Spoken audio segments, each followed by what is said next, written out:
2.5 years of the Biden border crisis, here's what administration officials have told us. The Biden administration's policies have led to more national security threats.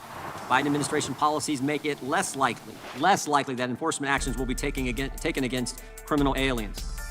ICE officers have been reassigned from their duties, locating and arresting aliens, to simply processing illegal border crossers if they report to ICE, as they were ordered to when they were released at the border. ICE officers are attempting to arrest fewer aliens because of the Biden administration's enforcement priorities memo. According to the IG, we know that even aliens who illegally cross the border are on the terrorist watch list can be released into the United States, free to board an airplane and head to the U.S. city of their choice. We know that the record numbers of illegal aliens, terrorists, and fentanyl have crossed our southwest border during the 2.5 years of this administration. And we know that not only are communities on the southwest border overwhelmed, so are cities 2,000 plus miles away from the border. With the current rate of removals and the current number of non-detained aliens who have been ordered removed from the United States at over 1.2 million, it would take 20 years for removal of those individuals. Criminal aliens who could have been removed under previous administrations are likely not subject to removal today under the Biden administration.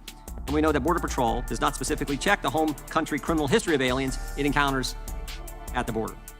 We know that the Biden administration's open border policies have led directly to the deaths of Noah Rodriguez and Kayla Hamilton, the violent assault of a teenage girl in Alabama, and the victimization of countless other American citizens. We know that this administration repeatedly violates the law under the guise of instituting safe, orderly, and humane policies. But nothing about the Biden administration's policy is safe, orderly, or humane. In fact, there have been more than 5.6 million illegal alien encounters across the southwest border since the start of the Biden administration. And that doesn't include over the 1.5 million gotaways. Millions of foreign nationals have indebted themselves to the smuggling cartels to get to this country. Millions of foreign nationals have subjected themselves to assault, robbery, or worse on the way to the border because they know that more likely than not, they will be allowed to stay in the United States once they get here. I know that today Secretary Mayorkas is going to try to paint a rosy picture of this disastrous mismanagement of our border, but the numbers don't lie. As of June, border encounters were down from record highs of 252,000 to 145,000. Only this administration and my Democrat colleagues would call it a success when monthly encounter numbers are near 150,000. In fact, from fiscal year 2014 to the beginning of the Biden administration, there were only 4 months with an apprehension number higher than 100,000. But under the Biden administration, there have now been 29 straight months, 29 months in a row with more than 100,000 illegal encounters on our borders. DHS was created in the wake of September 11th, 2001, to deal with after the terrorist attack. It was created to help ensure American safety. Admittedly, this is an enormous task, and it is one in which this secretary has completely failed. Instead of building off the previous administration's success, this administration has abandoned any semblance of border security and immigration enforcement, and Americans are paying the price, and they demand accountability. That I yield to the ranking member, the gentleman from New York, for an opening statement.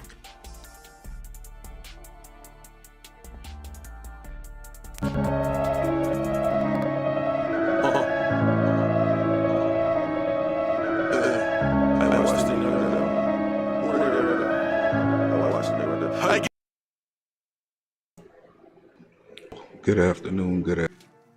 Mr. Chairman, we are once again far afield from the work this committee should be doing. The Department of Homeland Security was born in the wake of the September 11th attacks and exists to protect our nation from new and emerging threats. That work is serious business.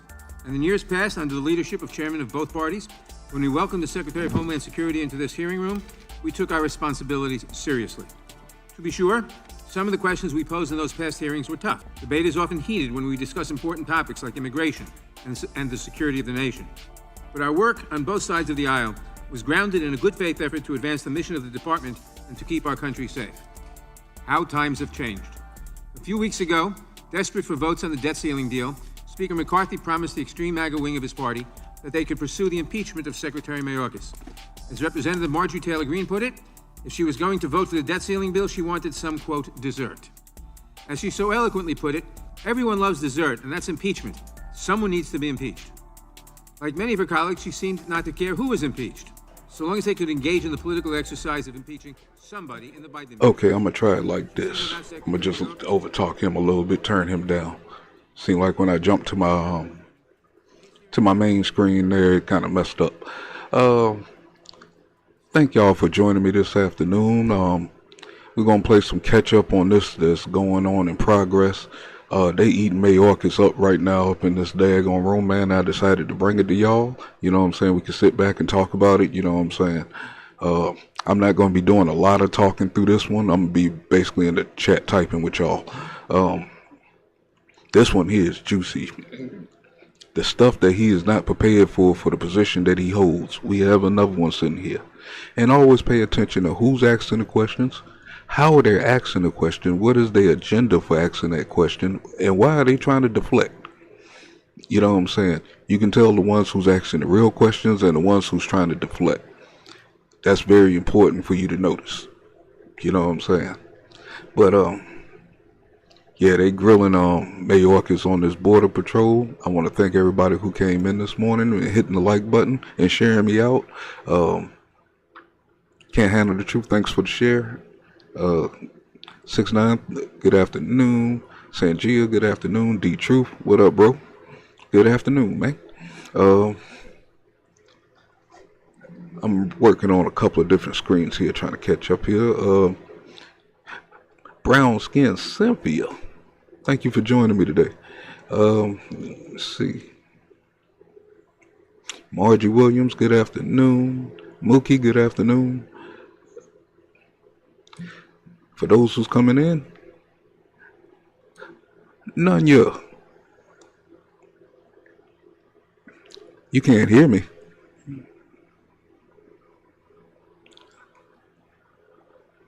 Oh no, ain't no rewind here.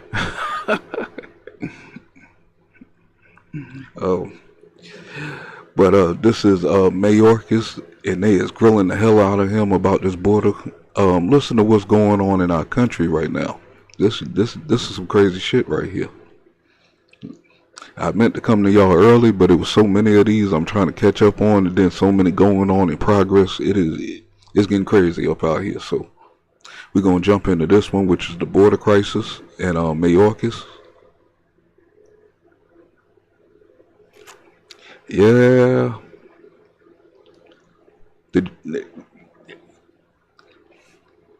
We'll see who got the misinformation here.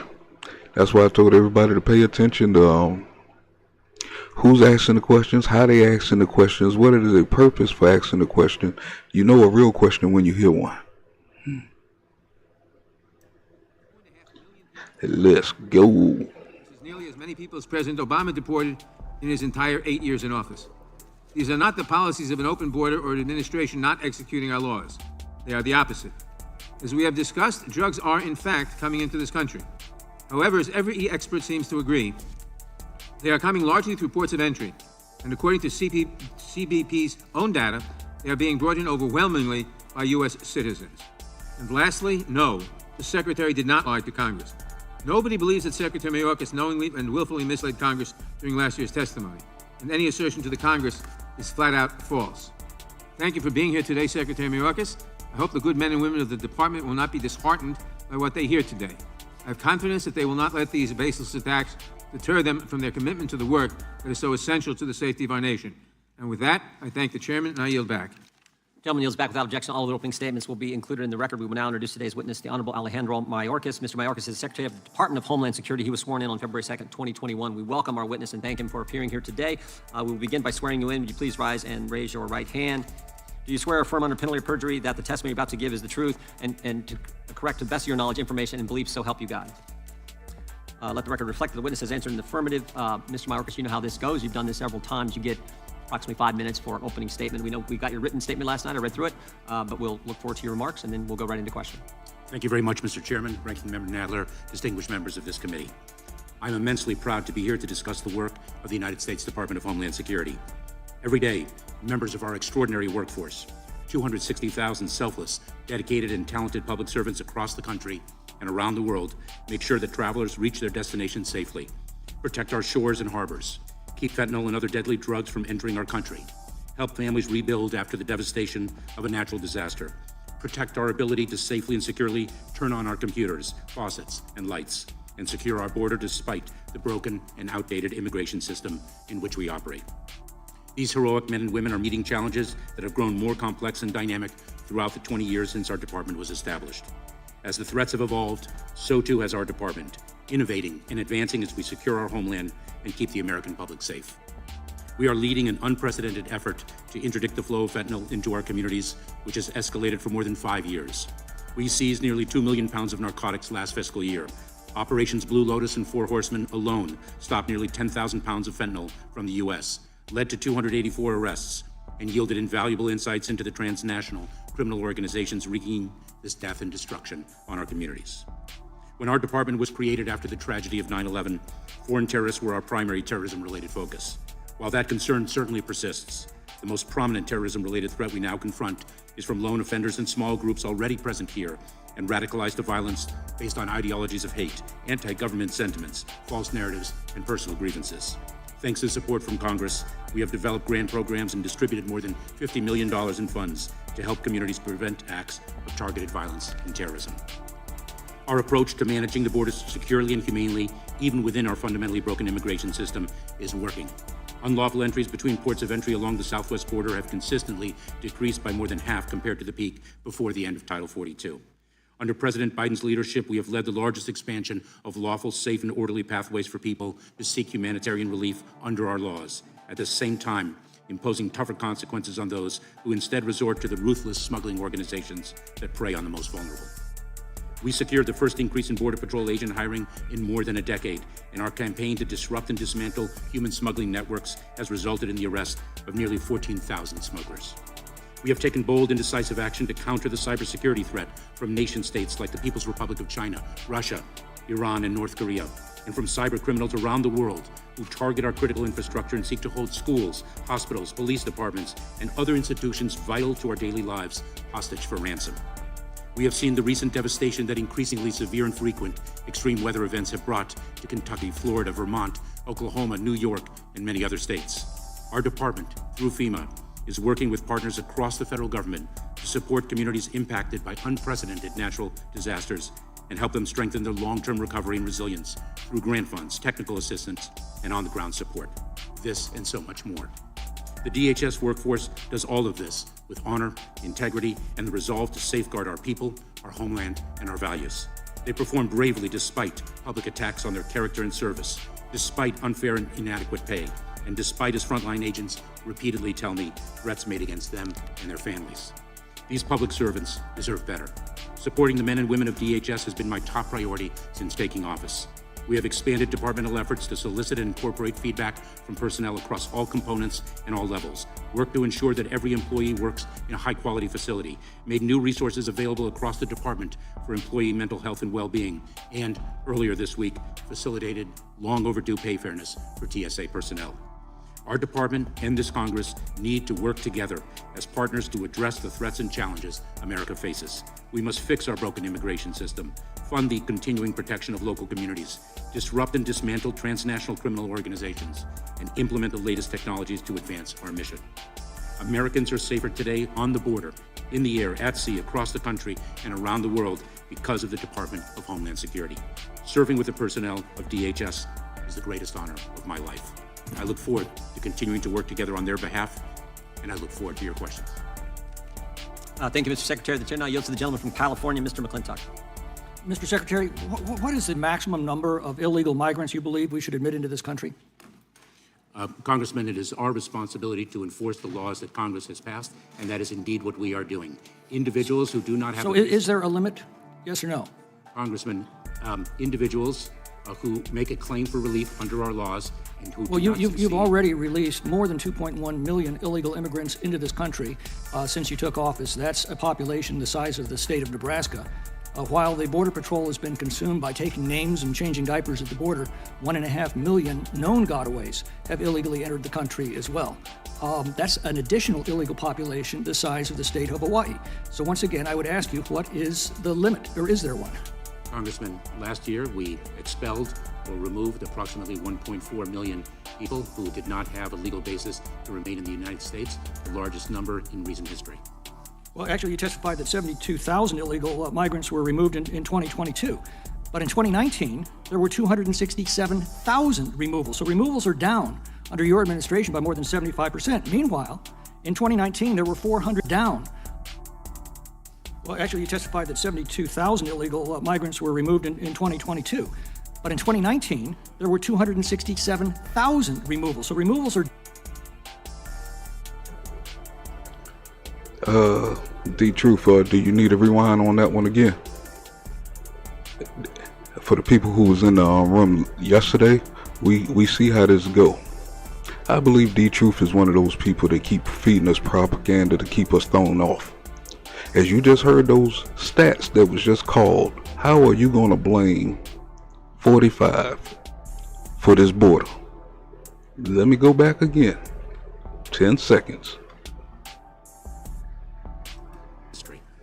Well, actually, you testified that 72,000 illegal migrants were removed in 2022. But in 2019, there were 267,000 removals. So removals are down under your administration by more than 75%. Meanwhile, 7,000 migrants were removed in 2022. But in 2019, there were 267 States, the largest number in recent history. Well, actually, you testified that 72,000 illegal migrants were removed in 2022. But in 2019, there were 267,000 removals. So removals are down under your administration by more than 75%. Meanwhile, in 2019, there were 458,000 border encounters, yet under your policies, we're now up to 2.3 million encounters. That's 5 times as many. So while encounters were up 5 times, removals are down by 75%. How do you account for this? Congressman, a few points. Number one, our approach of expanding lawful pathways for people to reach the border and delivering consequences for those who arrive at our border irregularly is working. The number has dropped. You will also recall, Congressman, that last year, Title 42, the Public Health Authority, was in place, and under that authority, we could not remove individuals. Again, I'm short on time. You announced the CB1 app this year. It allows migrants to bypass the southern border and enter directly into the United States at ports of entry. This program began with up to 1,000 illegal migrants a day. It's been amped up to as many as 1,500 a day. That's more than 540,000. That's the population equivalent of adding a new state of Wyoming every single year. That's why the numbers are dropping. Instead of them coming in through the southern border, you're bringing them directly into ports of entry. So please don't dissemble. Now, I've got a very important concern for the people of my region. In January, a family of 6 people were executed in the rural town of Goshen. That's not far from my district. According to the Tulare County Sheriff, it was a cartel hit. The victims ranged from age 72 down to a 10-month-old who was shot in his mother's arms. 2 weeks ago, the FBI director warned us in this committee that the open border is a huge driver of cartel presence in the United States. Those were his words, huge driver. The Jalisco New Generation cartels now established hubs in Los Angeles, Denver, Phoenix, and Chicago. Millions have fled from Mexico to escape these conditions, and the cartels have followed them into the United States. So how long before we can expect the same kind of gun battles here as have become routine in Mexico? Congressman, we are taking it to the transnational criminal organizations, the cartels that peddle in death and destruction to an unprecedented degree. They're following the mass migration into this country. That's what the FBI director told us. We have a number of lawful investigative actions and operations that are disrupting and dismantling those transnational criminal organizations. Director Wray also testified that we have no idea how many terrorists are among the 1.5 million known gotaways that have entered under your policies, but that there's been a significant increase in terrorists apprehended at the border. When your administration abandoned Afghanistan, it released 5,000 terrorists that were being held at Bagram. 10 days later, one of them killed 13 U.S. Service members at Kabul airport. Wray said, we don't know where the other 5,000 are, but it's clear to me that we are in growing danger of a coordinated terrorist attack because of... D-Truth. I appreciate if you stop putting misinformation without your proof in my chat. I take these subjects kind of serious. In a couple of months, November next year, it's possible that we can lose everything. It's like we putting stuff out here just to be funny and not thinking about our kids, our grandkids, our family that got to go through this bullshit that these motherfuckers are setting us up for. I'm not trying to be hard on you, but this is how I really feel about these subjects. None of this shit is a joke to me. The militant don't turn bad, goddaggone. We got to stop this, man. We feeding this information to our people and got our people running around here with a bunch of bullshit in their head. We got to stop that, man.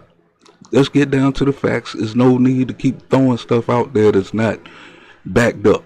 These are the reasons why I play these floor meetings, so we can hear this stuff out straight out of the horse's mouth. We pulled up sources yesterday on the floor of the shit. Everybody running around here talking about the shit is racist and stuff like that. We ran through the articles. We ran through a couple of the paperworks. I didn't see nothing racist up in there, but that's what our people are saying, putting it in other people's heads. We got to stop this, man. This is the reason why we're behind. I'm just saying. Fuck the CDC. I can't stand that bitch. Straight up. I'm just saying. All these motherfuckers trying to get us wiped out. And we not paying their true attention to it. This is not a game that they're playing. It's manipulation to fuck you up.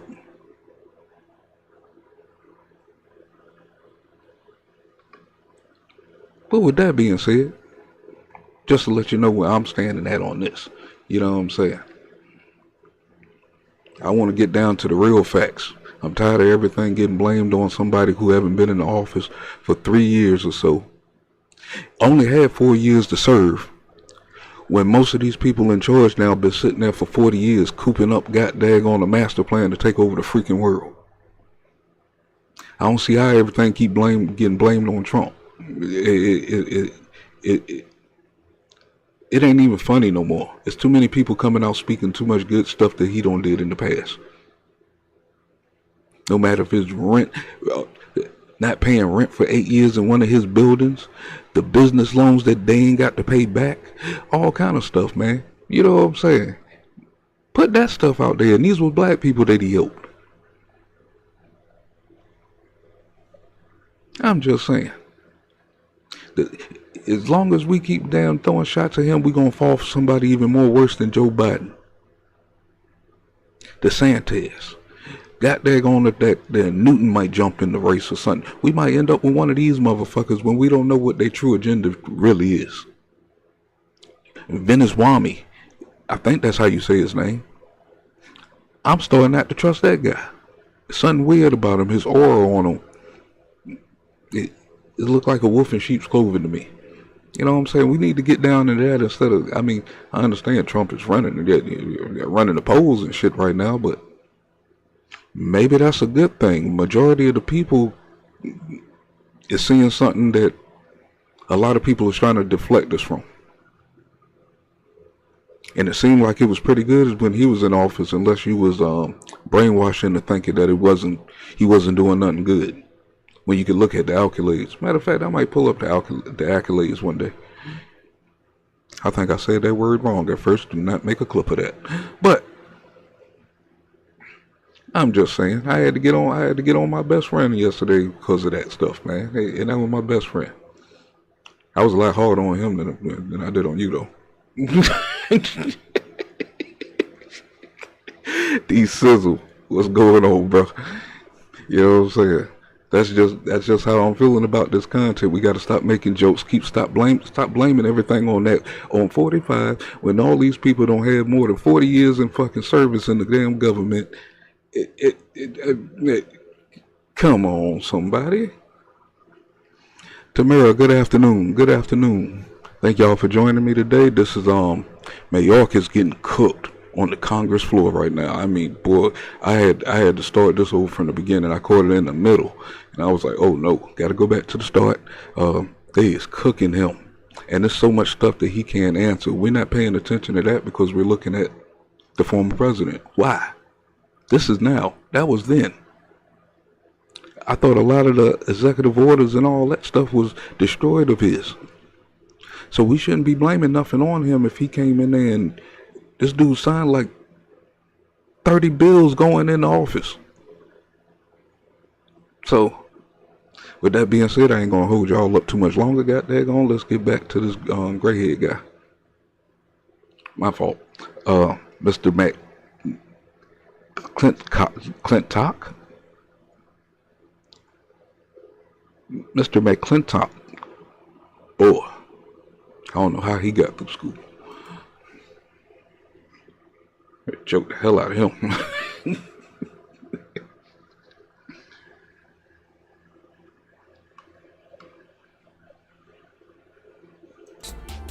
It most certainly is, Congressman. I yield back. Gentleman yields back. The chair recognizes the ranking member, Mr. Nadler. Mr. Secretary, I want to address some of the outlandish claims my colleagues have made and put them to rest at the outset of this hearing. My Republican colleagues claim that the border is open. Is the border open, Mr. Secretary? No, it is not. Thank you, Mr. Secretary. The border is not open, and to say so is not only false, but is really an insult to the brave men and women of the Border Patrol who work every day to keep us safe. Next, Mr. Secretary, my colleagues on the other side of the aisle have been extremely focused on an exchange you had with Mr. Roy the last time you appeared before this committee.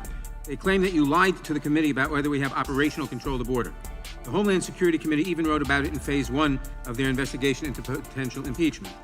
It is my understanding that DHS and its components use different definitions of the term operational control. For example, the U.S. Border Patrol previously defined operational control as the ability to detect and interdict illegal activity. CBP, in their 2020 U.S. Border Patrol strategy, defined operational control as, quote, the ability to perceive and comprehend the operating environment, mobilize assets, infrastructure, and barriers to prevent criminal activity, and respond to and resolve any illicit cross-border incursions, close quote. Furthermore, in a May 2023 transcribed interview, Chief Patrol Agent Aaron Heitke of the San Diego sector affirmed that, quote, Border Patrol has operated under different definitions of operational control than what is listed in the Secure Fence Act. So, can you describe what happened in that exchange last year? Ranking Member Nadler, the Congressman did not allow me to complete my answer. The Secure Fence Act, specifically the statute, defines operational control as not having one individual cross the border illegally. Under that statutory definition, no administration has achieved operational control. Last year, we had approximately 1.7 million different individuals cross the border, the southwest border. And so under that definition, no administration. Is it me, or do he talk like a robot? I'm getting the strong vibes of Mark Zuckerberg off of him, man. Like, these dudes look like robots. Administration, under the Secure Fence Act, no administration has achieved operational control, and we have provided data with respect to the number of encounters experienced at the southwest border every month to Congress. Lastly, my Republican colleagues claim you are abusing your authority. However, Congress gave the executive branch wide latitude over immigration laws, including writing a provision in the Immigration and Nationality Act that allows for individuals to be paroled into the United States for urgent humanitarian or public benefit purposes. For more than 70 years, administrations of both parties have used parole for categories of people. Some of my colleagues have criticized these programs, as well as the ones recently implemented by the Biden administration for Haitians, Venezuelans, Cubans, Nicaraguans, alleging that parole is not being granted on a case-by-case basis. Is that particular criticism accurate, Mr. Secretary? Congressman, I very well know in my 22 years of federal service, including 12 years as a federal prosecutor, that we are a nation of laws, and I take our obligation to follow the law scrupulously. I adhere to it strictly. Our parole authority is being used consistent with the law. It is a discretionary authority that the statute provides. We exercise it on a case-by-case basis, and our parole program has at least 3 significant benefits. Number 1, it has driven down the number of encounters at the southwest border. Number 2, it allows us to screen and vet individuals before they arrive at the southwest border. And 3, and very importantly, we are cutting out the smuggling organizations that wreak such tragedy and trauma on the lives of vulnerable individuals. It appears to me that the administration is merely saying certain categories of people are eligible to be considered for parole. Is that correct? Yes, we evaluate parole on a case-by-case basis. But adjudicators still conduct a case-by-case determination to see if the grant of parole is appropriate. You just said that. And this is very much in line with the historical use of parole by administrations of both parties? To my knowledge, yes, Congressman. Thank you. I yield back. Gentleman yields back. The gentleman from California is recognized, Mr. Rice. Mr. Secretary, we've known each other for a long time, including your time as a U.S. Attorney. I'm going to ask you some tough questions, and they go back all the way to that time and before. Was the immigration system, well, you said it in your opening statement, it was broken. Was the immigration system broken when you were a U.S. Attorney? Congressman, it is broken. It has been broken for as long as I can remember. And does broken include the fact that there's virtually no penalty for being a coyote or for entering this country illegally, that for all practical purposes it's a slap in the hand, and that U.S. attorneys historically have a difficult time justifying their time when in fact it's a revolving door for people who come into this country illegally and the coyotes who bring them? Isn't that one of the challenges you face? Congressman, if you are referring to my time as a federal prosecutor, no, I'm not referring to you personally. I'm referring to the broken immigration law. You said it was broken. I agree it was broken. I agree that it's broken today. But I just want to make sure that for the record, we get into what's broken. And I asked you a specific question. See, You might everybody remember the agrees dismissal of that it was Carol Lam broken. when she said that it just wasn't worth prosecuting coyotes who weren't carrying weapons because they were going to be back out in weeks. So isn't one of the problems that there is no real penalty for human trafficking, and there certainly is virtually no penalty for coming here illegally? There are penalties for immigration violations. Title 8 of the United States Code, Section 1324, deals with smuggling. Right, and individuals. isn't it true that within if you come here illegally, you're going to essentially be sent back out of the country in a very short period of time, and if you traffic without weapons or drugs, you're going to be removed again. Let me go on to something else. Broken immigration system. Isn't one of the biggest parts of the broken immigration system the part that we've all been talking about, at least on this side of the dais? The fact that if you present yourself at the border and make a claim, one often that has been taught to you by your smugglers, taught to you by NGOs, if you make a claim, more than 9 out of 10 of those claims are false. You will get into the country and you will be here for an extended period of time. Isn't, in fact, a system that allows the vast majority of people making a claim to be lying, to be knowingly giving you a false story, one that after adjudication is proven to be false, isn't letting them in the country inherently part of our broken system? It's a yes or no. No, let me Give me a yes or no and then give me the rest. Congressman, I respectfully disagree with your data, the statistic you cited. But one of the problems in our broken immigration system is the length of time it takes. I understand the length of time.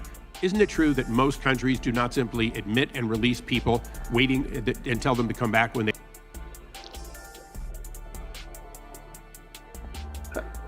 The hell?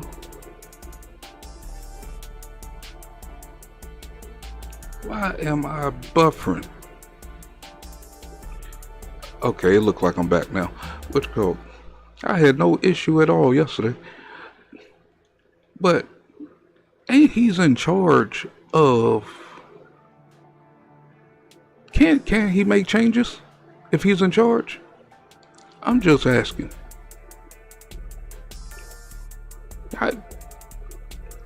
For him to say that being in the position he's in is crazy. Knowing what we know what's going on down there at this moment. They adjudicate them. Aren't we an exception for the most part around the world? Congressman, we are not alone in some of the infirmities of the immigration system that we have. So today, as the Chief Security Officer for the United States, would you say that it is reasonable to release people for months or years rather than adjudicating them immediately at the border? Isn't it true that if we were doing our job in Congress and you were able to do your job, people would be adjudicated before they came into the United States? Those found to be credible would be admitted. Those not found to be credible would be discarded back to the countries they came from as appropriate. Congressman, in the absence of congressional action, we have actually issued... But can he present it to the floor though? It gotta be some kind of chain of command or something as far as to get it to Congress. I think. He didn't shave his head right this morning. Don't tell nobody else. A regulation, the first of its kind, that has reduced the time between encounter at the border and the final adjudication of an asylum claim. Okay, for the record, there has been, in fiscal year, let's say 20, you had 3 at the southwest border encounters with people on the terrorist watch list. So far this year, it's 140. Can you give us the whereabouts of those 140? Are they all incarcerated? Have they all been removed? Or is it a mixture of incarceration, removal, and release? Congressman, let me say this. The safety and security of the American people is our highest So prove it to me. What is the status of those 140? Individuals who present a national security or public safety threat are detained and are By priority definition, Mr. Secretary, if you're on the terrorist watch list, you represent a threat. So 140 people on the terrorist watch list so far this year. For the record, would you please give us the status of each of those individuals so we know what you did with people who were on a terrorist watch list, who were apprehended, many got away, but were apprehended, where they are today, so that Congress can know? Congressman, I would be pleased to provide you with that information with respect to the individuals encountered at the southwest border. Thank you. I yield back. Gentleman yields back, but could the Secretary answer that question? What is... My response to that, D-Sizzle, is they got enough money to. They borrowed enough damn money to damn hire all those damn folks to fix this situation. Don't ask me where the money went. Gender equalities in Pakistan and all kind of shit. From what I'm hearing, I'm just saying. Status of those 140. Mr. Chairman, I Mr. Chairman, what is the, Point of order. what authority or point of order? Young lady, say the point of order. Mr. Chairman, under what authority are you speaking right now? Vicky, thank you for joining me this afternoon. Are you being recognized for 5 minutes? I was just asking what I thought would be a question Mr. every Chairman, single it's member not- of Congress would it's- want to know. no. I'll do it on my time or someone else's time. Thank you. I appreciate that. Thank you. He had asked the question, and there wasn't an answer to the status of the 140 Mr. people Chairman, apprehended he on the did, the terrorist witness watch list. provided an answer, and if you I want to don't use think your he did, 5 but minutes, I'll do it on I my think time. that's That's fine. Thank We you. recognize the gentlelady from California. Thank you, Mr. Chairman. Thank you, Secretary Mayorkas, for being here today and for your service to our country, first as a U.S. Attorney and now as Secretary of Homeland Security. You know, we all know that Congress has not acted in many, many years. Before she started, man, if Chip Roy is up in the building, man, this is going to get ugly. I didn't see him yet, but anytime you get the combination of Jim Jordan and Chip Roy on these kind of things, man, expect a sight and show. Whatever your disagreements with the guys, stuff, they always bring a great show.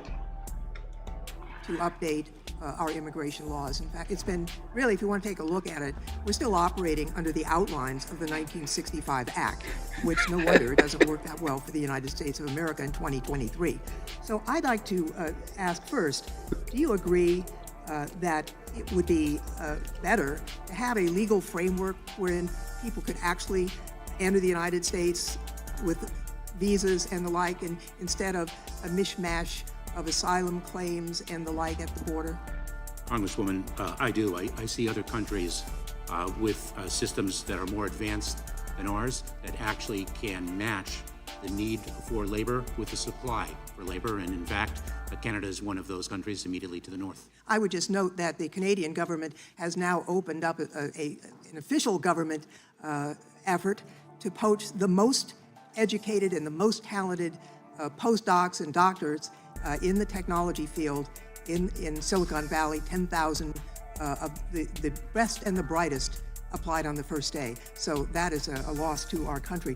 I'd just like to note that we have a bill, it's a bipartisan bill called the Farm Workforce Modernization Act that would streamline the H-2A program and regularize the status as an agricultural worker visa for farm workers, half of whom are here without their papers. Do you think that would help regularize our situation at the border? I do, Congresswoman. There are approximately, I believe, 10 million open jobs in need of workers. I hear from executives across this country about the need for labor, and it is proven that lawful labor pathways cause a reduction in the number of irregular arrivals at our border. I'd just like to touch again, the ranking member has mentioned the use of parole. It's one of the few tools that you have under the existing Immigration and Nationality Act, and I note that it's been used by presidents of both parties over many, many years.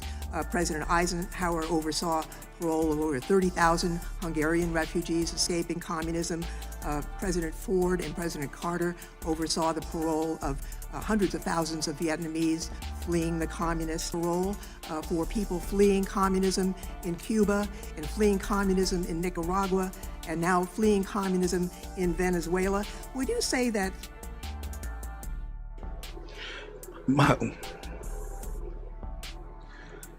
Why am I messing up again? Okay, I'm back. What you call it? My question is, if we allow them to bring communism here, where are we going to flee to get away from it? Just asking. The use of parole today by category, but then case by case, is any different than what prior administrations have done? Congresswoman, we have used our parole authority consistent with the law and consistent with past practices of different administrations. I'd just like to note that, the idea that we should cut off this way to rescue people who are trying to escape from communism today is completely wrong. And contrary to our history as a country, we have always welcomed those who are fleeing from communist oppression going back many decades, and I will strongly object if we turn our back on those refugees from communism today. That would be very wrong. I just want to talk briefly about the refugee process. As we know, in the last administration, basically the refugee program was destroyed. How are we doing in rebuilding the refugee processing, as well as the processing centers in the U.S. and the nonprofits who are helping refugees come into the United States? Can you tell us how we're rebuilding the refugee process? Congresswoman, we, under the President's leadership, have recommitted ourselves to the refugee process. It is a process that benefited my family in fleeing the communist takeover of Cuba. It's what drove me, quite frankly, to public service, the opportunities that this country provided for my parents, my sister, and me. I yield back, Mr. Chair. My time's expired. Gentleman yields back. Tell me he just didn't say that. Let's continue. Gentleman from Colorado is recognized. Thank you, Mr. Chairman. Secretary Mayorkas, last time you were here, I told you that my constituents consider you a traitor. Today, I'd like to explain why they believe this and ask you a few questions. I'd like to introduce first my constituent, Stephanie Granados. She lives in Loveland, Colorado, with her mother, Monica, and younger brother, Axel. She is 24 years old, bilingual in English and Spanish, a Christian woman who works as a restaurant server and is a loyal friend to those around her. Unfortunately, Mr. Secretary, that's only what I wish I could tell you about Stephanie. Stephanie's dead. A year ago, this young woman was poisoned. She never made it to age 24. Her mother's only glimpse of her now is in old photographs, and her brother misses his older sister. Stories like that are normal conversations in Colorado. Stories like this begin with fentanyl. But where does fentanyl begin? Many times it starts among chemical manufacturing firms in China. Companies like the recently indicted Hebei Sinaloa Trading Company from the Hebei province in China. It manufactures and advertises the drug's ingredients to buyers in Mexico. Using common mail and import fraud tools like forged custom documents and falsely labeled packages, firms ship the product upon purchase to drug dens in cities like Guadalajara. After preparation, these facilities finish the product and smuggle it by truck, by car, and by humans across our southern border. Chopped into counterfeit pills that are pressed to look exactly like legitimate pharmaceuticals or mixed with cocaine or other substances, Americans buy those drugs. And it's like a walking minefield. These illegal drugs are then used to kill American citizens. According to the CDC, over 150 people are dying every day because of synthetic opioids like fentanyl. CDC's National Center for Health Statistics reported 79,770 opioid-involved overdose fatalities in 2022, and over 80% of opioid deaths are attributed to fentanyl. In my home state of Colorado, fentanyl deaths are near record levels. According to the Denver Post, more Coloradans have died of ingesting the drug in 2022 than overdosed on all drugs in 2016. And according to the Department of Justice's latest report on the subject, 64% of federal arrests involve non-citizens committing crimes, despite them comprising only 7% of the population. Secretary Mayorkas, can I ask a couple questions and answer them for you before I give you a chance to respond? But is China responsible? I'm sorry. Recently, you spoke at the Aspen Security Forum and stated that China bears responsibility for this. Is China responsible for keeping the southern border open to smugglers? Nope. Is China responsible for the Mexican cartel's emboldened attitude in the American drug trade? Nope. Is China responsible for the impunity of more illegal aliens committing crimes in America? Nope. Is China responsible for the record high 98 aliens on the terrorist watch list crossing the southwest border in 2022? Nope. Is China responsible for the 856 illegal aliens who died while crossing the southwest border last year? No. And that's more than 300 deaths, by the way, in 2021, and more than 3 times as many in 2020. Is China responsible for the 9,200 aliens with criminal convictions crossing the border illegally just this year to date? Nope. Is China responsible for the estimated 1.5 million illegal alien gotaways that crossed the border undetected under your watch? Nope. Is China responsible for the 1.2 million removable aliens who have been told by a judge that they must leave the U.S. but insist on staying?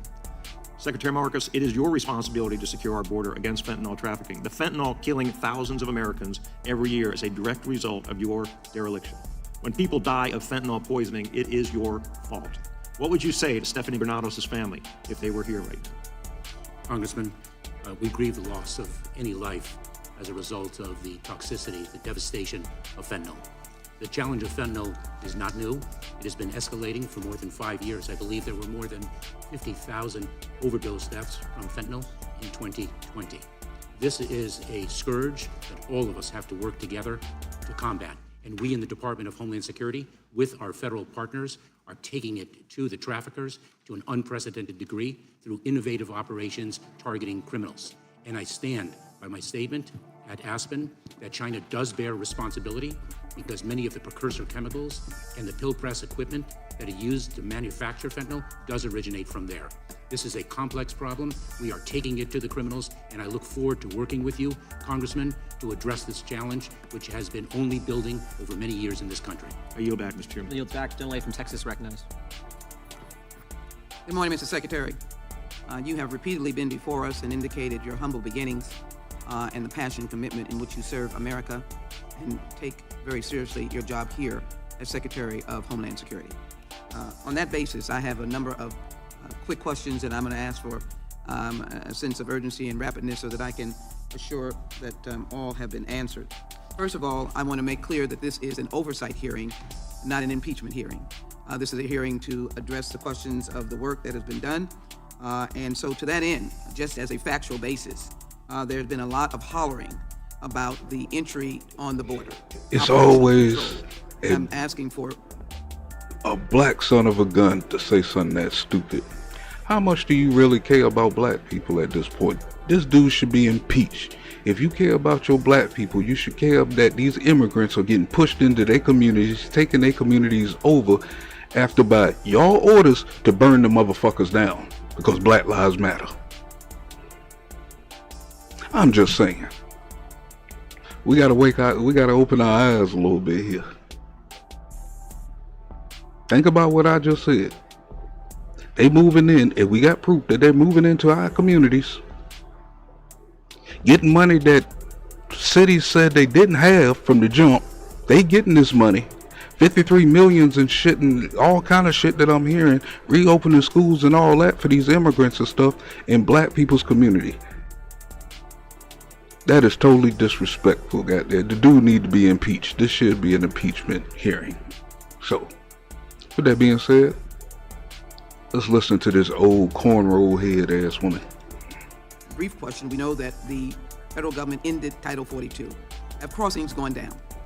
Yes, they have. The approach that we have taken, Congresswoman, of expanding lawful pathways, safe, orderly, and lawful pathways for individuals, and at the same time delivering consequences to those who do not take advantage of those lawful pathways. And part of that has been working. The challenge, of course, remains.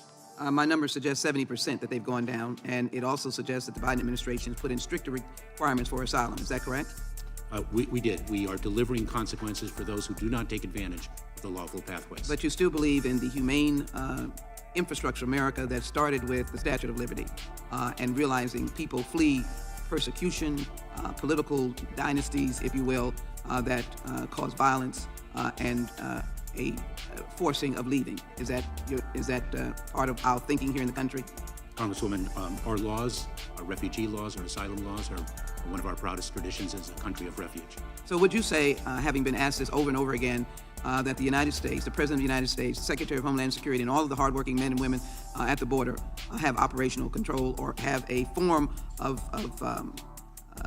presence, that they are aware of what's going on in the border and that they're working to secure the border every single day? As we define that term, Congresswoman, we do. CISA, has been called all things, maybe even not American. Is it an important element of securing elections, as it did in the 2020 election, 2022? The security of elections, our election system is a component of our country's critical infrastructure. To protect the safety, security, and integrity of the election process is a significant priority of this government. And the Cybersecurity and Infrastructure Security Agency works very closely with election officials and state and local jurisdictions to ensure the safety and security of the election system. I have two more questions, and I must quickly move forward. The ADL has indicated that there have been 3,697 anti-Semitic incidences, 36% increase from 2021. What is your department doing to protect the Jewish community? And within the new U.S. national strategy to counter anti-Semitism, what kind of commitments have you made? And I have another question, so but I think this is extremely important. Congresswoman, there has been a rise in anti-Semitism in this country, the rise in other ideologies of hate. Our responsibility as the Department of Homeland Security is when there is a connectivity between an ideology, whatever that ideology might be, and violence. It is the prevention of violence that really prompts our engagement with local communities around the country. Thank you. I want to keep in touch on those issues. We all face communities who are certainly targets of that kind of violence. I want to suggest that immigration is a national and federal authorized responsibility. Oh, my. We see states like What the Texas fuck? and Florida that have spent billions in Texas, that have bused individuals to the vice president's home and to other places. Can you tell me how detrimental and Man, there's some questioning ugly pearls states around her getting neck. involved in immigration issues, and how confident you feel that you are I'm just saying. protecting the American people, and incidences like that, including incidences at the border, which I'll put in a record. Texas trooper alleges inhumane treatment of migrants by state officials along southern border. But how you are responding to that responsibility that you have. Congresswoman, the safety and security of the American people is our highest priority. Law enforcement is most effective when it is executed collaboratively in cooperation. Time of the May- joke. I'd like to ask unanimous consent, Mr. Chairman, to place into the record D-Sizzle, that right there, you had a key word in that statement right there. Seems like they're doing a good job. English is a motherfucker, boy. God daggone, boy. It seems like they doing a good job. That says it. It says it all right there. I'm just saying. I don't think they are, from some of the pictures that I've seen, some of the reports that I'm seeing. Remember, I reported that it was 85,000 kids as far as last month that was just missing. So if the number is down 70%, where's this number of 85,000 being talked about as far as children missing that came across the border? And I think that was just within this year.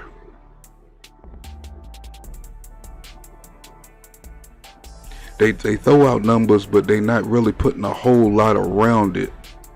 It's like they trying to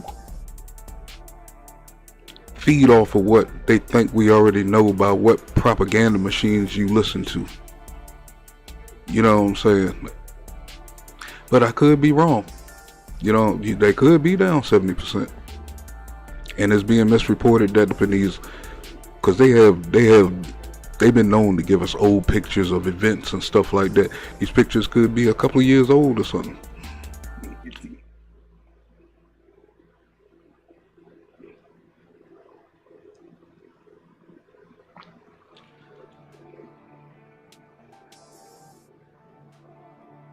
See how this thing just keep.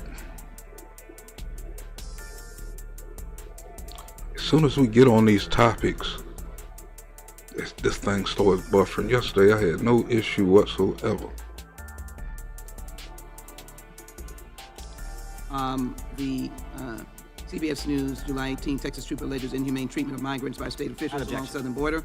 And Washington Post, southern border eerily quiet after policy shift on asylum seekers. I ask unanimous consent to place that. Hold on, Tamara. Before I do that, why is that? Do it look like she was chewing on a frozen apple? I'm trying to catch this sucker. Chair now recognizes the gentleman from Florida for 5 minutes. 2 million damn. encounters and releases under your But I watch. think I seen a So little not bit of what you were including talking Title about, 42 boy. It do look exceptions, like she not was including violent criminals. Of those 2 million, tried to bite a bicycle chain while it was in motion or How something. many have you told to go home? Congressman, individuals who are released are placed in immigration enforcement proceedings under the law where they can make their claim for relief. If their claim for relief is not satisfied, they are subject to removal from the United Right, States. subject to removal sounds very different than actually removed. So I'm not interested in the process. I'm not interested in what people are subject to. 2 million people encountered and released. Not the expulsions under Title 42, not the criminals. How many of those people have you deported? So, Congressman, a few points. One, Just how many of the people? I just want to know how many. It's just a number. Congressman, we are dealing with a completely broken immigration I get it. system. No, Mr. Secretary, I'm not going to let you burn my fire. This is what kind of bullshit I'm talking about. When you asking direct questions that they want to know, you should have answers for because you're the secretary of your department. I mean, if we let them get away with this, that's why I be watching the allegations that's being thrown out to this and stuff, because it seems like they can't answer nothing. Are they up to no good? Are they lying to the people? Or is a lot of these reporters that's going down there getting camera feed and all this stuff lying? Or the drones lying? Are these videos outdated? That's the only thing I can say. Are the videos outdated then? Was this 6-7 years ago or some shit and they just now showing it? We seen that through the pandemic and stuff, where they kept replaying the same kind of videos to make it look like the hospitals are fucked up and shit. So there's a lot of trickery with the news and shit. They could be lying to us. But the look on this dude's face, and me knowing the stuff that I know this dude is lying. I just want to bring it out to the people so you can actually see this stuff. And soon it's going to click. Like, hold on. If you don't believe, you'll end up believing by hearing things out of these horses' mouth. The questions he can't answer. Who's asking great questions and not getting no answers? Who's being sarcastic and trying to deflect and put things on other people?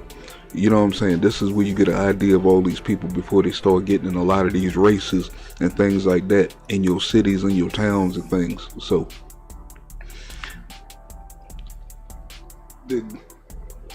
you say both serious? I say both too, but I think it's more of this dude has a lot of answers. He just don't want to give the answers. He feel not obligated to give these answers for some reason. He is what's the word I'm looking for? A traitor. He's a tyrant. Good afternoon, Rum Shaker. Thank you for joining me today. And yes, I'm still working on that. Just fitting it in. They also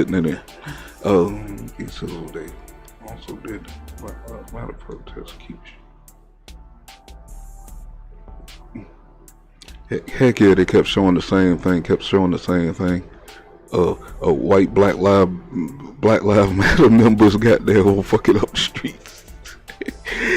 and like I said back then, that was not a good organization. That shit is gonna have some backlash, and it's like they put our people in the perfect position to fuck us up. That's all they did. Cause it don't seem like they stopped. It seemed like it got wilder. You got the kids out here running through the streets like they fucking crazy, breaking into stores, messing with people while they trying to eat dinner, all kind of shit, man. This shit is all gonna backfire. But let's get back to this lime, unshaved head dude. 5 minutes. Do you know the answer? Do you know the number of people out of that 2 million that you've removed that aren't criminals? I do know that we have removed more aggravated felons. Right, I'm not asking about them. I've caveated that away, because here's what I'm sort of getting and what your non-responsiveness is demonstrating. The Mayorkas doctrine is this. If you show up at the border and get released into the country, if you don't commit a specific aggravated felony, which by the way doesn't include a lot of assault and battery, doesn't include a lot of bad domestic violence, but if you're not one of the people who commit those crimes, you get to stay forever. Is that a fair characterization of your doctrine? No, that is false. Then tell me how many you're sending home. No, that is false. Okay, well, but you don't know the number of how many you've sent home. Here's another number. 1.2 million people today have been through your entire process, right? They've been through what you call a removal proceeding is just an amnesty dance. Because after the 1.2 million people get an order from the judge saying that they don't have a basis to be here, you still don't remove them. Like, what's your plan to remove those people? Congressman, that is false. Okay, how many of them then? Just give me the number. Congressman, in this country, there are between 11 and 12 million. Right, but I'm asking about a subset that you won't send home. And the reason you're smirking about it, and the reason you won't answer my question, is because everybody gets the joke. And the sad thing is, it's not just us here, it's the cartels who get the joke too. And so now, what you've done to execute this Mayorkas doctrine, where so long as you don't commit a crime, you get to stay here and burden our hospitals, burden our schools, Gates be on their head, boy, when they get up in here. You've sent the message to the cartels, and then you've taken this app, and you've digitized illegal immigration, and you've scaled it to the moon. Like this app that you've got everybody downloading is like the Disney Fast Pass into the country, never to be subject to actual removal, just removal proceedings as you call them. That app doesn't do any search of their criminal history in their home country, does it? Congressman, I disagree with everything you have said. Well, I'm sure, but just answer the question. Does the app that you are out there promoting do any search of people's criminal history in their home country? Congressman, Customs and Border Protection screens and vets individuals whom they True. encounter Your thoroughly. app, it either has the functionality to test their criminal history in their home country or it doesn't. By the way, if it did, you'd have already told me. It doesn't. And then the other epic failure of this that's empowered the cartels is that in these processing centers you've set up in other countries to just wave them all in at a rapid pace, you've had to shut them down in Nuevo Laredo because the cartels were standing outside extorting people. Isn't that right? Congressman, that is false. Oh, really? So why did you shut down that facility in Nuevo Laredo? And the point of safe, orderly, and lawful pathways is to reduce the number of encounters at our southwest border. But wait a second, you've just shifted those encounters. Because right now, for the first time in modern history, more people are showing up at the ports of entry than running through some bush in Yuma, Arizona. And the reason they're showing up at the ports of entry is because you've got the turnstile open, where so long as they've gone and downloaded this app, you just let them in. One final question for you, and it's an important one. Is Mexico an ally in this? Okay. So D Sizzle, that 70%, was that the whole border? I mean, through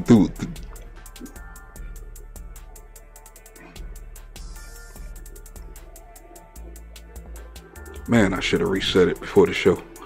But D Sizzle, that 70% you just brought up, was that for the whole border, like through Arizona, you know what I'm saying, Texas, California, or was that just a section?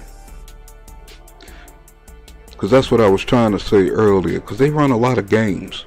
They can give out that 70% is because they probably got containment of a certain entry and gave you the numbers for that because they look the best.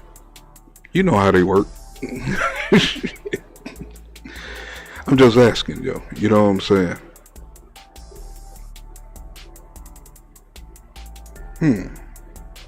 Let's get back to Gates, see what he's talking about. This fight against illegal immigration?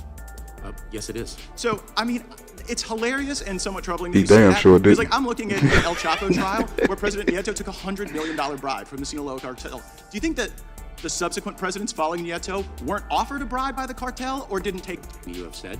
Right, but you can disagree all you want, but what you won't provide is any listening to number. hearing And when everyone you sit there and is just kind of reciting the ostensibly number. disagree without any facts, it shows people what the real gig is. The Mexican government is. Is everybody? I'm buffering again.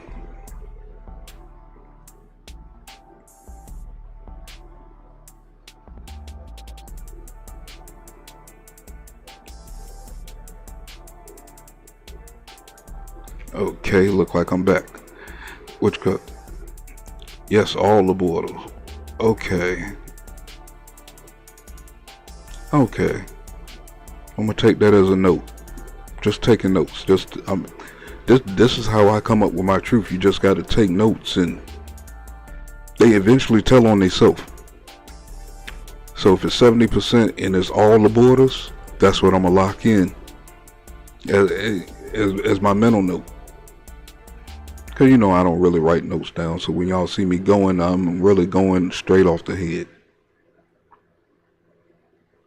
I mean, sometimes it's a good thing, sometimes it's a bad thing. But I prefer it that way though.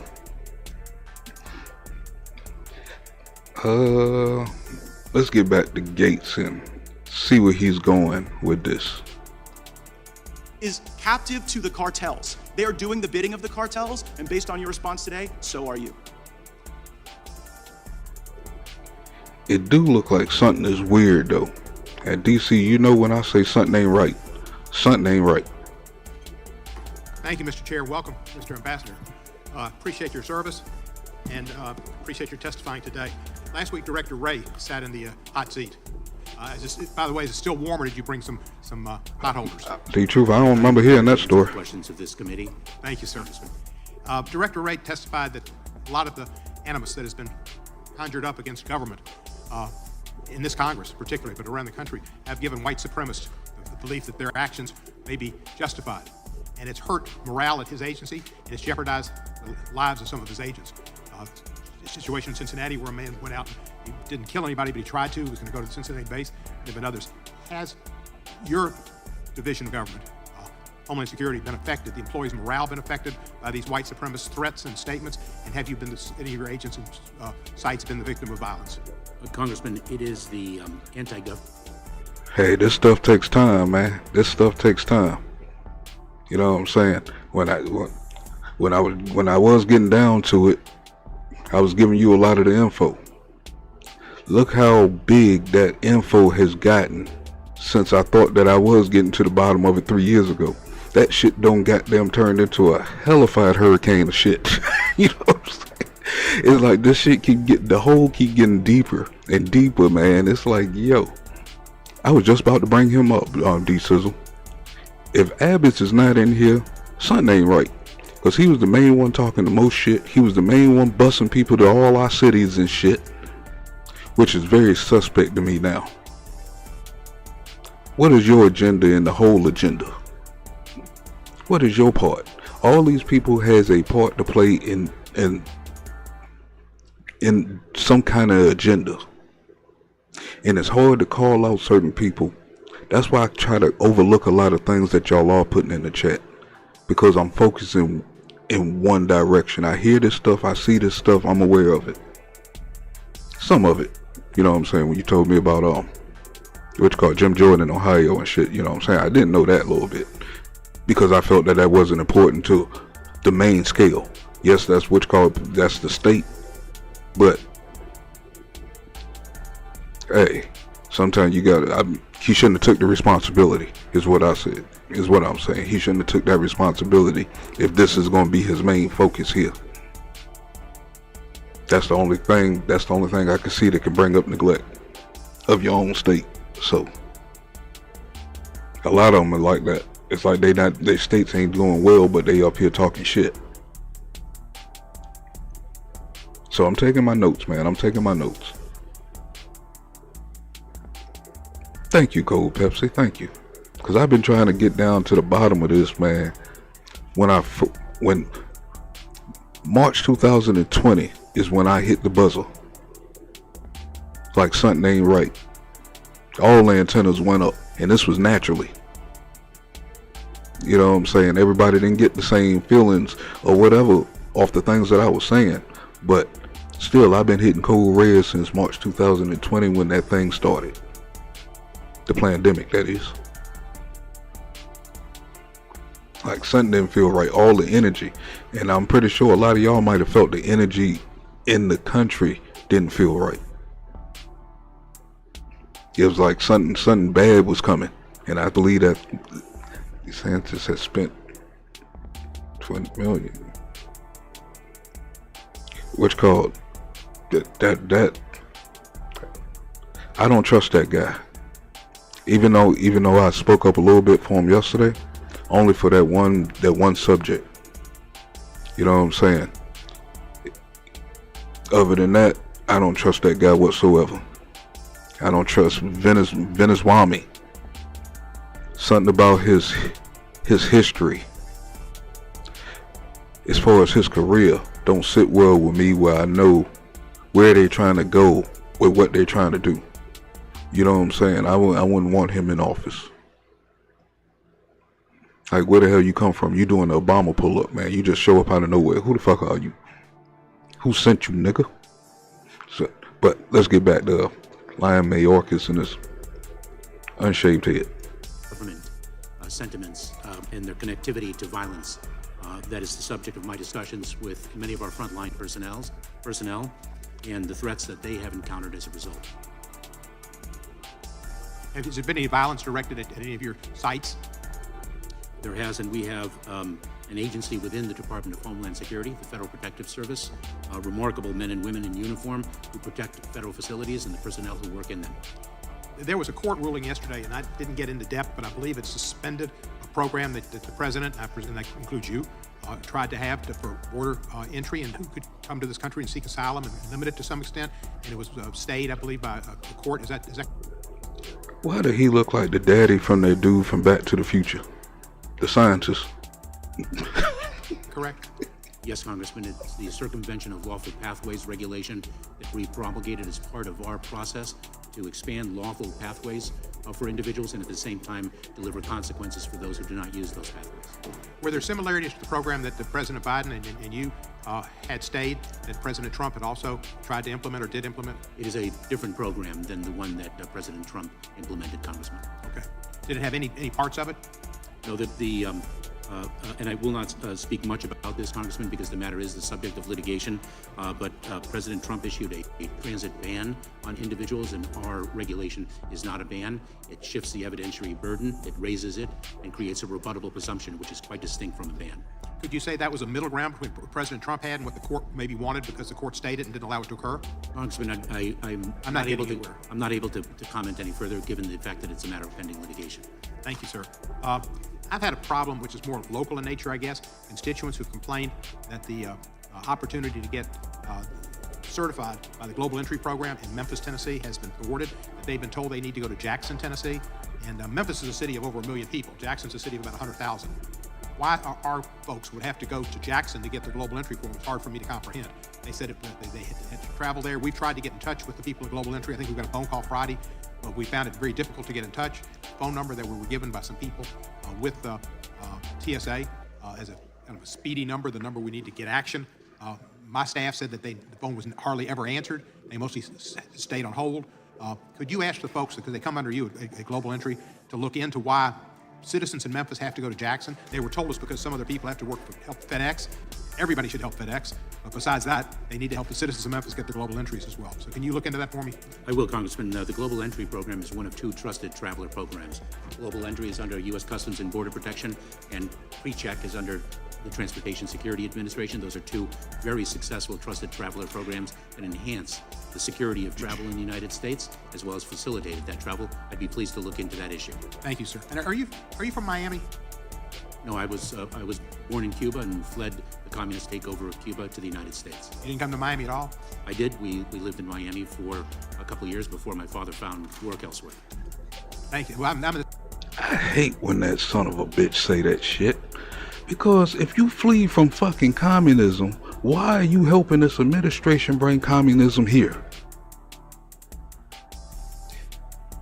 And I might do a show on communism, just so people can identify with what communism is. Communism, socialism, and Marxism is something that we really don't want in this country. Especially when black people keep running around here talking about they oppressed. Black Lives Matter. That's the most dumbest thing. I don't know. Maybe I'm seeing the picture fucked up. But it seems like we're going in that damn direction. And we have our people, a lot of folks look up to, helping this agenda come through. In about 2 years or so, we're going to be in a soup fucking line, looking like fucking 1960 Russia. And nobody gives a shit. But it's important for you just to hate Trump. That's all that matters.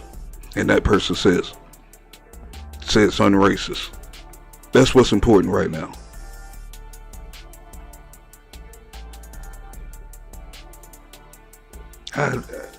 I'm not getting the wiring of a lot of folks thinking at this moment, man.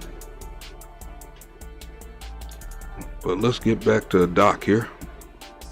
You did say he was Doc D-Truth, didn't you? Just the older version. He don't circle in.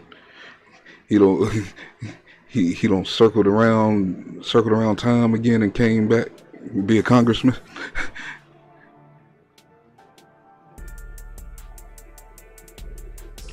It has nothing to do with Republicans. It has nothing to do with Democrats. When they putting all these pieces in front of us, it got all to do with the people. Who's weak-minded and who's strong-minded? I mean, they just playing a game with us. It's up to us to really catch up, you know what I'm saying, on what they really trying to do. And it's like they giving us breadcrumbs. They give us breadcrumbs along the way.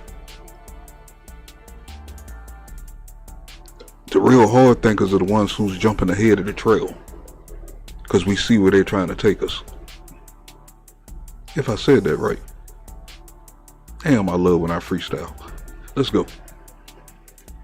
The same status, except I didn't go to Cuba first, but I did go to Miami, and then my father found better employment elsewhere. Thank you, and appreciate your work. Mr. Chairman, I'd ask unanimous consent. Mr. Chairman, I'd ask unanimous consent that the regs of the Secretary's agency dated March 29th, 2022 be placed in the record, in which a quote contained says full 83% of the people who were subject to removal between 2014 and 2019 were referred to an immigration judge and, in fact, were not found to have a credible fear. So when the Secretary said that I was wrong about the majority, he was wrong. It's 83% according to his own documents in the period 2014 to 2019, and perhaps it has improved, but I doubt it. Yield back. Without objection, the chair now recognizes the gentleman from Louisiana. Secretary Mayorkas, we have the frustrating responsibility on this committee of providing oversight of your agency, but I have to be honest and tell you I'm not sure exactly what you do at the Department of Homeland Security other than great harm. On your watch, the data is pretty clear. We've had record levels of illegal immigration, a rapid decline in deportations, skyrocketing fentanyl deaths across our country, and the Secret Service, which is a DHS component, can't determine who left cocaine at the White House. In the middle of all this, you created the Cybersecurity and Infrastructure Agency, CISA, which is a division of DHS. And it's one of the Biden administration agencies that colluded with and coerced the social media companies to censor Americans' protected free speech online. That's specifically detailed in a 155-page court opinion that came out of the federal court in Louisiana in the landmark litigation of Missouri v. Biden. At this point, they should make it hard to vote. You got over about 20 million damn immigrants up in here that they trying to use to hold power. Hell yeah. These people ain't voting for your best interest. These fools coming into your country, and if they get the right to vote, they gonna vote you right out of your motherfucking house and car. And that's on some real shit. They gonna come and take your fucking store, come and take your house, come take your car, run the fucking streets, run your streets, and leave you as an outcast in your own fucking country. That's what the fuck they gonna plan. That's what the hell they plan on doing. We got Joe Biden saying that he'd rather work with the Mexicans more than the African Americans. I need to find that clip. I'm gonna try to dig a little deeper. I'm gonna go ahead and start setting up my backup page. Yeah, that's what I'm gonna do. I'm gonna go ahead and start setting up my backup page. I'm starting to feel myself getting ruffled a little bit. Yeah, there you go. Because there's so much stuff out there that we overlooking, and we keep looking at the little stuff. And it's like it gets kind of hard to keep trying to show proof, break it down and show proof. This is a breakdown right here where they asking the questions of things that you see on the news and stuff like that. It's like, there's no better way to get to the truth than listen to the roots. Now, by the time damn local news and all these other sources get in and chop it up and stuff, if they're not getting the whole segment of this and just showing you 3-4 minutes, they up to something. You know what I'm saying? When you see a lot of these segments about 7-8 minutes long, well, a lot of them is 5 minutes. Some of them are stretched out a little bit longer, 8 to 10 minutes. Maybe 14 minutes is the highest I've seen. But when you get these things on local news or CNN or stuff like that, they only gonna give you about 45 seconds of a 10-minute damn interaction to trick your mind up on some shit. There's a little piece right here I want you to see. That's how Democrats move. Since we're gonna start throwing up stupid Republican things and shit, we're gonna call these stupid ass, demon ass Democrats out as we go. I'm sick of them lying motherfuckers. D-Truth trying to get me goddamn fired up. D Sizzle, he's not aware, dog. He's not aware. Have you read that court opinion? Congressman, I have not, and the Cybersecurity and Infrastructure Security Agency does not censor speech. Okay, well, the court found otherwise, and it's really curious to me. Actually, it's quite alarming that you haven't read the opinion, because your agency is listed in this opinion. The federal court looked at volumes of evidence over months of litigation, and they determined, among other things, that if the allegations made by the plaintiffs, the states in this case, are true, and hold on, the preliminary injunction was granted against your agency, sir, and other Biden administration agencies, including the DOJ and FBI. The court said it involves the most massive attack against free speech in United States history, And you're telling me this opinion issued July 4th has not reached your desk? No one's briefed you on it? Oh, I have been briefed on the Missouri litigation. Okay, but you haven't taken the time to read it yet. Congressman, No, hold on. Have you read it or not? I have read parts of it, Oh, Congressman. parts of it. Did you read the parts where it said that this is Orwellian and dystopian and that your agency is involved in a massive cover-up of specifically conservative free speech online? Congressman, the Cybersecurity and Infrastructure Security Agency is not involved in such conduct. Okay, well, the court found otherwise, and you stand here under oath and you give us these answers that we know are not true because this is demonstrably untrue. Get I'm suggesting 'em. to you that you're saying things to us under oath. You that help are shut me proven down, by the record motherfucker? to be untrue. Get Let me ask 'em. you about this specifically. CISA was created to, we call it the Misinformation and Disinformation Subcommittee of CISA. You familiar with that? Congressman, MDM, the MDM subcommittee, you familiar with that? The truth, you fought for this damn country. Stop that misinformation crap.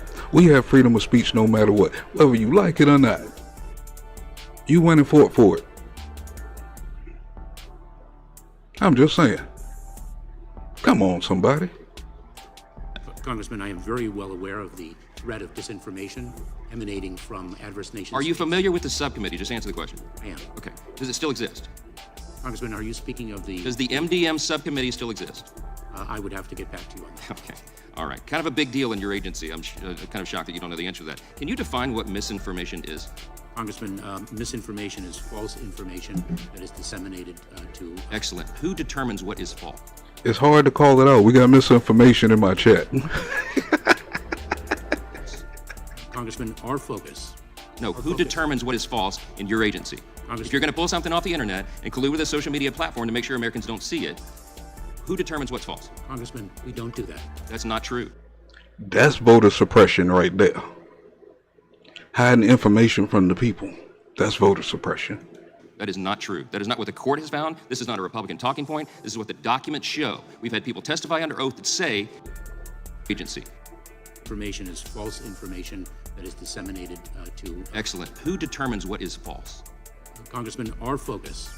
No, who determines what is false in your agency? If you're going to pull something off the internet and collude with a social media platform to make sure Americans don't see it, who determines what's false? Congressman, we don't do that. That's not true. That is not true. That is not what the court has found. This is not a Republican talking point. This is what the documents show. We've had people testify under oath that say, and you just defined the term, you're telling me that you don't know who determines what is false? Congressman, what we do, CISA, the Cybersecurity and Infrastructure Security Agency... The truth, put yourself on time out, man.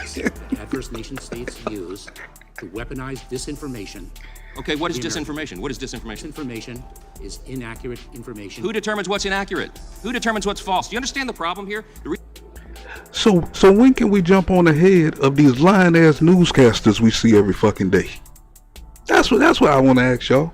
If it's misinformation and it's been proven, CNN, MSNBC, their anchors are fucking liars. How can we get on their knocking? How can we get on their shit? Because they the ones who's feeding this shit to the people, and then we come through with some factual shit that's going to get taken off the internet like we're wrong, and then they're going to put it back on the internet 3 years later like it was the truth.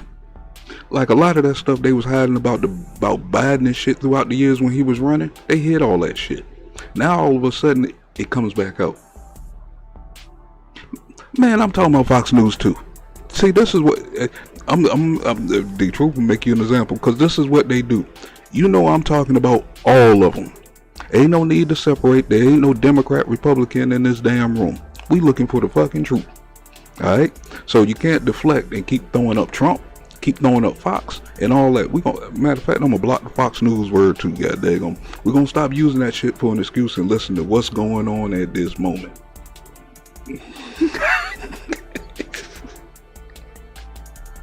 I know I didn't mention them. It wasn't on purpose. I was just ranting, man. I was just ranting. I'm freestyle ranting. But my fault. I did lead them out. Let's add in TYT too.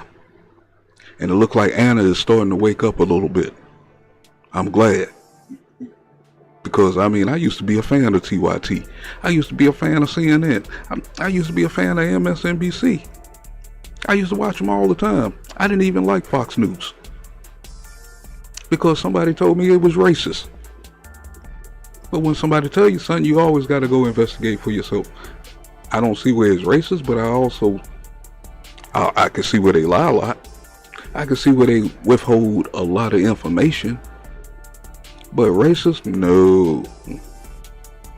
Yeah, them too. Well, no, I'm not. I wouldn't say Newsmax. It's something weird about it.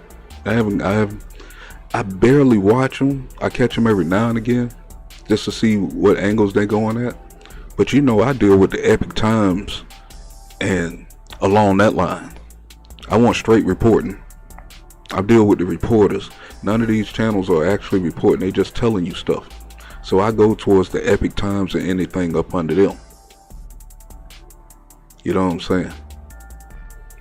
Matter of fact, I gotta resubscribe to the paper. But and a lot of their stuff can't be played on social media because they shadow blocking them now. For as big as they was 3-4 years ago, they shouldn't be suffering the way they doing right now with the information that you're seeing on that channel. They the ones who told me about goddamn the Chinese soldiers up in Canada 4 years ago. Everybody now is just finding this out. And I believe I brought it to your attention, D Sizzle. You know what I'm saying? It's like, man, they training Chinese soldiers up there when I was trying to give you some information about about everything that's going on right now. But you know what I'm saying? These were the things that they was pumping out back then, and they was silencing them. They was shutting their channels down. They was taking the articles off. They was doing some of everything to this shit. I can barely go back into my well, especially because that was the Mad Militant page. I can't even go back and find a lot of that stuff that was on the, you know what I'm saying, that I was seeing from the Mad Militant channel. It's like you can't find none of those old articles from 2-3 years ago no more. So what this dude's saying right here, and what they've been saying, there's a lot of censoring going on, and a lot of these social media sites are biased. You heard? But this dude right here look like he need to be working for the FBI instead, man, or NASA. Them glasses, boy, goddamn.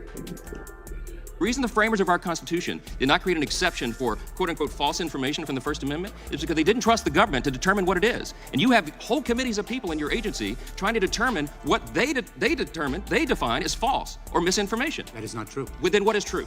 Please enlighten us. What we do is we disclose the tactics that adverse nation states are utilizing to weaponize information. No, sir. The court found specifically, it's a finding of fact that is not disputed by the government defendants, the Biden administration, your agency, the FBI, or DHS, not in the litigation. They determined you and all of your cohorts made no distinction between domestic speech and foreign speech. So don't stand there and tell me under oath that you only focused on adversaries around the world, foreign actors. That's not true. Congressman, the Missouri case, litigation to which you refer. He's not smirking. Litigation. But the facts were not disputed. This dude take us for a joke, man. So regret that I'm out of time. I hope I get some more yield. I go back. Someone yields back. Chair recognizes the gentleman from Georgia. Well, he ain't done with you. Mr. Chairman. I don't trust the government of Florida. Oh, God, I know this voice. History, particularly black history, wanting to put a revisionist idea that somehow slaves benefited from being slaves. I don't think that is the truth. But I'll tell you, my friend Donald Trump will have his folks thinking that that's the truth. But at any rate, MAGA Republican extremists want to sell us on an apocalyptic fantasy. They want the American people to believe that the border is out of control, that drugs are flowing in freely, that September 11th style terrorists are infiltrating with impunity, and that Latino immigrants are coming. Mr. Black Man, how is all these immigrants in the North, in the East, and in the West getting in all of these damn communities? It gotta be somebody, it's something coming through. That now you see New York City complaining. You see Illinois complaining. Well, not Illinois, it's Chicago, I would say. That's one of the main areas. New York City, I mean, so when they saying this and you looking at the overall information that's out and you see these people, now we did see the mayor of New York and, you know what I'm saying, Illinois get up there and complain about they running out of room and all these other things. Now they trying to bust them out to rural areas and stuff. So it makes me sick, man, when I see them talking like this shit ain't happening. That discredit everything that you're standing for in the party that you're representing, when you're supposed to be for the people that you actually hurting right now. I'm starting to feel the glow a little bit. God daggone, let me let this motherfucker talk. To rape, rob, and murder our families. But in reality, the greatest threat facing our homeland is white nationalist ideology that lies beneath such rhetoric. Man. Experts agree that dangerous speech from elected officials creates a climate that foments violence and threatens public safety. And Republicans in the 118th Congress have amplified. My hood people in the chat, is white supremacy bothering you in the hood right now? Or is niggas and immigrants? I'm just saying. The white nationalist invasion conspiracy theory over 80 times in their official capacity. 11 members of this very committee peddled this dangerous anti-Semitic, racist conspiracy theory. As Dr. Heidi Beirich, co-founder of the Global Project Against Hate and Extremism, has said, quote, when migrants are described as invaders, that leads to violence, because how else does one stop an invasion, end quote. Mr. Secretary, as the ranking member mentioned, next month is the anniversary of the El Paso shooting. The shooter was inspired by white nationalist theories like the Great Replacement theory and claimed that there was a Hispanic, quote, invasion. He drove hundreds of miles to, as he admitted, target Hispanics and to murder 23 people. He is far from the only person inspired to kill as a result of these theories. In October of 2018, a domestic terrorist infiltrated the Tree of Life Synagogue in Pittsburgh, Pennsylvania, and murdered 11 congregants during Shabbat services. That man targeted a Jewish community because he believed in the Great Replacement theory. And unfortunately, this has become a repeated pattern, which includes the attack in Poway and Buffalo. Regardless of political views, we should all stand for the principle that hate is unacceptable. Mr. Secretary, what kind of impact does this white nationalist rhetoric of... Wait till we get into when the DNC paid for most of this shit. Bang, bang. So I just let folks talk sometime. There's some information out there, boy, folks might need to see, goddamn. And I'm trying to figure out a way to get it to the people. You know what I'm saying? And yeah, I'm pretty sure the GOP and all the motherfuckers, they did they dirt too. Yeah, we know. But as far as this current moment right here, this is what we worrying about, because we ain't got much time left. It's hard to, it's easy to call these motherfuckers out because they're doing the most. They're doing a little bit too much in the open. Anything that anybody else done is hidden unless somebody started to recall it or bring it up. Invasion or replacement have on minority communities? Congressman, when an act of hate occurs, it's not just the community that is impacted. The adverse impact is felt. We did a show on my bro's channel, I Smoke Hip Hop, where we expose the crisis actors being hired off of Facebook. I mean, this shit get deep, D-Truth. This is some deep shit. Yes, I believe in the crisis actors. Yes. Who you think those white guys was breaking the fucking windows, walking away from the scene to make it look like the black folks are tearing up their neighborhoods? That was a crisis actor. Who you think placed a whole pallet of bricks on the freaking corner in a black neighborhood so they can grab them to protest? Crisis actors. Man, come on, dog. We're not blind, man. We're not blind. And I'm damn sure not gullible. I know what I see. Felt across this nation. One of the most prominent terrorism-related threats that we face in the homeland is what we term domestic violent extremism.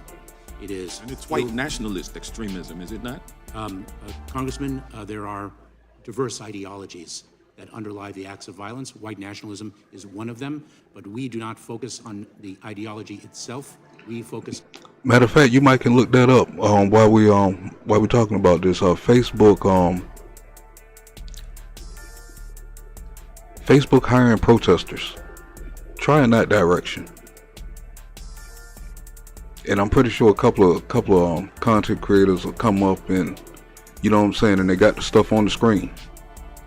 Dead on the screen. There ain't no just talking. We was looking at Facebook on the screen and strolling through that shit, and these fools is what you call. A lot of it was through, from my knowledge, through the rich guy, Soros.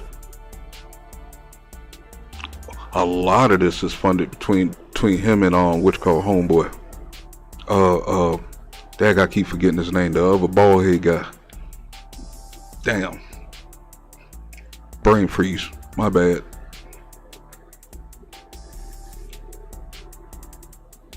I think I like D-Truth in the chat, man. You started to make my brain starting to move a little bit, man. It's like, man, I got a lot of damn shit loaded up in here.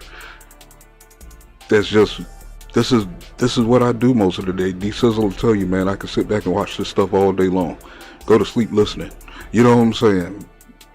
While y'all on the panel cutting up and stuff, I got about 4 or 5 screens over here, man. I always got some of this stuff going in the background. That's the reason why I'm not on the panels.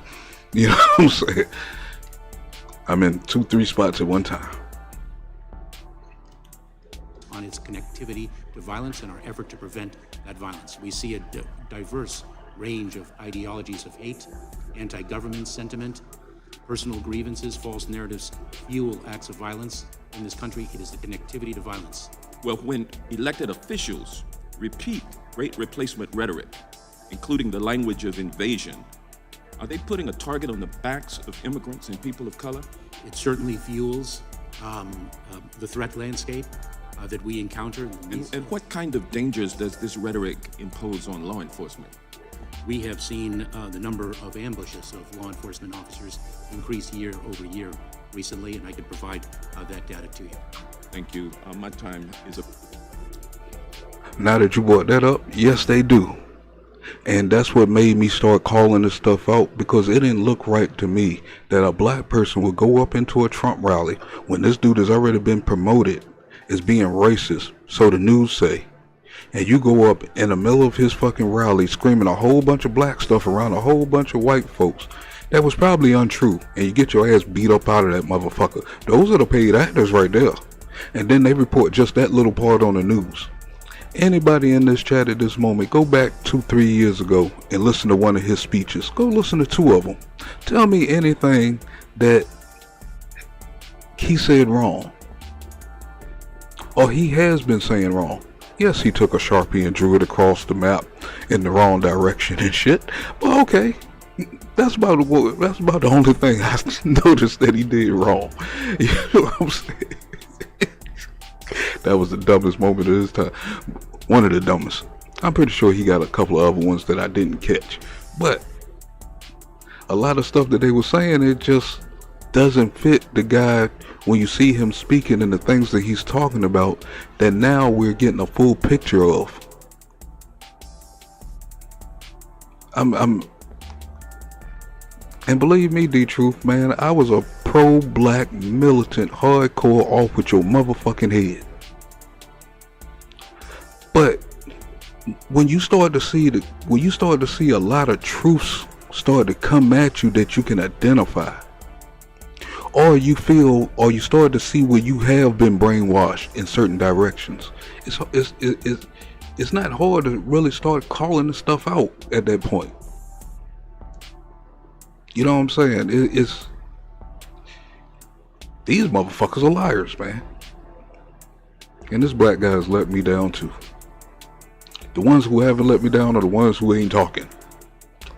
Most of these black folks, well, we got a Tim Scott and the other dude, I forgot his name, right off bat. But they come in speaking for us. These black folks, the last 2 black folks are not speaking for us at all. And I'm not talking about just us as a culture. I'm talking about us as a nation.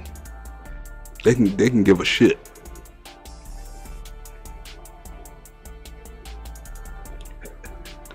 I would actually have to see the proof of that, because I could find 2 or 3 stories up here on YouTube where there's people living in Trump's houses that haven't paid rent in 8 years, not with with a contract with them saying not to worry about it.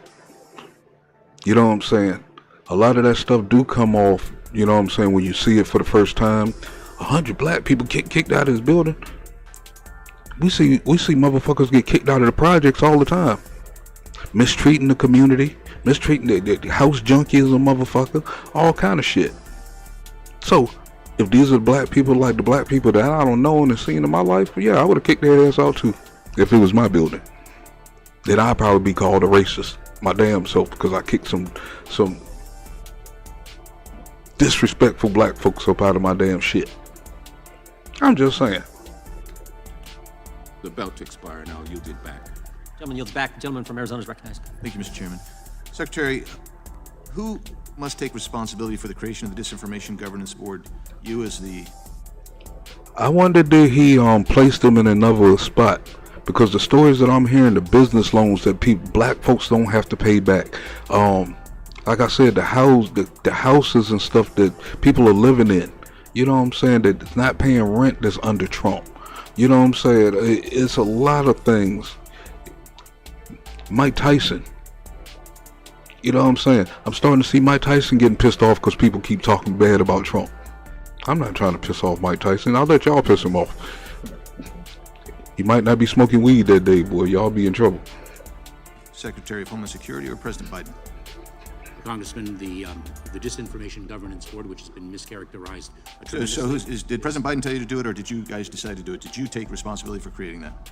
Congressman, it is my responsibility, and I will share with you that... So the last 4 days, 5,300 people have been encountered in the Tucson sector. Last 4 days, 5,300. Can you do a report on it? Because I've been hearing it through the years, but I never really looked into it. You know what I'm saying?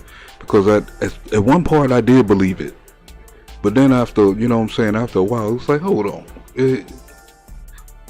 Are they playing with us? Are they playing with us again? It's so much manipulation that they use to try to get us to turn against this guy who 10 years ago was the number one dude in our culture.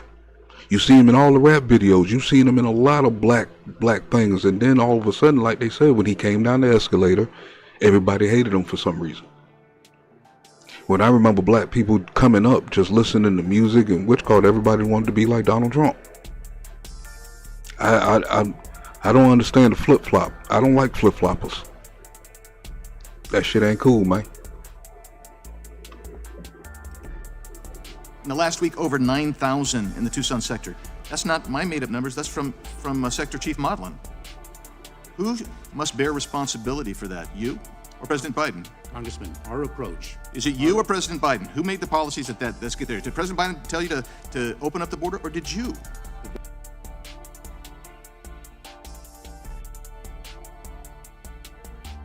Border is not open, Congressman. Oh, so that's why there's 5,300 in the last 4 days that illegally tried to enter the country.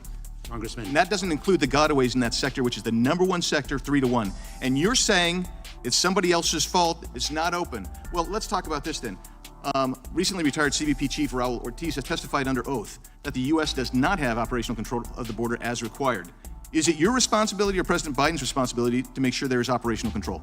Congressman, these are not hard questions. It's either your responsibility.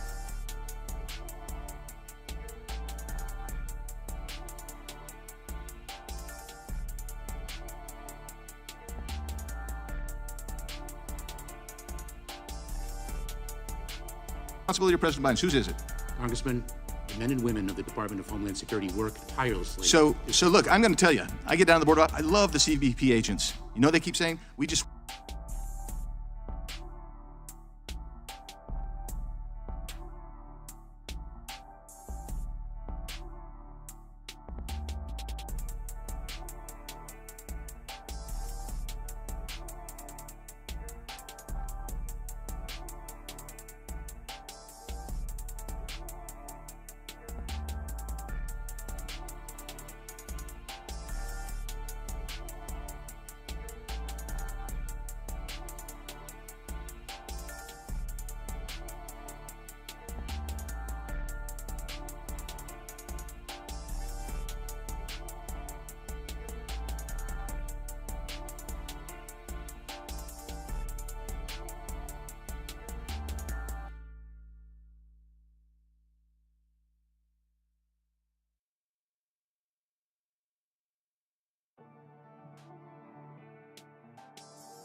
want to enforce the law. So who's preventing from enforcing the law? Is it you or President Biden? It's that simple, because your policies are allowing millions of people to get through across this border. So since January 20th, 2021, millions of illegal aliens have crossed the southern border and have been released by DHS. And Was my mic on just then, or was I talking to implement myself? this catch and release program, or was it President Biden? Congressman, individuals who pose a public So, safety look, you and I have had this song and dance before. You never want to answer the question. You never want to answer the question. Look, there's the whole side over there. They want to feed you pablum so you can say whatever you want. But I think the American people know it's either you or President Biden. And I want to know, is President Biden giving the directions on the implementation of your policies? Or are you the one that's creating it? So let's go to some of the stuff that you've written. In September 30th, 2021, you issued guidance that... One last pause for a minute. D-Truth, how can you say that when this was the main guy that was trying to put up the border to prevent all this stuff? See how we go around in circles? If they didn't have to have this energy. The guy was trying to put a border up, and they was mad about that. Oh man, this and that. I ain't gonna lie. Me being pro-black at that moment, hearing about the wall and shit, I was thinking, are they trying to close us in? There's no way out but two oceans. You know what I'm saying? Whoever's in the middle might be stuck. But then I started to see, you know what I'm saying, what was really going on and what they was trying to do and stuff like that. That was the best thing to do, was to put up the border. Let these people come in, which call. I don't give a damn if this used to be their shit. They lost the shit at the Alamo, didn't they? The game ain't fair. Fuck it. But as far as this moment in this part of history, while I'm here, I want the borders closed off because I want to feel safe. Unless you want goddamn cartel coming down your street with goddamn M50s on the back of motherfucking pickup trucks, goddamn shooting up your fucking house.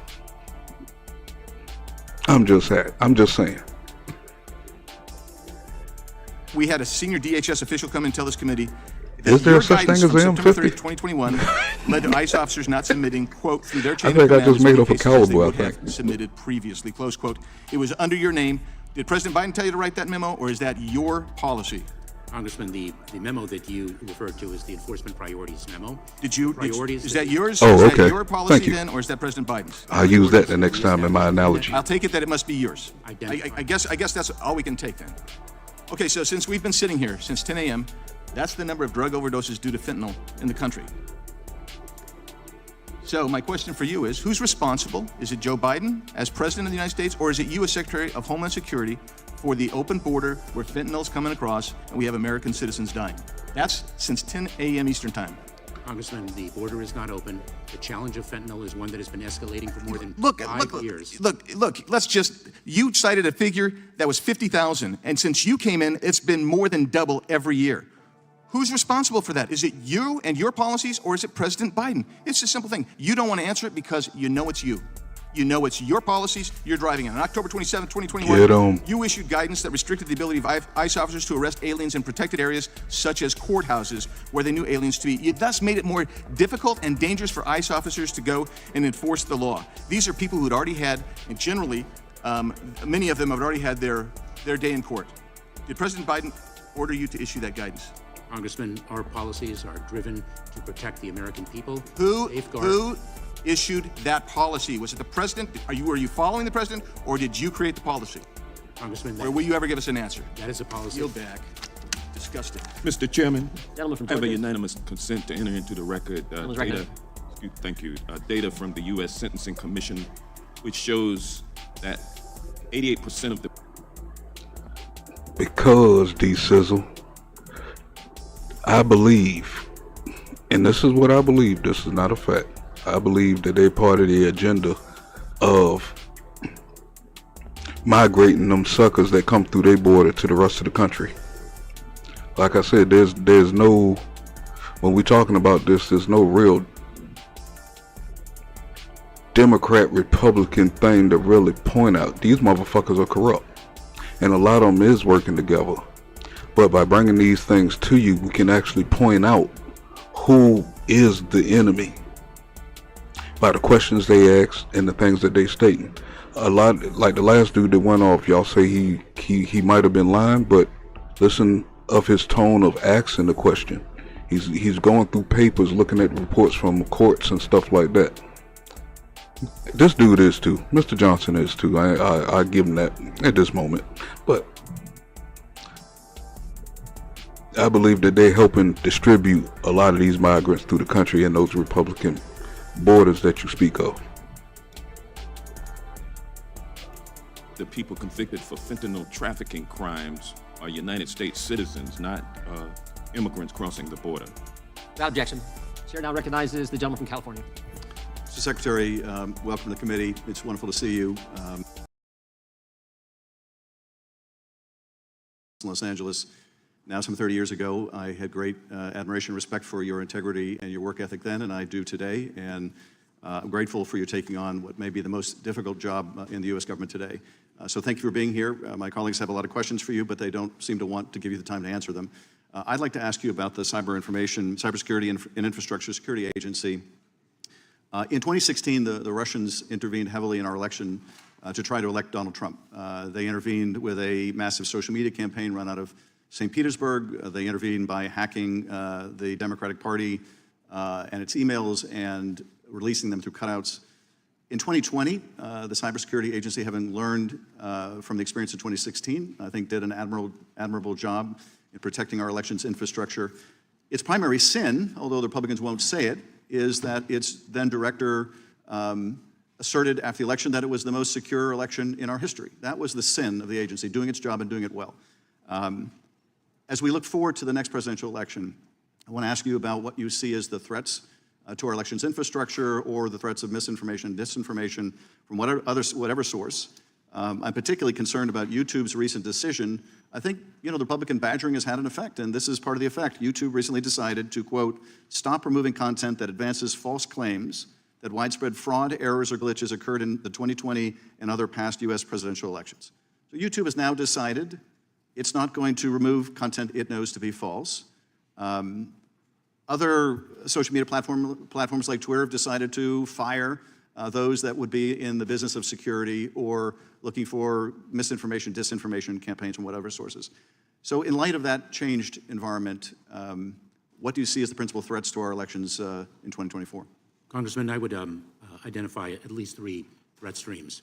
One is the threat of disinformation propagated by the nation states of Russia, China. Man, where he come from? I thought we shut this dude up. The cybersecurity threat, something that we are always vigilant in guarding against. And it is because of that threat that we seek to build redundancies in our election systems to best protect them.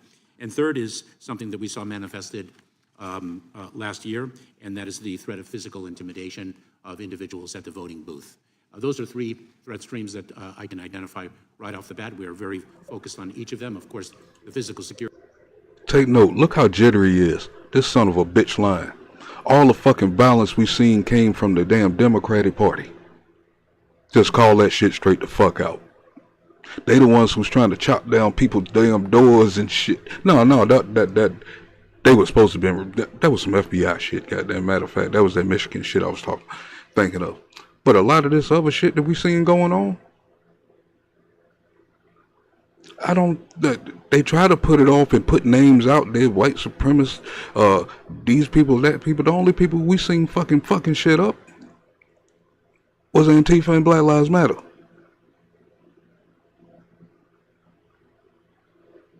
I mean, and this is coming from all the news sources, with picture.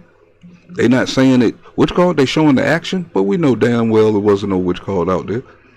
The people they talking about, those old folks you saw in the tourist in the tourist mode, got there going up there in the fucking Capitol, are not fucking tearing up our fucking streets. They wasn't even the one that broke the windows at the Capitol. From what I'm seeing, that culture of people was not as bad as they portrayed to be, as far as what I'm seeing. But let's look at this dude Shake in which call. Look at his body language. Security is not something that we ourselves provide, but work in collaboration with local jurisdictions and give them advice as to how they can best secure the facility and the integrity of the voting process. Today you may have... Everybody's coming in. China's coming in. What is it? People over there in Israel. Well, the Middle East. Middle East is coming in. You know what I'm saying? There's a lot of folks coming in. Yes, Cuba, Jamaicans, everybody's coming in.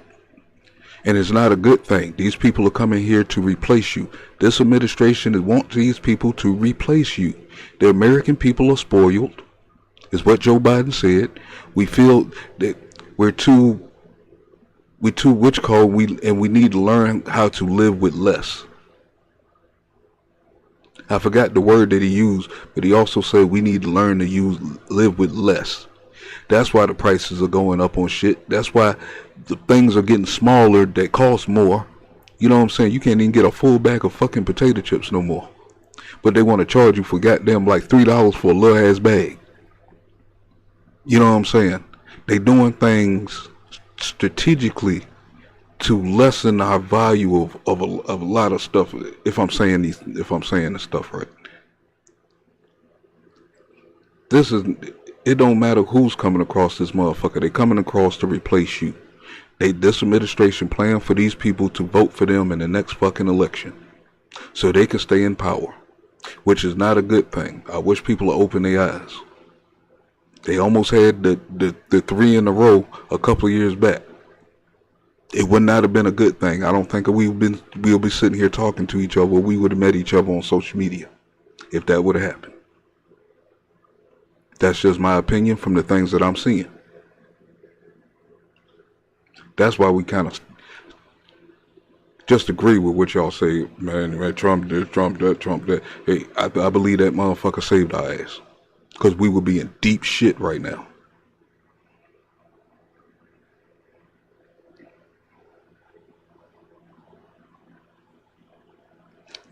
No, I think they want to replace the Americans, period.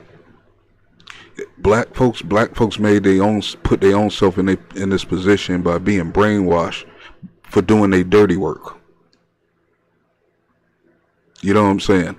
That's what I seen Black Lives Matter do. They did the dirty work for that party with the agenda that they was pushing. Use people's feelings against them. But it's kind of hard to call these things out when people get, what's the word I'm looking for? It's like, what's the correct word I need to use for this? When folks are like how you are with your favorite movie star or your favorite your favorite music creator or something like that. You just became a to the cause, which is not. Man, fuck it. Black Lives Matter, goddamn, just use the fuck out of black people, goddamn, to do the dirty work of the goddamn Democrat Party. Plain and simple. And now that party won't even look back at these people. Boom, boom, just like I told you. I was telling so many folks, they are not going to turn around and do nothing for us. They got what they wanted. Even with the first black woman, so-called black woman president, called vice president, sitting in the seat. She did less than the damn president. First black president. And we're going to get on his top too. Yeah, buddy. It was reported that Rudy Giuliani has acknowledged in a court filing that the statements he was making about these Georgia election workers were just patently false. Those election workers' lives were put at great risk. Some of your own personnel, their lives have been put at great risk by those who would attack our elections or attack efforts to prevent misinformation and disinformation. What efforts can you make to protect election workers and your own staff from these relentless falsehoods advanced to facilitate the campaigns of some of my colleagues, presidential hopeful? Some of the things that we do, Congressman, is we provide information to state, local, tribal, territorial, and campus law enforcement with respect to the threat streams that we are observing. We also have protective security advisors in each state that give advice to local communities about how best to secure facilities and make them safe areas for people to vote. Those are two examples of the work that we perform. Well, I appreciate what you do, Mr. Secretary, and I hope that these constant and unfounded attacks on you, on your agency, on the Cybersecurity Infrastructure Security Agency don't make your work that much more difficult. We're grateful to you, and with that, I yield back.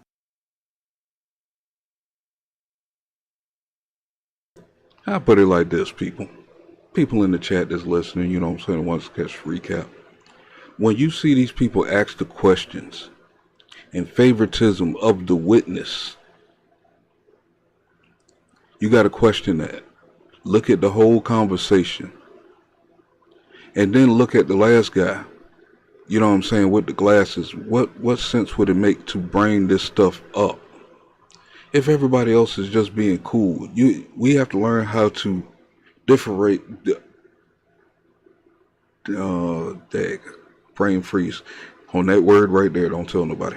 We got to learn how to tell who is really asking the difficult questions and who is just trying to breeze through. The people who's trying to breeze through is part of the same agenda. Like the black guy that just spoke, this guy, the one with the big cornrow on her head. There's a few other ones, you know what I'm saying, that just look like they just side with this guy. For what reasons, when the whole country know that this guy is dead wrong for what he's doing? The whole country. We got to stop letting the 1% control the whole narrative. And that 1% been strong as fuck. They can say whatever we want about we pushing out misinformation and shit like that, but the lies that they believe in getting and pushing this shit forward in a small group is ridiculous. I don't want to see nothing on January 6th. I already got the whole whole thing on that motherfucker. That shit was. We not even gonna get into that. It's a waste of taxpayers' money for that committee. When people was actually sitting there watching this stuff live, you know what I'm saying, as it happened, not getting no reports later on that's just been chopped and screwed. You know what I'm saying? There's no way impossible that word traveled that fucking far to goddamn make that shit happen. Any of that shit, period. It would take us forever to even jog that amount of distance from when the speech in the damn which call was straight off back. That which called everybody act like last week we didn't play the meeting with which called, but the Epps dude goddamn leading the damn which called into the Capitol. How come that dude wasn't arrested? Who is he for real? He was on the FBI's watch list. Bring that stuff to the people.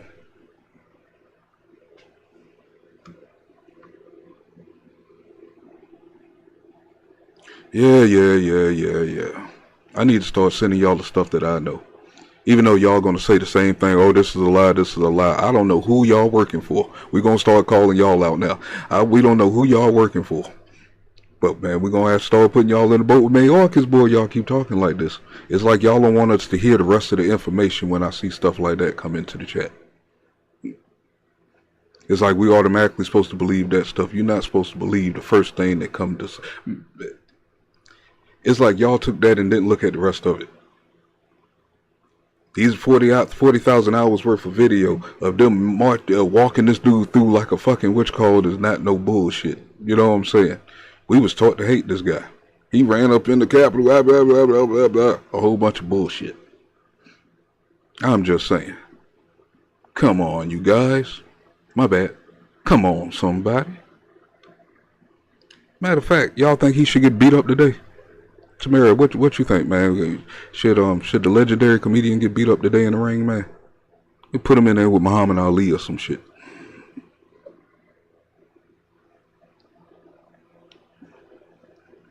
Elma Rose. I heard the name before, but I really can't pinpoint really who that is. But I have heard the name come up a couple of times.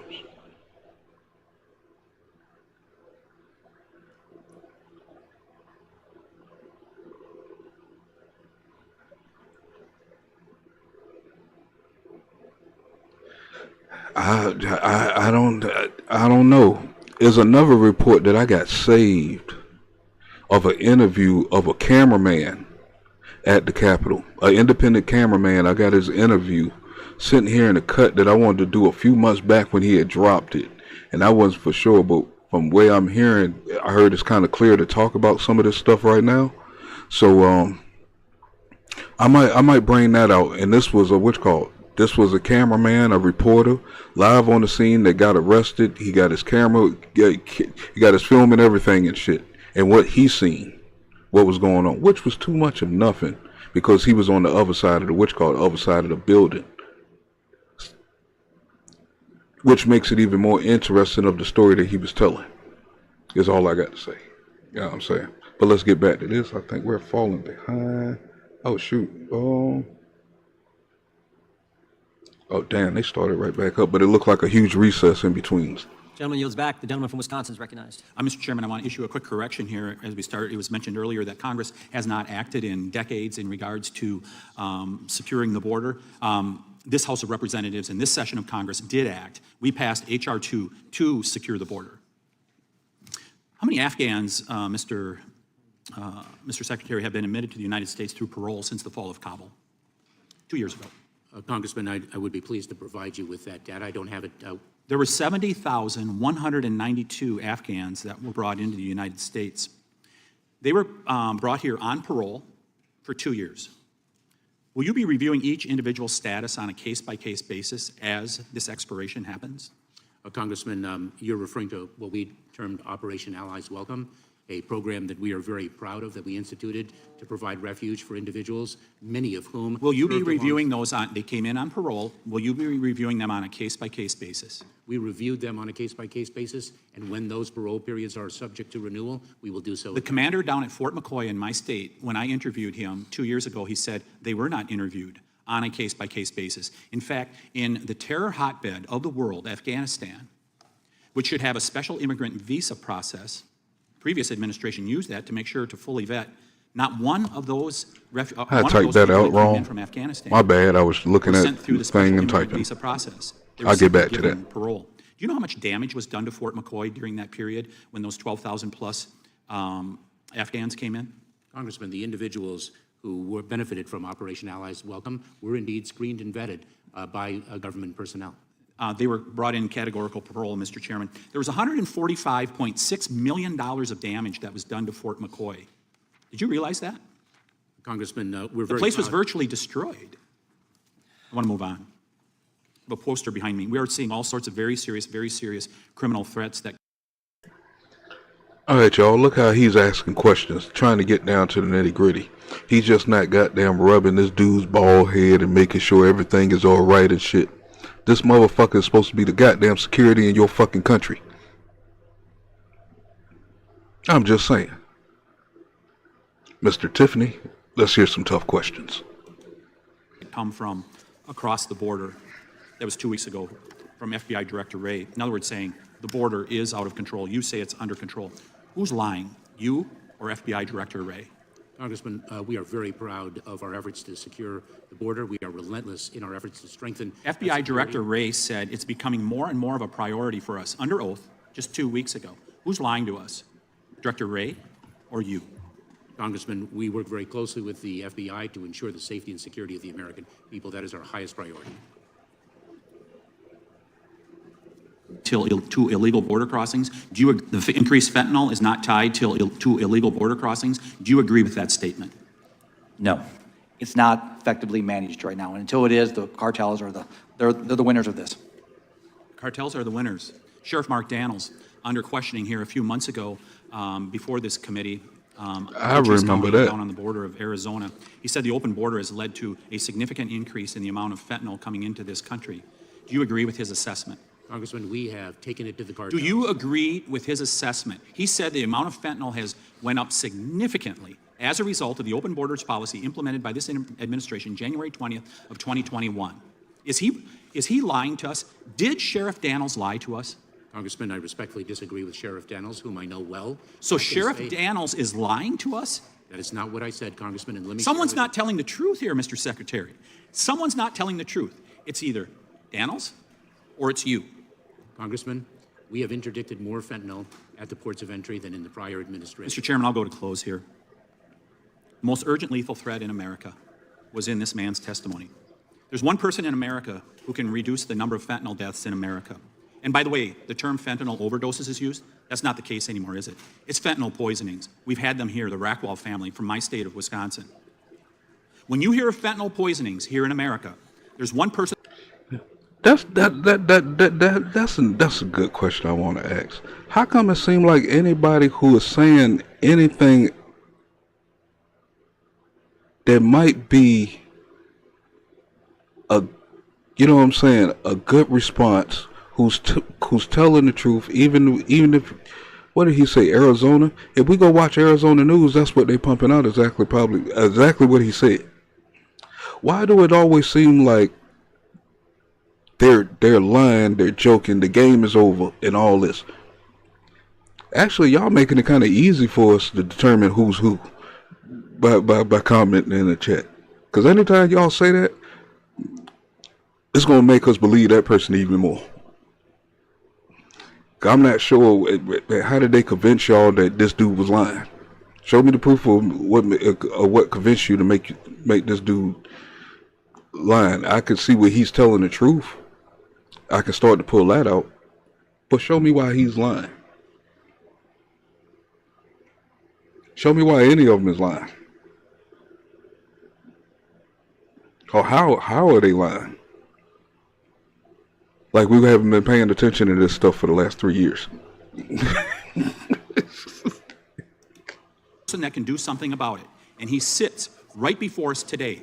You, sir, are responsible for reducing fentanyl deaths in America. Will you ever do anything about it? I yield back.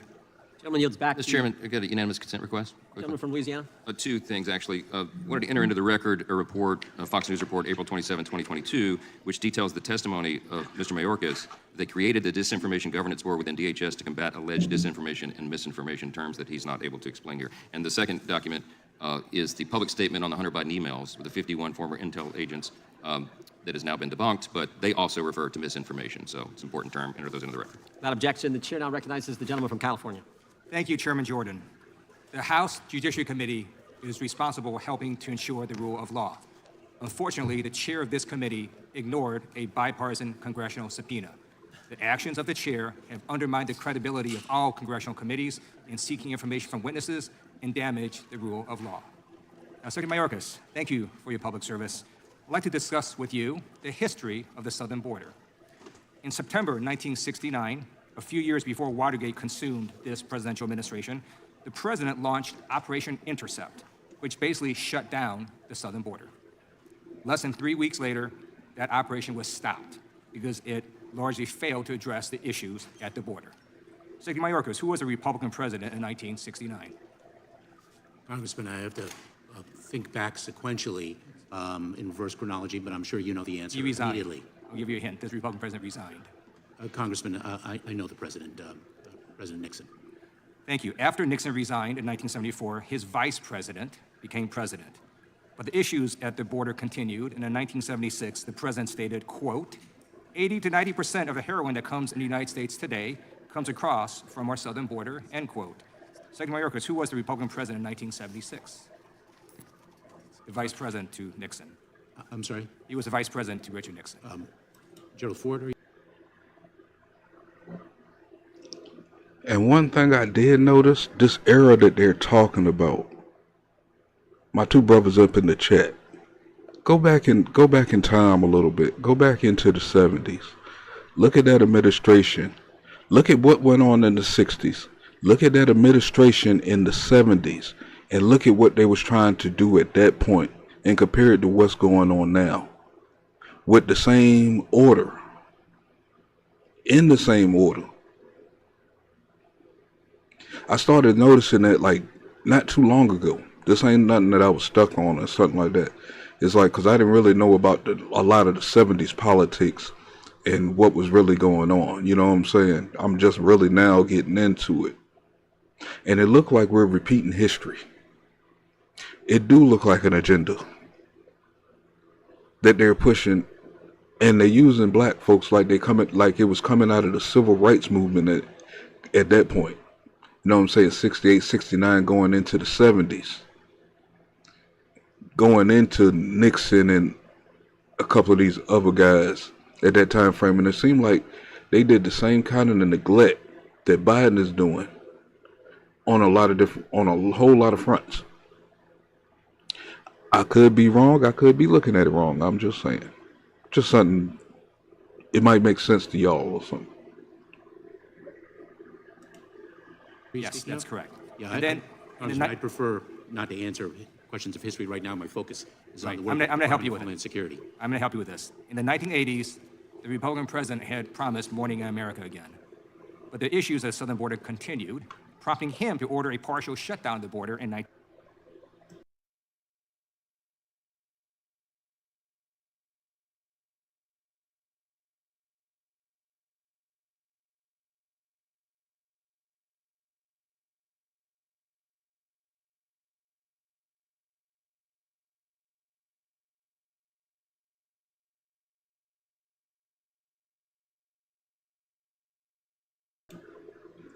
Oh, my bad.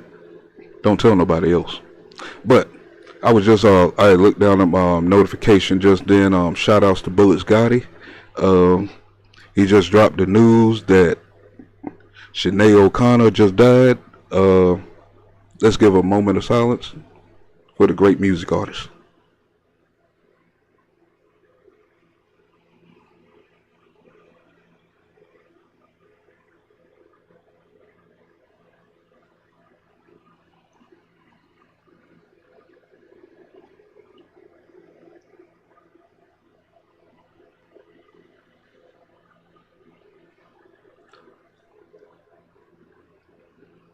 Alrighty, yeah, that was that. She had a couple of hits back in the days, as far as I remember. I haven't looked into it yet, but that's what he just posted a minute ago. I think he might be talking about it as Bullets Gotti Show 2.0. All right, let's get back to it. 1985. This operation, aptly named Operation Intercept 2, was stopped after only a few days because it also failed to address the issues at the border. And this was a president that knew about these issues because he was a former governor of California. Secretary Mayorkas, who was the Republican president in 1985? Ronald Reagan, Thank you. Congressman. The border issues continued into this century. In 2006, the president, who was also familiar with the border because he was a former governor of Texas, declared that, quote, for decades, the United States has not been in complete control of its borders, end quote. Secretary Mayorkas, who was the Republican president in 2006? President Bush, Congressman. In the prior administration, the Republican president tried to solve their issues at the border, and he failed. I would now like to show a video of what was actually happening during the prior administration in 2018. So This is a pit stop on a punishing journey to the U.S. border, and it's still just the beginning. Migrants from Honduras, Guatemala, and El Salvador continue to make their way north, fleeing poverty, persecution, and gang violence. The caravan now includes an estimated 7,200 migrants, and more are expected to join tomorrow, potentially pushing. Now, I want you to make sense of the video being played on the damn screen. How come these people can't fight back? You see how many it is? How come these people can't fight back? They rolling by the hundreds of thousands.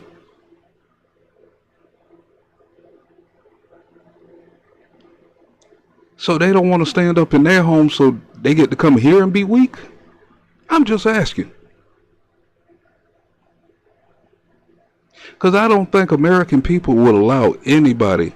I understand this situation here, people are manipulated by the border being open and stuff like this. But if it was a real attack on this daggone country, I don't think that we're the type of people that run.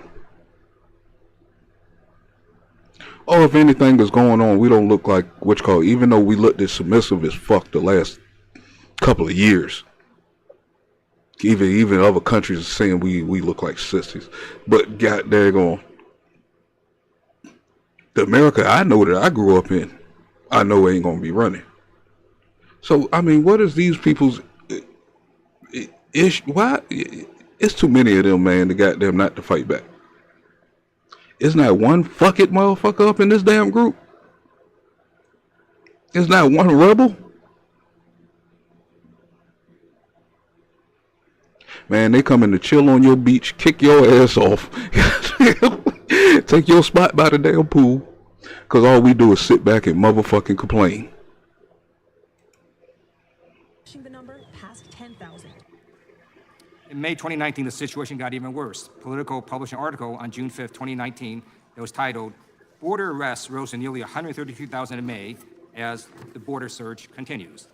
City Mayorkas, who was the Republican president in 2018 and 2019? President Trump, Congressman. And now we're here in 2023. City Mayorkas, last month in June, border He crossings put his head down when he to the said lowest that. level in over 2 Why years. you put your head down? Usually y'all say that proudly. Border crossings last month declined to the lowest level in over 2 years, correct? Yes. Okay. Politico published an article last week that stated approximately 99,545 individuals were apprehended last month, the first time the figure dropped below 100,000 in more than 2 years. That data is largely correct, right? I believe so, yes. All right, so based on the facts that you testified to, here's this chart. Shows that under Trump, there were 100,000. Yes. Okay. Politico published an article last week that stated approximately 99,545 individuals were apprehended last month, the first time the figure dropped below 100,000 in more than 2 years. That data is largely correct, right? I believe so, yes. All right, so based on the facts that you testified to, here's this chart. Shows that under Trump, there were 133,000 border apprehensions in May 2019, and last month, under the Biden administration, there were less than 100,000 border apprehensions. The facts show the southern border is doing better last month than it was under Trump in May 2019. Thank you, Secretary Mayorkas, for your public service. And now the Republicans want to impeach you. Good luck with that one. I yield back. Gentleman yields back. The gentleman from Texas. This motherfucker pulled out a homemade fucking.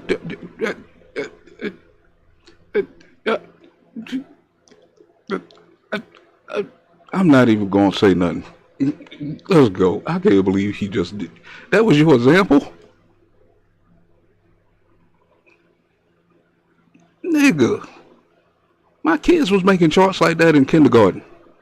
Get the hell out of here. I thank the chairman.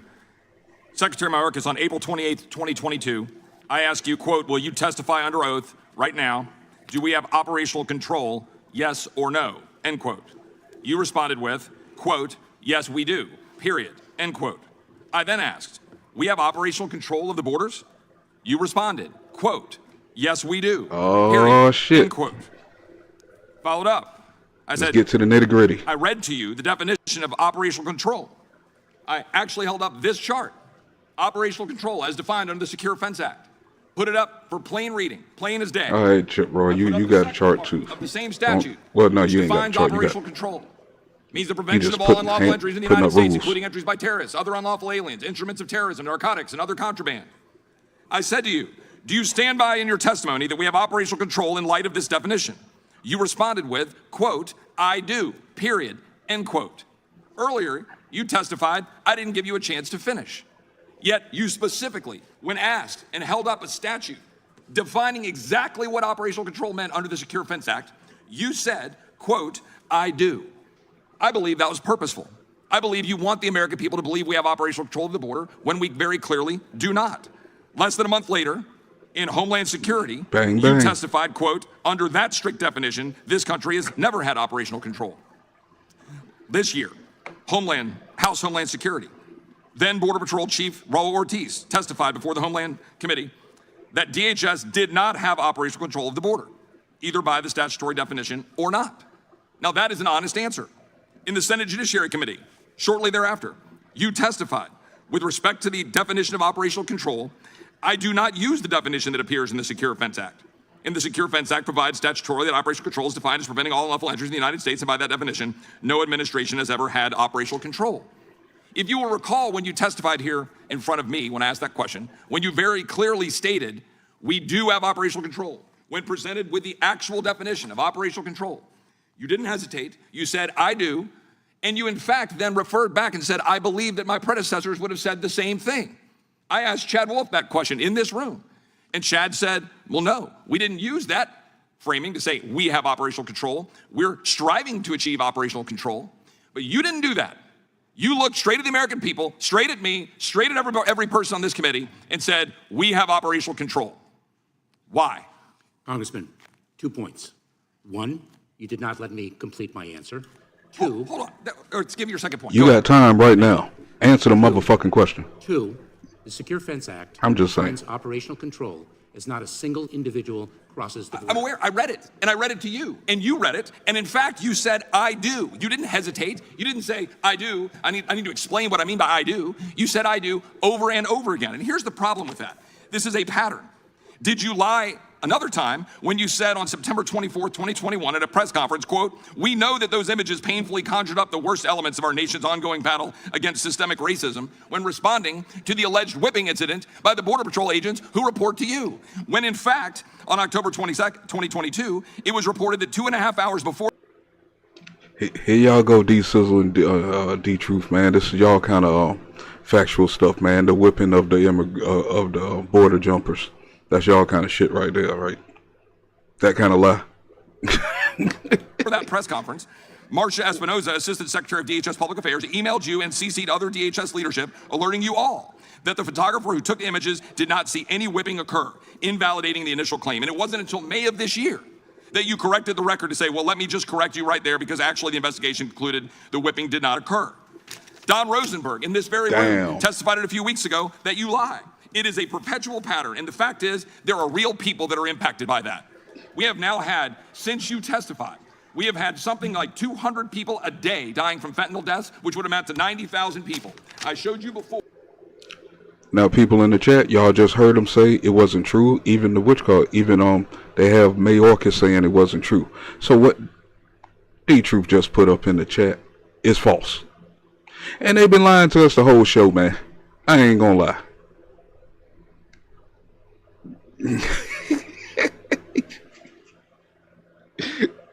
I got the upper hand, man. This is my house. So there. When you were here. It looked like Chip Roy got a shag on the back of his head, man. For those who know what shag is. The lost voices of fentanyl. The hundreds, the thousands of Americans that continue to die, 90,000 since you came into this committee and lied to us. Hold on, this might be a lie too, man. This might be a lie too. Gentlemen, gentlemen. And if y'all subscribe to my channel and y'all see me post Chip Roy things and stuff like that, you can tell he's a passionate guy about this country. He's a passionate guy about you. He has no reason to make none of this stuff up. A lot of these people don't have no reason to make none of this up. Is being brought to the floor because there's actual evidence that this stuff exists. Now, those deflectors who want you to just stay dumb and don't want you to hear about none of this, they're going to sit there and tell you that, oh, Trump 40, 45, I ain't going, what's going on, which called, they just try to keep you deflected and they keep on saying little things and stuff just to draw you away from what they actually talking about. I noticed that. I stopped falling for that a long time ago, even though I stopped the video to talk to it. But we stopped paying attention to that stuff a long time ago. Actually, it just makes us frustrated and mad because then they acting like we're dumb and we don't know what the hell we're talking about. And we're supposed to just believe everything that they're saying, even though, gosh almighty, if we did that, well, we'd be real fucked up. We'd be on the back of the bus going to concentration camps right now, listening to some of these folks. But let's go. Yields back. The gentleman from California is recognized. Mr. Secretary, you have a serious job, and occasionally you have to deal with some very unserious MAGA colleagues of mine. Your serious job is to secure the border of the greatest country in the world, a country that is neighbor to some of the most violent and economically insecure countries in the world, where people are willing to risk everything. I'm not gonna lie, I try to give some of these people the benefit of the doubt, but as soon as you start off you throwing a shot across the fucking aisle, it makes me discredit everything that you say. You're not about the truth. You just here pushing propaganda at this point. You know what I'm saying? As soon as you throw a shot, that's how I look at you. We're on the floor and looking for facts. There's no need, the MAGA supporters across the way. Look, just because you love your country, that don't mean you fucking MAGA, motherfucker. And don't let nobody else tell y'all any otherwise. It's just really starting to sound real stupid when they supporting the goddamn devil in the fucking Klan. Bang, bang, I said that shit.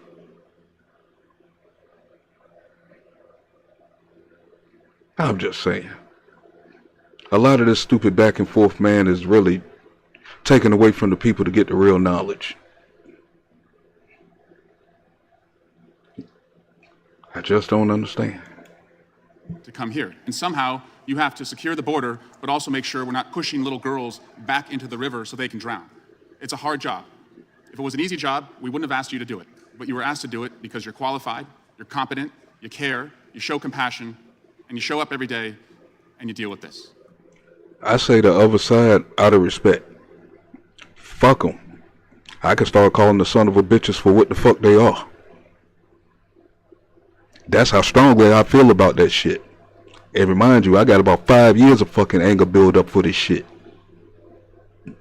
So yeah, I mean, we can, because I don't like being lied to, period. No matter who do it. Especially when you try to insult people's intelligence.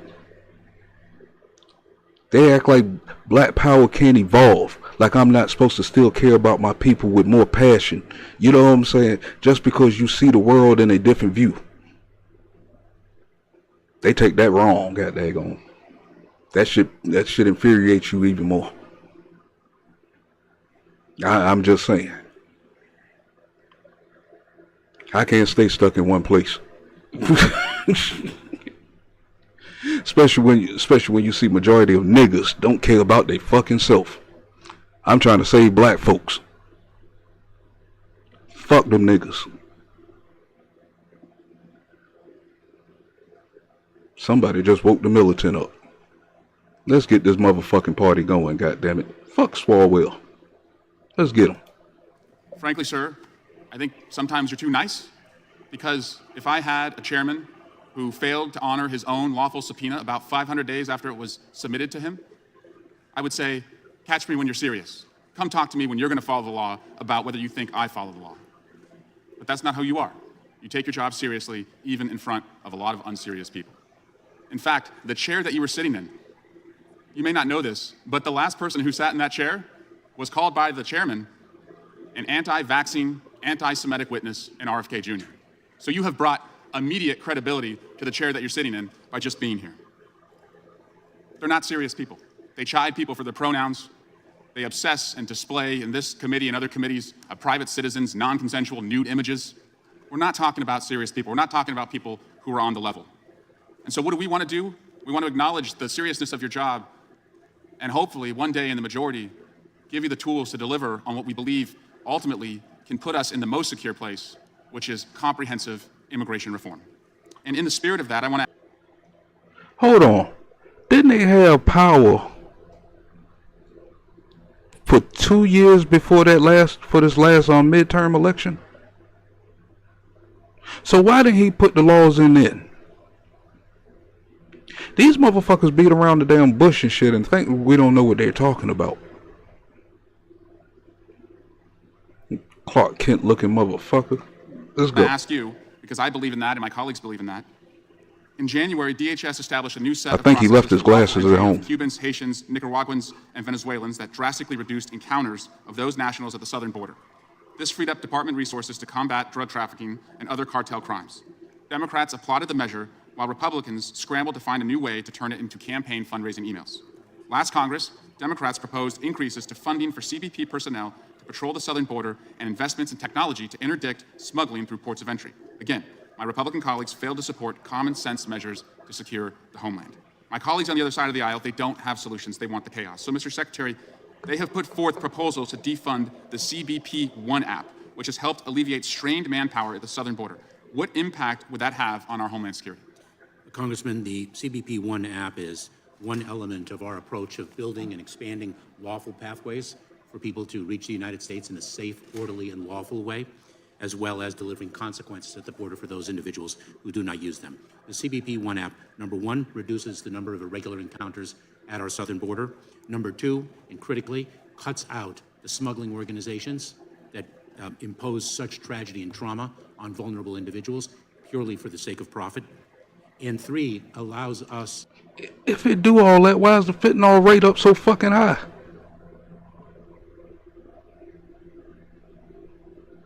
As y'all say in the YouTube streets, make that make sense. I'm just saying. To screen and vet individuals before they arrive at our border. It is of tremendous utility to us, and its results have proven productive. And thank you, Mr. Secretary. As I said, you have a serious job. Border crossings are down despite my MAGA colleagues constantly saying we have an open border, which only invites people south of the border to believe that they should try and come here. They're rooting for that chaos. You are trying to bring solutions to stop that. Fentanyl seizures are up. Congratulations to the brave men and women who wear the badge every day and walk the beat at CBP. That should be celebrated, but rather it's used by my MAGA colleagues as a political weapon to suggest that they would rather the fentanyl. Oh yeah. Let me put my misinformation out there. Obama's chef burnt the biscuits and got took out. I'm just saying. Get past CB3, past the ports of entry, and into our schools and our communities. You've got a tough job. You're a serious person, and we're grateful that you're doing it. And I yield back. Gentleman yields back. The gentleman from Kentucky is recognized. I thank the chairman. Secretary Mayorkas, the Department of Homeland Security issued a National Terrorism Advisory System bulletin this year in February. It said the United States remains in a heightened threat environment fueled by several factors, including online environment filled with false or misleading narratives and conspiracy theories, and other forms of dis, and malinformation. Can you define malinformation for us? Congressman, we're dealing with false information that is used for a particular purpose. Isn't malinformation actually true information that may be inconvenient to the establishment orthodoxy? I'm sorry, Congressman. Isn't malinformation inconvenient information for theories? Several factors, including online environment filled with false or misleading narratives and conspiracy theories, and other forms of dis, and malinformation. Can you define malinformation for us? Congressman, we're dealing with false information that is used for a particular purpose. Isn't malinformation actually... Now, we got a definition of malinformation from the hearing with JFK Jr. last week. That's what they used to shut down his speech at certain parts and things like that. You know what I'm saying? The information they didn't want to get out. So let's see if he has a definition for it. Actually true information that may be inconvenient to the establishment orthodoxy? I'm sorry, Congressman. Isn't malinformation a made-up word that refers to information that's actually true but just inconvenient to the government narrative? That is not true, Congressman. Let me ask you this. You said that the proliferation of false or misleading narratives sow discord and undermine public trust in U.S. government institutions. Is it illegal to undermine public trust in U.S. government institutions? Congressman, we become involved because we believe in the First Amendment right, and we have safeguards to protect. Now pay attention to what they're saying compared to what the guys in the chat are saying. Listen to the questions he's asking. And you can see a lot of evidence if you know a lot of these content creators who went against the grain and started pumping out their source of news that was outdoing the main channels, you know what I'm saying, by views and all. Look how quick they got shut down. But over time, look how much truth they was putting out compared to what's coming out now. They've been putting this stuff out. I was putting some of this stuff out. We was shut the fuck down. Now all of a sudden, like 2-3 years later, you want all this stuff popping up and stuff. The CCP and all the stuff that we've been called out and stuff is now relevant. This dude sitting here lying his motherfucking ass off, and he didn't shave his head. Protected. We actually have a statutorily created Office for Civil Rights and Civil Liberties. We become involved not with respect to a particular ideology. We are ideology neutral, but it's connectivity to violence. Isn't larger government an ideology, the bigger government? Let me ask you my original question, is it illegal to undermine public trust in U.S. government institutions? Congressman, We understand First Amendment principles. We embrace and protect them. Doesn't the- Individuals can espouse whatever ideology they believe in. And so that is a let me ask you the question, if you just answer it directly. Is it illegal to undermine public trust in U.S. government institutions? Isn't that, in fact, what we're doing here today? When we point out that you've released 1 million or 2 million people into this country without trying to deport them? I mean, are we, in fact, undermining? Who is the judge that, D-Sizzle? Who's the person judging that is misinformation? Because so far it looks like y'all playing follow the leader. If they say it's misinformation, that's what y'all say. I got a brain of my own. I don't play follow the leader. So how do they determine who is giving out the misinformation? Because it seemed like they gave out a lot of misinformation on national networks that's being called out, and a lot of the stuff is still being suppressed from getting out from you to know. You know what I'm saying? We said a lot of stuff about children trafficking and all this stuff and the abuses that's going on with these kids and stuff a long time ago. Why you think Oprah's mad now that she's been called to the forefront about this shit with proof? Yeah, that shit all over YouTube. Y'all check that out. Punch up Oprah and child trafficking and all that stuff. It's all over YouTube right now. You know what I'm saying? They give you the information. It's up for you to go do the rest of the work. I'm not saying, as you used to tell me, I'm not saying you to believe everything I say. Go look this stuff up yourself. I'm not just going to sit there and just keep saying stuff without coming with the proof. You know, so, Lord, here we go again. So we're not supposed to believe nobody. We're supposed to believe all these motherfuckers who turned the country upside down. Y'all see this in the chat, right? If y'all been following along. No matter what we seeing or hearing, we're not supposed to believe none of it. Who sent y'all? Who y'all working for? Damn, D-Sizzle.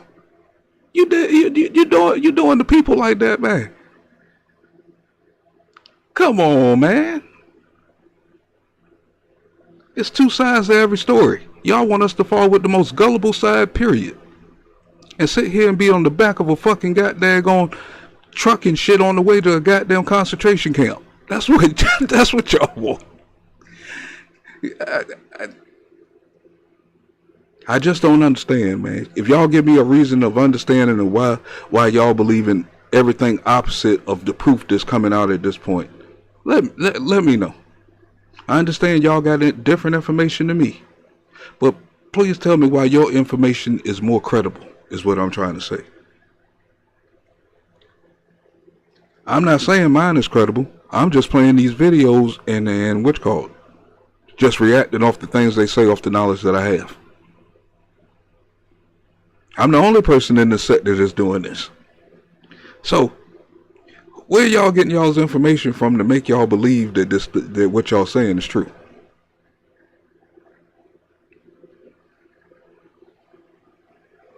I'm just saying. Trust in your institution? Aren't we doing that? And isn't that actually healthy when we point that out? Congressman, may I share with you what the Department of Homeland Security does with respect to ideologies?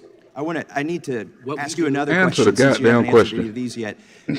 You say that there is widespread online proliferation of false or misleading narratives regarding COVID-19. Is the claim that natural immunity is real, is that a false or misleading online narrative?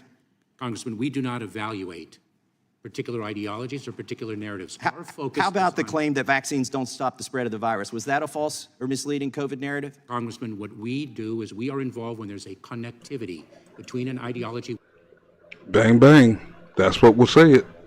whatever that ideology. How about, I'm not talking about ideology, I'm talking about COVID-19. Is the notion that masks were ineffective at stopping transmission, was that a false or misleading narrative? Congressman, allow me to repeat. What we get engaged in. Tamara, don't pay us no mind, Tamara. This is what we do, man. This is what we do. You know what I'm saying? It's a good way to get everybody to actually concentrate on a lot of the content that really matters, especially the things that, you know what I'm saying, that impacts all our lives. You know what I'm saying? No matter if it's high food prices, These lying-ass politicians. You know what I'm saying? There's so much other things. You know what I'm saying? This is just how we going at it. You know what I'm saying? Take this as like a sport. Right now, the game is on. We're going at each other's heads. Once this is over, it's over. That's why I want to bring D-Truth in closer so I can cuss him out the right way. You know what I'm saying? Like, what the hell are you talking about in the chat? But let's get back to business. We can't be stopped. Is a connectivity to violence. It is our responsibility to prevent violence from occurring. We work very closely. Is it, all right, I'm just saying, I want you to give me an example of a false or misleading narrative that encouraged violence. That you say that there were, that grievances associated with. I know what it is. I'm going to take about a couple of, I'm going to be in and out a little bit. I'm on Bluetooth listening, but I have not had my first cup of coffee yet. It is amazing. Usually I'd be on my second or third cup by now, but I haven't had my coffee yet, so let me go whip up some coffee. I'm listening to this, and I will respond to some stupid shit I'm going to hear. Goddamn it. Be right back. These themes inspired violent extremist attacks during 2021. Did hydroxychloroquine, did that inspire violent extremist attacks? What are you talking about in this document when you say that false or misleading narratives about COVID-19 inspired violent extremist attacks during 2021? Can you give us a single example? I've given you some questions. Was it the narrative that this may have leaked from a lab in China? Was that the thing? And if so, what did it inspire? What's the violence? Congressman, would you like an example? Yeah. Yeah. COVID-19 is caused by 5G cell towers, an attack on a cell tower. That attack on a cell tower triggers the involvement of the Department of Homeland Security. That is an example. It is the connectivity to violence. We do not condone violence. You think COVID-19 caused attacks on cell towers? I think you're chasing ridiculous things. Mr. People Chairman. watching this at home, Mr. Chairman. they've got to be just amazed that you would espouse Can the this. witness be allowed to answer? No, he is not. He said that. Okay, I had to run back on that one. To give the guy a little bit of credit today, I think he might be truthful on that statement there. I believe that did cause what you call, because all of it was looking suspect because it showed up at the same time. And actually, when you look at the map on how they was connecting, how they was turning these things on and setting them up, was following the same pattern of the witch call of the virus on the maps. I'm just saying, but I do give him credit on that. That might have caused that because people wasn't playing that shit. You know what I'm saying? I could say that them damn towers caused the tornado to come through my area. It followed the same path as the 2-3 that they put up in wide open fields. You know what I'm saying? That don't mean it's going to cause a riot. I can just state the truth that I know because the shit was right across the fucking street from me. You know what I'm saying? So, I'm just saying. But I think it did cause, you know what I'm saying, people to start questioning those towers and think that they was correlated. Going back to make my coffee. False or misleading narratives about COVID-19 need to be censored. He's implying that they need to be censored because getting out this information, the free speech, is somehow dangerous to our country. Chairman, he didn't say in the context of COVID-19. I completely disagree. He didn't give us an example. Chairman, can he and I answer? yield back to No, Congressman. Can he answer the question because he's being misquoted? The time belongs to the gentleman. He has yielded back. The time now goes to, and before I yield to the gentlelady from Washington, I'm sure she'll be willing to yield to you, Mr. Secretary. We've been going almost 2 hours. And if you need a break, just let us know, but we'll keep going. I'll yield to the gentlelady for her 5 minutes, and if you want to respond to Mr. Massey in that 5, we'll go right ahead. Gentlelady from Washington is recognized. Thank you, Mr. Chairman. Mr. Secretary, thank you for coming here today. I'm going to give you a brief opportunity, because I have a full 5 minutes, but a brief opportunity to respond to the gentleman. I don't even know where to begin with the grotesque distortion of information. I just don't even know where to begin. Mr. Secretary, I want to thank you for your service, for your leadership. I'm sorry for what you're experiencing today. And as the ranking member of the Immigration Subcommittee, I want to take a step back and just remind everyone of the mess that you inherited from the previous administration and the steps that your department under your leadership is taking to move us in the right direction. Let's be really clear. The Trump administration considered every undocumented immigrant a priority for removal. The Trump administration separated children from their parents. But perhaps what escaped attention the most was that the Trump administration simply did not believe in legal immigration. The previous administration enacted over 400 changes designed to shut down legal immigration. And the truth is that it's our job in Congress to fix this. We have not updated the immigration system in over 3 decades. And in that time, America's population has grown by 80 million people. The economy is 5 times larger, and our inability to modernize American laws, immigration laws, has resulted in record-level backlogs for the legal immigration system, making it nearly impossible to come to the United States. A decade ago, the United States Senate passed with 68 bipartisan votes a comprehensive immigration reform bill, only to be stymied by Republicans in the House who refused to bring it up for a vote because they knew that it would pass if they did. Today, thanks to a concerted Republican strategy to vilify immigrants, it is hard to imagine a bill like that garnering that kind of bipartisan vote in either chamber. So given that the Republican-controlled House will not move forward meaningful reform, Mr. Secretary, you and the Biden administration have used your legal authorities granted by Congress to add additional legal pathways. And much to some of my colleagues' chagrin, with much success, you are working to provide order and relief to immigrants. The administration announced the opening of regional processing centers across the Western Hemisphere that will allow migrants to have their protection and benefits claims assessed in a humane way, without having to make the dangerous journey to the U.S.-Mexico border. The administration has embraced the use of parole, following a bipartisan tradition of presidential administrations going back 70 years. In addition, the administration also formally announced new family reunification parole processes for El Salvador, Guatemala, Honduras, and Colombia. These are modeled after the Cuban family reunification process, which Republicans have supported in the past. And in addition, you've increased the number of appointments that will be available under the CBP One app, which, while far from perfect, will increase CBP's ability to process more migrants. As you know, Mr. Secretary, I have serious concerns about some policies, including a new asylum regulation, which was just declared unlawful in federal court, that I fear undermines due process and right to seek asylum. But despite that, I am very clear about the Republican opposition to any sensible and humane immigration system and who the good guys are in this situation. That is you, Mr. Secretary. The good guys are you, the Democrats, and this administration who understand the great importance of immigration to America on every level and are determined to take steps to expand pathways for entry and move us forward. And for Okay, that was her dope in the White House. I'm convinced. that, I am tremendously grateful to you, and I thank you for your service and for your leadership. Now, Mr. Secretary, Republicans projected terrible things after Title 42, but in fact, Politico has called it the migrant crisis that still hasn't arrived. And Mr. Chairman, I seek unanimous consent to enter an article into the record with that exact title. Objection. Can you talk about the administration's attempts to expand legal pathways and why you think it is so important? Congresswoman, our approach is to expand lawful pathways so that individuals who qualify for relief under the laws of this Congress do not have to place their lives and their life savings in the hands of unscrupulous smugglers who only exploit them for profit.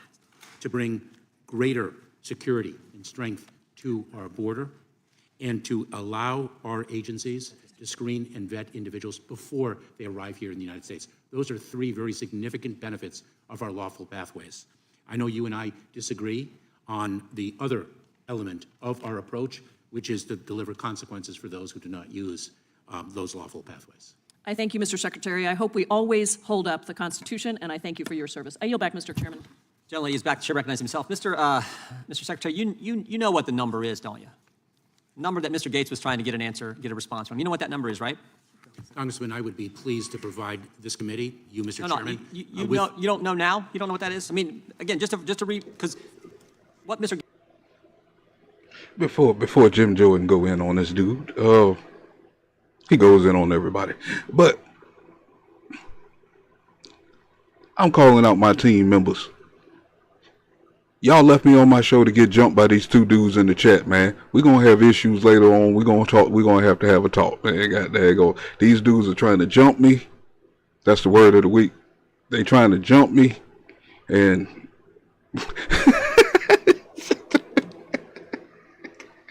Tamara, stop laughing. But y'all know what I'm saying. State gang true simples. Can't be stopped. Let's go. Gates was trying to get at, I think what the country would like to know is, we know that there's been an influx of people coming in. Over 2 million encounters on our southern border, inadmissible aliens on our southern border. We know that number is inside joke, D-Sizzle. Inside joke. Come in since Joe Biden's been president. We know it's a big number. And all he was asking was, how many of that 2-point-something million, over 2 million, how many have went through the adjudication process and actually been removed? Mr. And Chairman. you're telling the Judiciary Committee today you don't know what that number is? Mr. Chairman, what I am sharing with you is that we will provide you with whatever data you request. No, that's not. I want to go right back. It's a simple. We've had kind of two simple questions that you didn't give an answer to, and I just want to know, give you a second chance here if you'll do it. What is that number out of that 2-point-something universe of inadmissible aliens encountered on our southern border who've come into the country, been released into the country? How many have went through the adjudication process and then been removed? Mr. Chairman, I'd be pleased to provide you with that. Can you guess? Mr. Chairman, it is. Can you give an estimate? Did he just shake his head no? Dude, I just gave you credit a minute ago. Now you got to answer this question. I'm going to cook the shit out of you for the rest of this damn event. And they can't save you in the chat. Well, did he just shake his head no? So he is the secretary and he has no numbers, no nothing. What? Why did you even show up?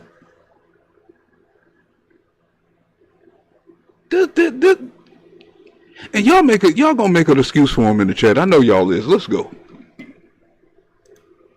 Mr. Chairman, I will not. Why will you not give an estimate to the American people? Because they would like to know, because that sort of frames it. Here's what's come in, here's who you've allowed in since Joe Biden's been president, and here's the ones who've actually been removed. I would say two things, Mr. Chairman.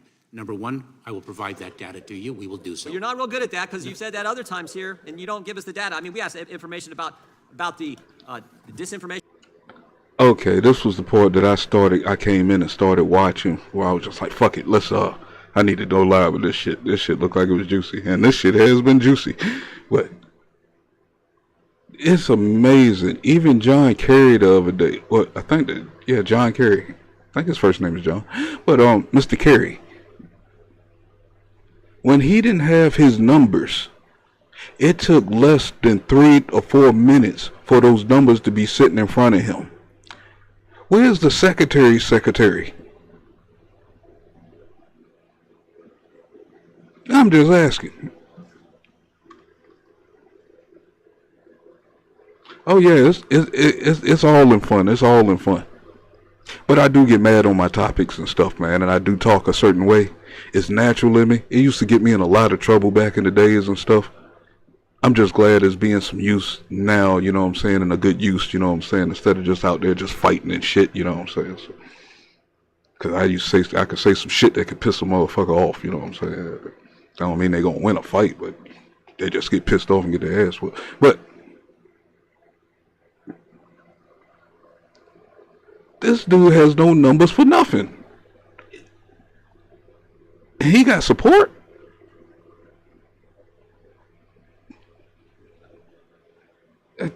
This is unbelievable. Governance Board and all we get's redacted. Where's my documents. Not coffee? real good about That shit need And to it's a hurry simple up. question, and frankly, a question we ask you to be prepared for. We wrote you 2 letters in the last several weeks to be prepared to answer that kind of question. I think probably that specific question, and you won't give us an answer.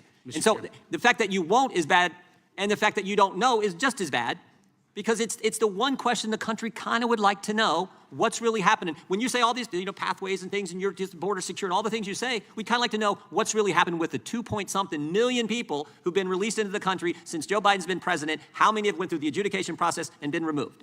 So now Simple question. So now I have 3 points. 1, we will provide the data to you. God bless 2, you. we've been waiting, but God bless you. I hope you do it this time. 2, we have been cooperating with this committee. We have made countless documents and people available to you. We have provided briefings.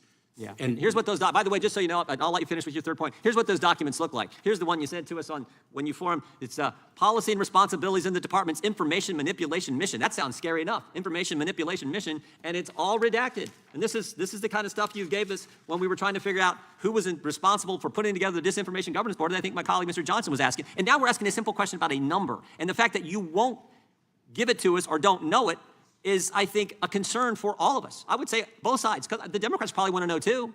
They probably, that's something that should be so obvious, and you won't communicate. Make your third point. Mr. Chairman, we'll provide that information to every member. Will it be like this, or will it be a real number? Will it be like that? Will it be a real number? Mr. Chairman, the third point. Let me ask you real quick. Can you get that number to us like tomorrow, or is it you got to go back, and is it going to take weeks and months and haggling back and forth on all the letters we do, Congress? No, see, Jim, you're being a little too nice. Tomorrow should be out the question. This is something that they need to be up to date on every moment of the fucking day. The secretary. He the top dog. At least have a rough estimate. He has nothing. Man, who elected this dude, man?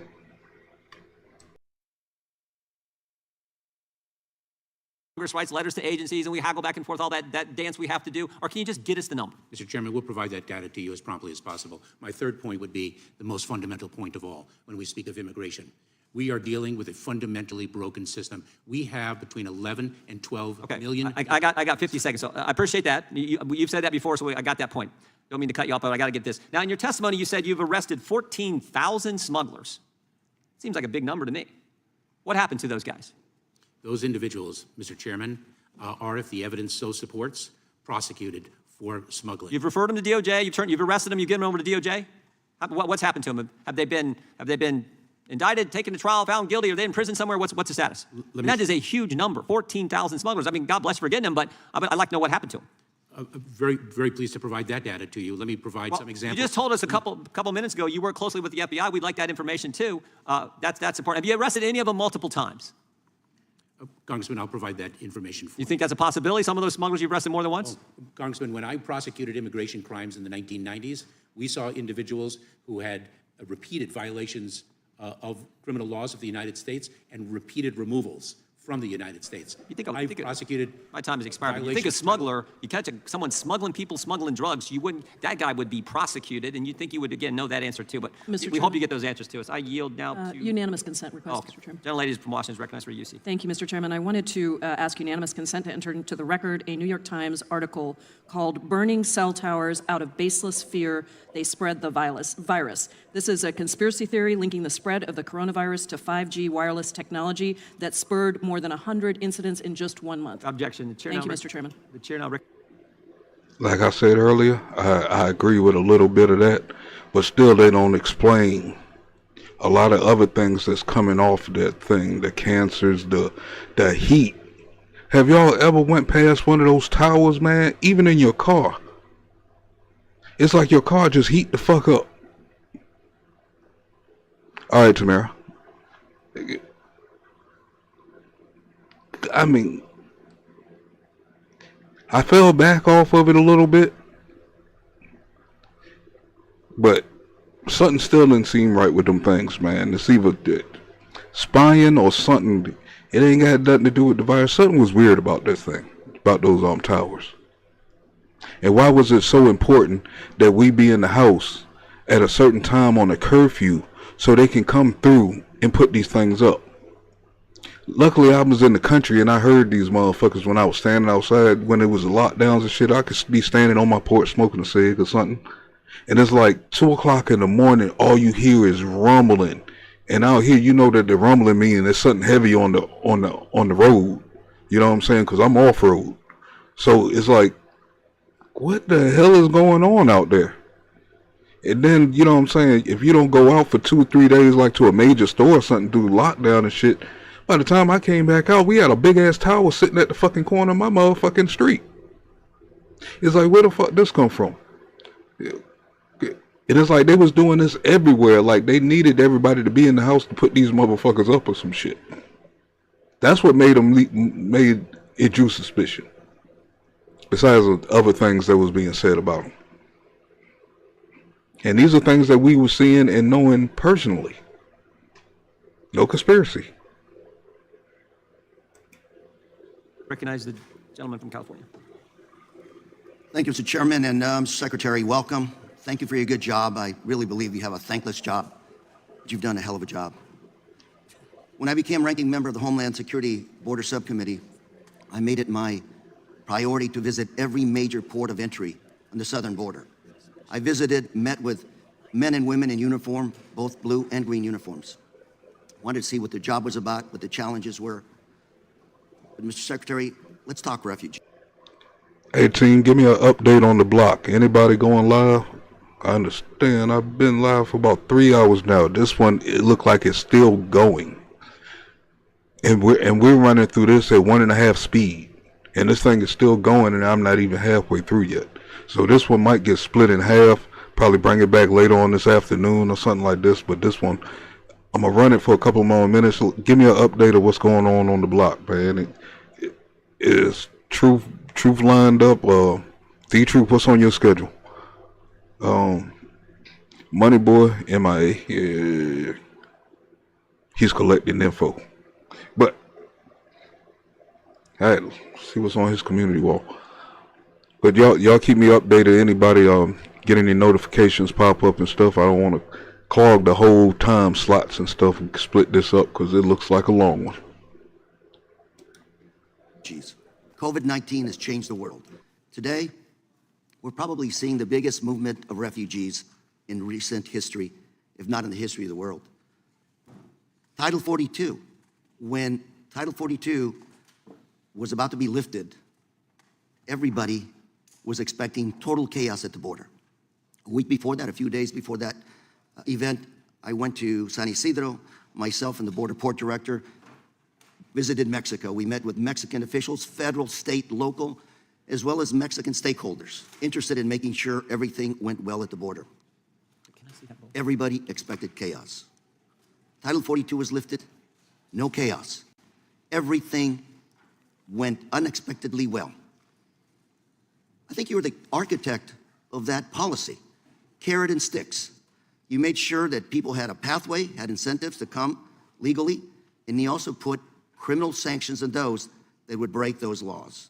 And of course, you also worked with some of our partners south of the border to make sure that this job was not just the United States, but that the burden was shared with other people like Mexico, Colombia, and other nations around the world. Mr. Mayorkas, you're doing a good job.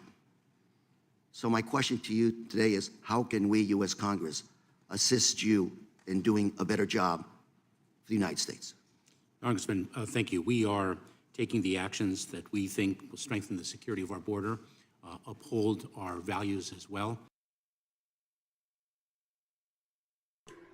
I wish I had this picture cropped bigger, man. There's a black woman sitting on over his left shoulder.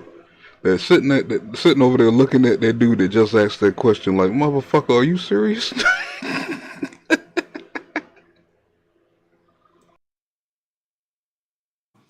To the best of our abilities, operating within a broken immigration system. The most fundamental benefit that we could receive from Congress is legislative reform. You know, I'd like to see us move to an immigration reform. You were trying to say earlier, we have 12 million undocumented workers working in this country, some having been here for 10, 20, 30 years. No hope of an adjustment of status. We have another 10 million job openings in this country today. Let's quickly, in my last minute or two, talk about fentanyl. It's ruining Main Street back home. Deaths. 80 to 90% of the fentanyl comes through our ports of entries.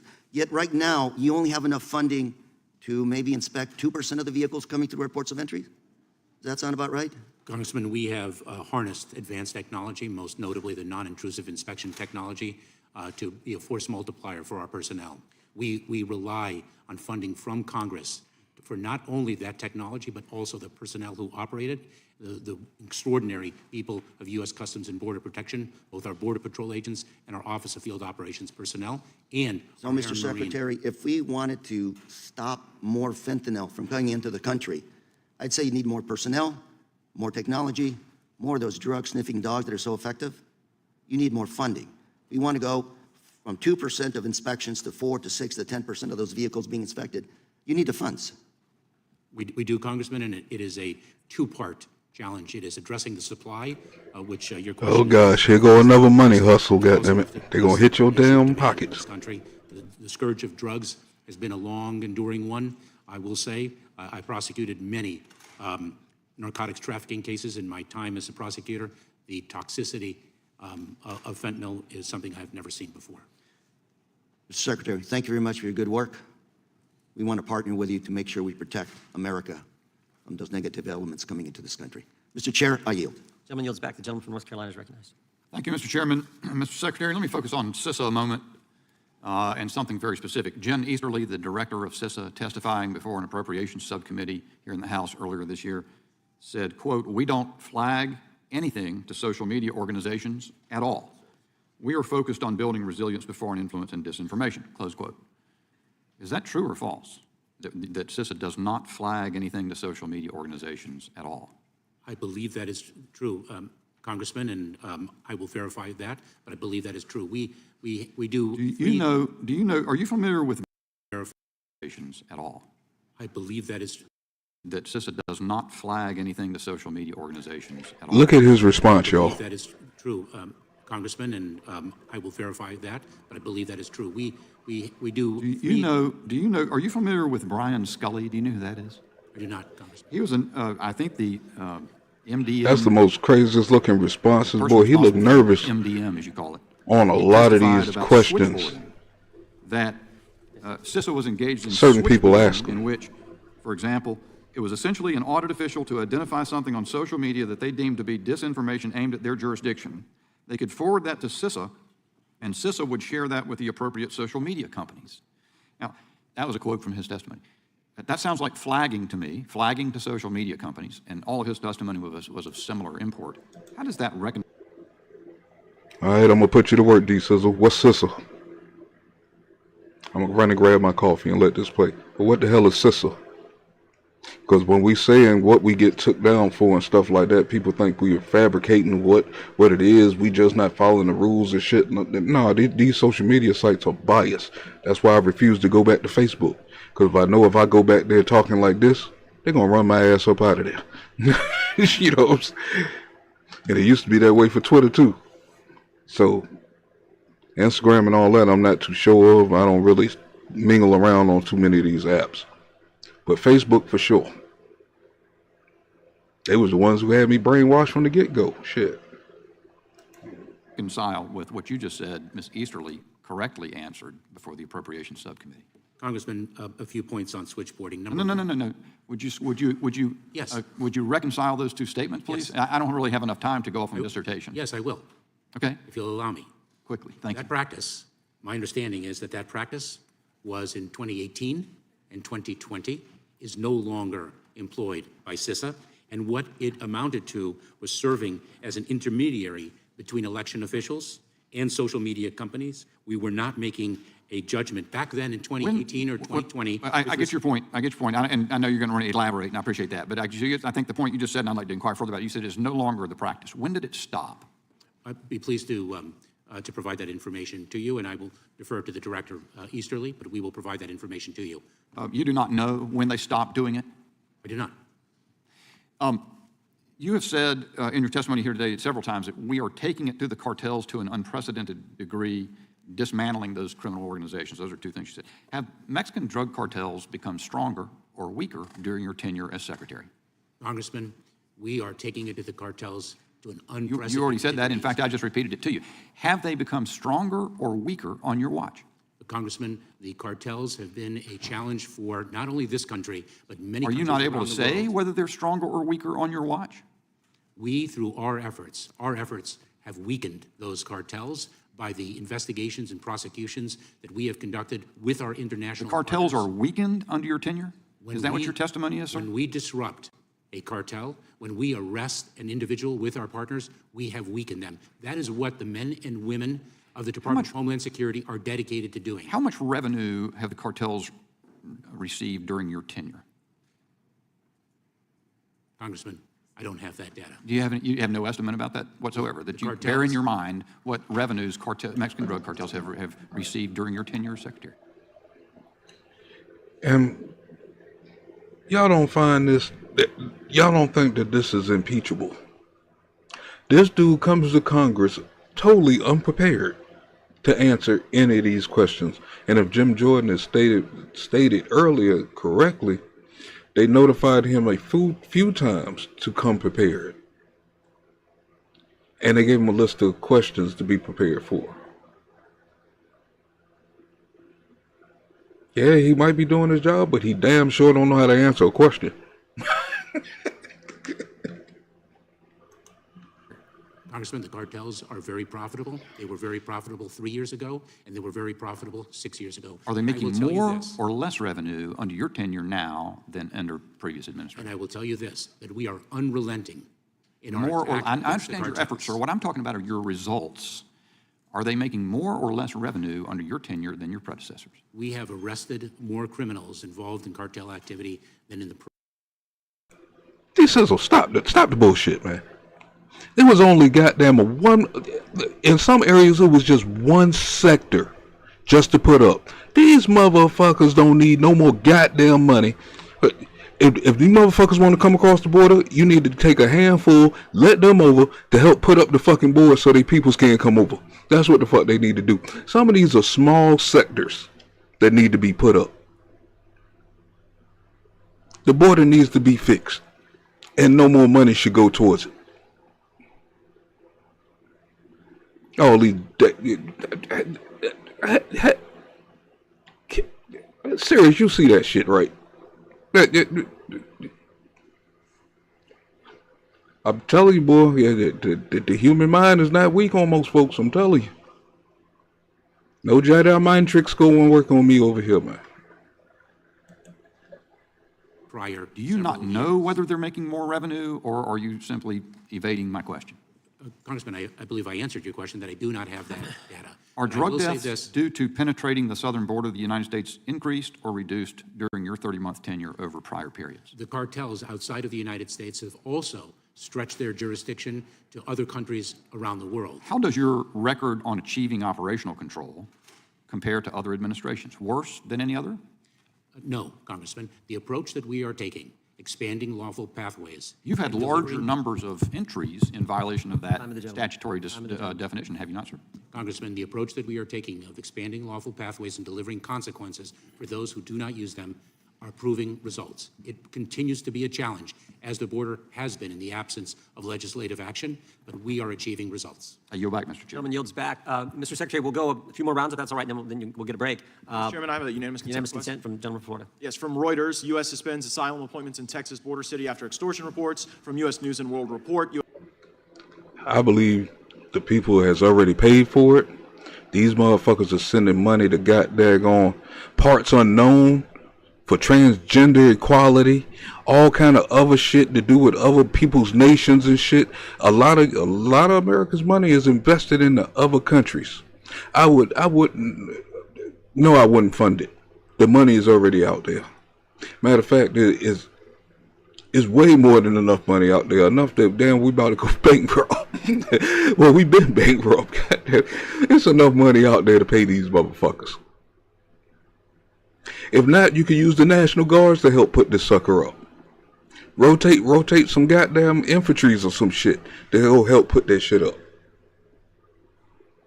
National Guard. Pay them a bonus. But from parts of the walls that I seen with the material still laying on the ground next to the wall, no, this stuff has already been paid for. Put this shit up. They shouldn't have never stopped it. Why are we gonna fund something that they stopped when this dude came in? Hell no. But if you think it need to be funded, I mean, bring awareness that it need to be funded. U.S. halts online asylum appointments at Texas crossing after extortion warnings, and the Associated Press. U.S. halts appointments using migrant phone app at Texas border crossing. No, I'm not. I'm right on point. You talking about paying for funding? They pay funding for a whole lot of stuff overseas. They should have went to the fence. If you know what I'm saying. If we want to fund if we need more funding for the fence, there's so much money that's been pushed out to other organizations outside of this country that could have paid for this. Is what I'm saying. I'm dead on topic off of your comment, off of what you said there. But let's get back to Matt Gaetz here. Seems to be in direct contradiction to the Secretary's testimony. I seek unanimous consent to enter it. Without objection, the chair now recognizes the gentlelady from Pennsylvania. Thank you, Mr. Chairman, and thank you, Secretary Mayorkas, for being here. As you well know, immigration and border security are complicated issues that require comprehensive solutions to address national security, humanitarian concerns, workforce issues, gun and drug smuggling in both directions, and fidelity to the rule of law, which is, of course, the foundation of our country. Our colleagues across the aisle have made clear with their tone and questions today that their primary interest is in scapegoating you and the Biden administration for the consequences of Congress failing for decades to address either the root causes of immigration at our southern border, including climate change, corruption, and poverty, or the underfunding and all but complete collapse of the U.S. immigration system, which hasn't been updated for decades to All right, quick question. Is Congress supposed to come up with this stuff themselves? Or is the elected people in their positions like the secretary and the directors and stuff supposed to bring this up to them so they can get it turned into a bill? Lord have mercy. I swear I'm deleting that damn word Donald Trump out of my damn chat. I don't want to see no more about him. We talking about these last 3 years in this administration and what the hell they doing at this border. That dude had a perfect border policy. If you didn't belong, get out. Like the dude that I had the detail when we were doing the detail shit. His ass got kicked the fuck out. Why? Because he wasn't supposed to be here, first of all, and then he's over here touching on his damn stepdaughter. So yeah, I had no issue with that, with those kind of people getting pushed up out of here. You know what I'm saying? No more Trump stuff. What I'm asking is, do Congress have the power to whip this stuff up themselves, or the elected people? Well, they're selected people. I can't say they elected. These selected people that they chose to be in these head spots need to evaluate and come up with the solutions to present to Congress to come up with a bill or law. Respond to current conditions. Instead of investigating and proposing real solutions to these immigration issues, our colleagues prefer to push and sometimes create apocalyptic scenarios to scare Americans and sow chaos, anger, and fear with heated rhetoric and political theater designed to cast blame rather than solve problems. So this is allegedly an oversight hearing, and there's an issue I would like to address. But first, I appreciate your clarity and your nuance, even when responding to some of the more outrageous rhetoric from our colleagues. Can we just clarify one more time in case it's gotten lost? Have you or the Biden administration ever tried to adopt an open border policy? No, we're not. Okay, I didn't think so, but just wanted to make sure we were clear there. So it's the committee. So if this is the committee, and the committee is talking to the secretary, how can they write up something if he can't give proper answers? Let's see you answer that. Because if they supposed to be writing it, how come he can't give proper answers for them to write up the right stuff to present to Congress? I'm just asking. I'm trying to have understanding. Because mind you, I'm not no expert. A lot of this stuff I'm learning as I go. You know what I'm saying?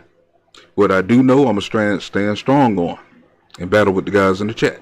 But on other things, I'm going to ask a whole lot of questions to make sure I have a perfect understanding of this so we're not misleading the people on a lot of stuff. Because I care about my kids' future, my grandkids' future, and everything else. I want them to enjoy at least some of what we had. It won't be all of it because we're losing it now just by being gullible. But at least have some of the stuff that we had.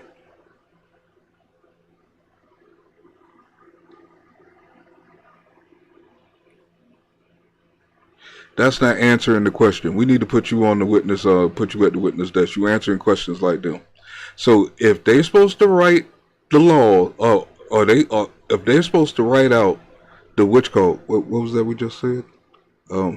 If they're supposed to write out the laws and the rules and present it to Congress, how come this dude won't get proper answers so he can get the help that he need down at the border? This dude is beating around the bush on a lot of important questions. The numbers that's coming through, the fentanyl, the children. It's like he don't have a straight answer for anything. So how are they supposed to come up with anything if he won't give a straight answer? They got to wait on stuff that he should already be prepared for coming into this kind of situation. This is like going into your ops area with no gun. Just say, he just has nothing to say. And they asking straight up questions, and the questions that I'm pointing out, y'all are what you call shooting them down in the chat, but these are straight, direct questions, and most of them are yes, and they should have just yes or no answers. I'm just saying. And boy, she got some thin hair, boy. You can almost see, boy, you can see her brain moving on the inside of her head. In the interest of conducting actual oversight and finding solutions, I'd like to turn your attention to an issue that I've been following since I first participated in a multi-year ABA investigation on the topic almost 20 years ago, and that's access to counsel by immigrants when they're seeking legal entry into our country. It's critical to ensuring the fidelity of our country. At what point was fear-mongering, DC? Come on, man. Boy, y'all always got a scapegoat. I ain't see no threatening nothing up in here.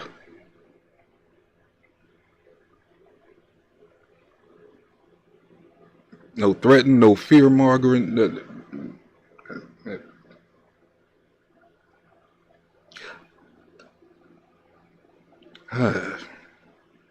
I need to get bigger, because I want a more bigger, wider audience with this kind of stuff, because I know there's people out there that's actually living through this stuff, you know what I'm saying, and give you first-hand accounts and things. Because I know I'm out here in the country and I see people at the store that I really can't identify their language. They don't know how to count 21 cents. They'll give a $5 bill for 21 cents of, you know what I'm saying? If something costs $5.21, they're going to give you like another whole $20 to make that 21 cents because they don't know how to count the money here. I'm seeing a whole lot of shit up out here. You know what I'm saying? No, I don't want people to just agree with me. You know what I'm saying? I want them to try to make sense of what we're seeing. Make sense of what y'all saying compared to what they're saying. Because it sounds like we're coming from two different sides. And the thing is, and I think these sisters keep forgetting that I was sitting on that side. I know the trickery. And I'm calling this trickery out. And again, I'm never listened to. So, it's like they keep throwing up more and more stuff when I'm sitting here pointing to the thing and they try to deflect you off somewhere else. You know? And at the end of this, I mean, I'm in an area with a lot of Biden supporters just dumb as a motherfucker, and they suffering for it right now. Stores barely got any food or anything and shit, but this is what the fuck they voted for. I'm gonna be smacking a whole lot of motherfuckers when this shit crack off. Relatives and all. I ain't going to discriminate for shit. The truth, the militant is real. Just to let you know.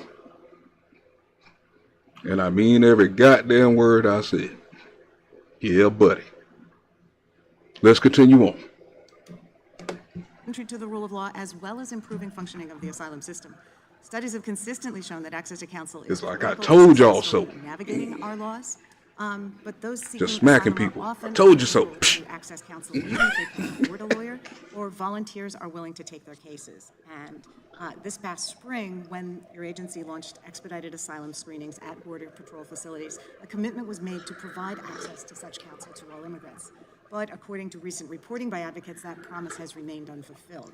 Of the thousands of migrants screened at these facilities, only a small number have been able to consult, however unpredictably, with attorneys by phone.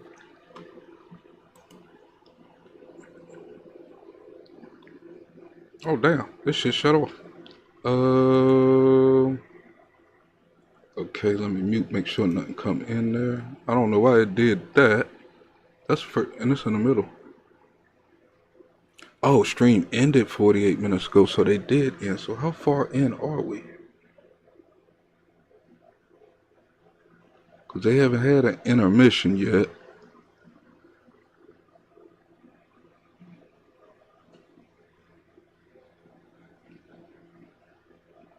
Woo! This thing, impossible. This thing got another 3 hours ago.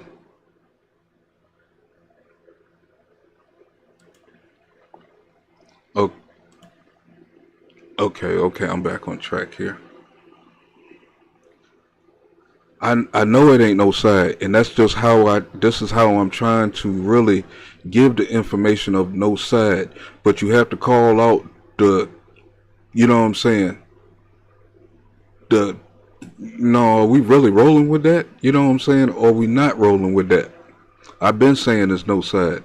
But when folks come in the chat, keep throwing up Donald Trump, Republican, this and that, it kind of makes it a side. You know what I'm saying? I don't know if I'm standing on the side of truth. All I can show you is the truth that I've been seeing. You know what I'm saying? And as they talk, that's how I'm calling it out. You know what I'm saying? Off of what I know. But reading you guys, I'm just reading what's in the chat with no which call. I can at least go off of what they're saying. But just typing stuff in the chat, opposites sometimes just don't work. We need more. We need more people in this category here, man. We need more people in this category.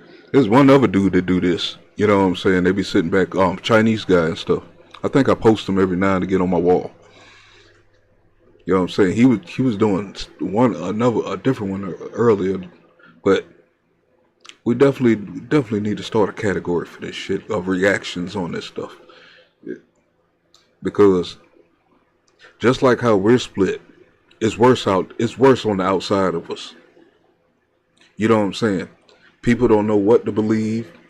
Most people who are believing certain things ain't looking at the whole picture. You know what I'm saying? Good afternoon, Gloria. Thank you for joining me today. It's like we're split everywhere, and I see this, and you know I'm a great predictor. I don't know why you keep going against me, DC. You know I'm a great predictor. This is going to end up bad. It's going to end up real bad in our neighborhoods and things like that. You know, look at us right now going back and forth. Even though we're doing this out of sport, you know what I'm saying, getting the knowledge and having fun, you know what I'm saying. But out there, it's a totally different thing. There's bricks going through windows and all kind of shit. People are serious about this shit. You know what I'm saying? If they were so right, why are they using everything with force? You know what I'm saying? That's another question. Everything that they're doing, they did by force and violently. And we're supposed to believe everything that's coming from this side.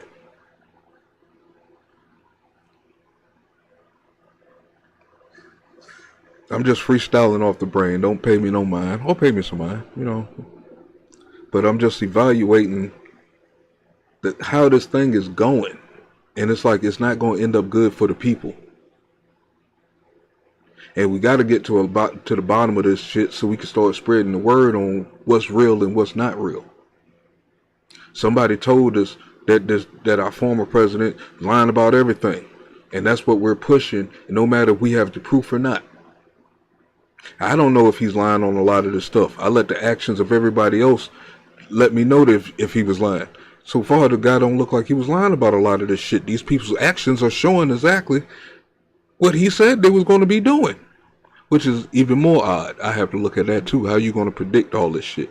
If you had all this information, why didn't you turn this shit in when you had the power? You know what I'm saying? If these people was this fucking guilty, why didn't he turn these motherfuckers in when he had the power? He called them out in the witch calls. He said Hillary Clinton need to go to jail and shit. You got the proof and all this shit. You should have nailed this son of a bitch then. Because people who follow the news and follow along, you know what I'm saying, actually seen these things, seen certain things throughout the years that they question. That a lot of stuff is now coming to light that, yo, could it have been? So,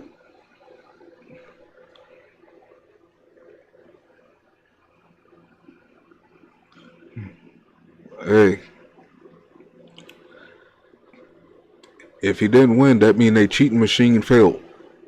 How about that?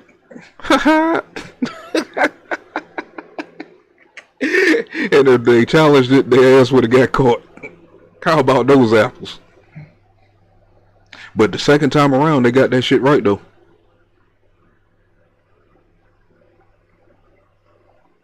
And that's just from what I'm seeing, from what I self-seeing. I paid attention to the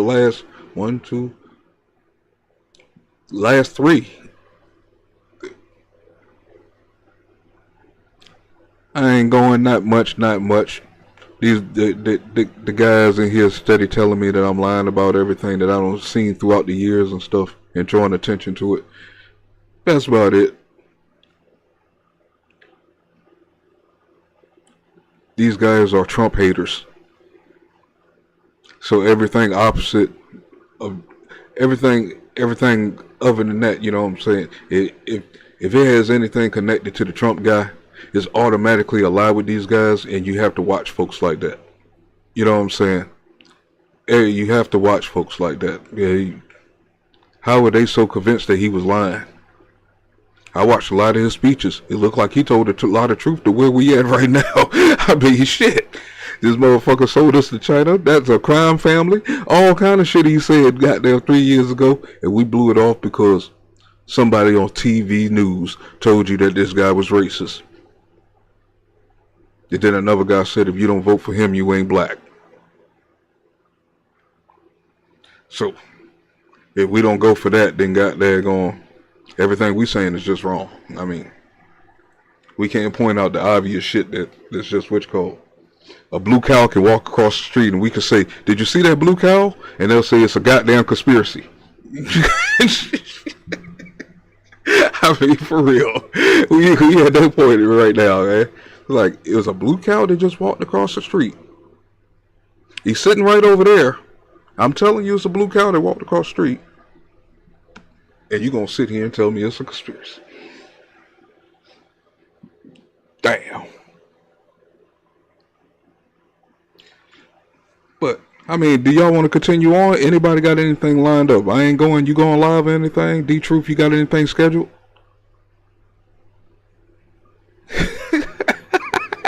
See what I'm talking about? I just made up a freaking bull. You know what I'm saying? Or a cow. As an analogy. But no, I'm picking with the fellas and shit. There you go. They trying to get me triggered and trying to get me to explode and go retro mad militant. But I'm getting too used to them. It's like I'm actually trying to learn exactly what are they talking about. Wow, all this evidence is showing what they talking about right here. You know what I'm saying? Because I don't want to miss nothing, because I don't like missing nothing. You know what I'm saying? I'm like a Scooby-Doo detective sometimes. You know what I'm saying? There you go. I want to be on point. But, you know, these guys keep coming with everything opposite, man. Like they work, like somebody sent them here to distract the main truth. That's the way they move. That's how they talk. That's how they operate.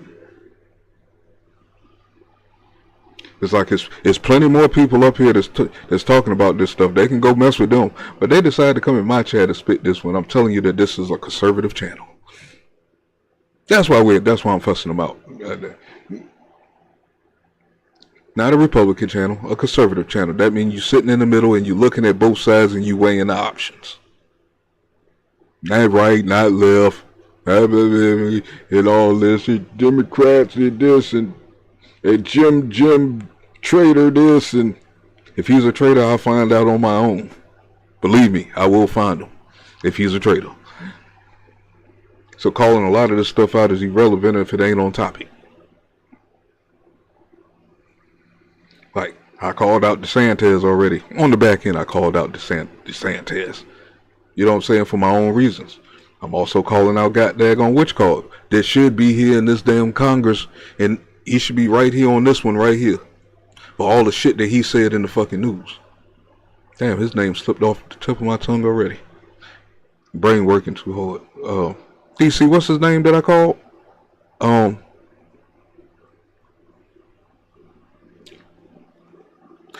you're in your environment. YouTube is a biased place for the Democrats. So you're going to win with that. Because anybody that you see talking like us, and yeah, I'm going to send you the rest of those links so the other people getting hit. That's representing just the middle and trying to find the facts and reviewing the facts. I mean, I understand you in and out of YouTube a lot of stuff, so you might not be aware of a lot of this stuff. So that's the reason why Jordan didn't allow me to say certain things when I was on his show, because he already knew that. You know what I'm saying? Like, whoa, we getting deep. Let me put up this. Let me put up that. That's the scared American. You know what I'm saying? The shit's going to affect you, but you're scared to talk about it. No shot.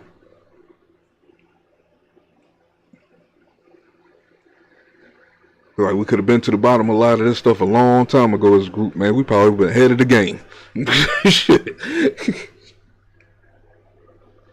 But Abbott's. Yeah, there you go. All I saw was Governor Gray. All I knew was Abbott's after that. Boy, I don't know. I had a brain freeze there.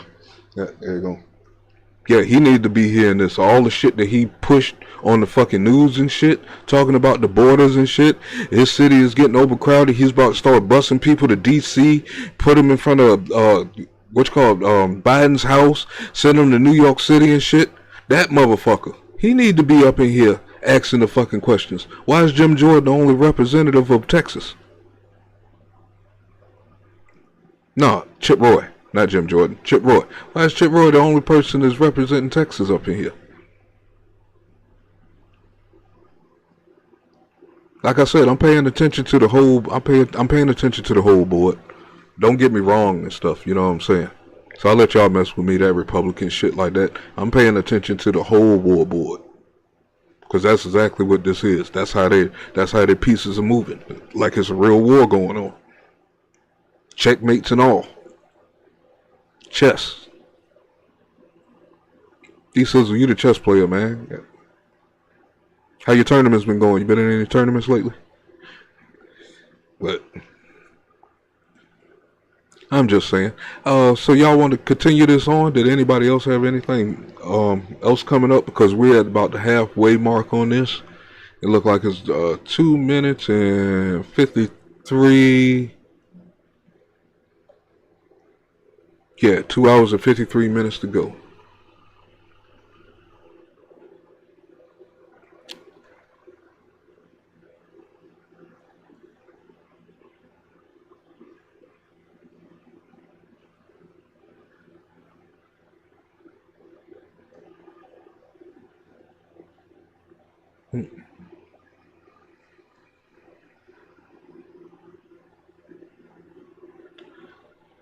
I think everybody knew dead people voted. I said it from the start, man. Folks were trying to debunk it automatically. So I'm glad to see you admit it. At least somebody knew. Yeah, somebody knew, but who was it for? You know what I'm saying? Who was the cheating for? I saw a lot of.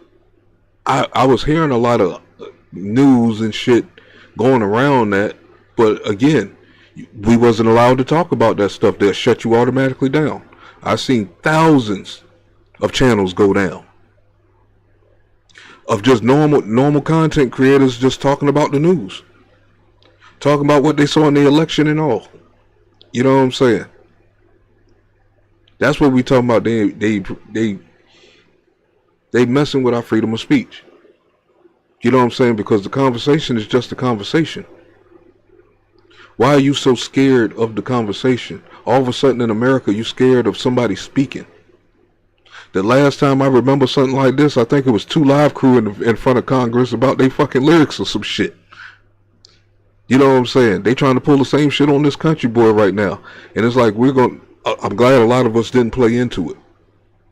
Because it's like they tried to do the same thing to us back then. Try to silence your speech and try to tell you what you can say when you have a freedom of speech.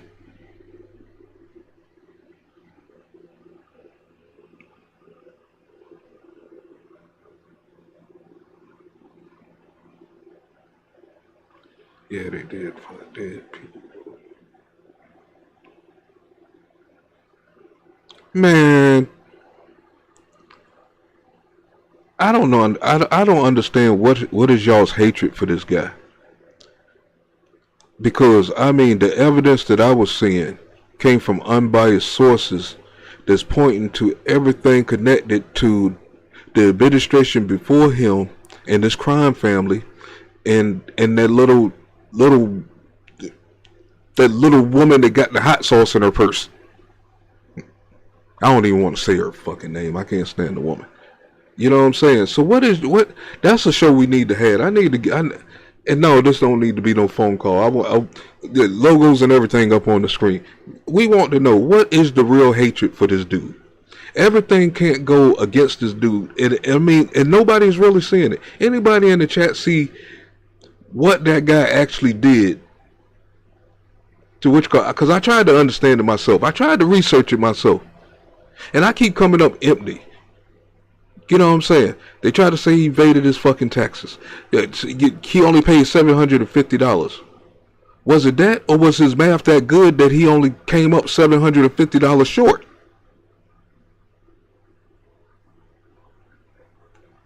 I mean, it's like they not like yesterday's topic. A lot of things be over exaggerated and being fed out to the people. And I can't stand it, especially when you try to insult my intelligence. And if you're insulting my intelligence, that means you're insulting my people's intelligence. People are working all day. People ain't got time to really stop, pay attention, concentrate on things and stuff like that. You know what I'm saying? So it's easy to push a lot of these things across them. You know what I'm saying? And they be like, "Oh, really? Word?"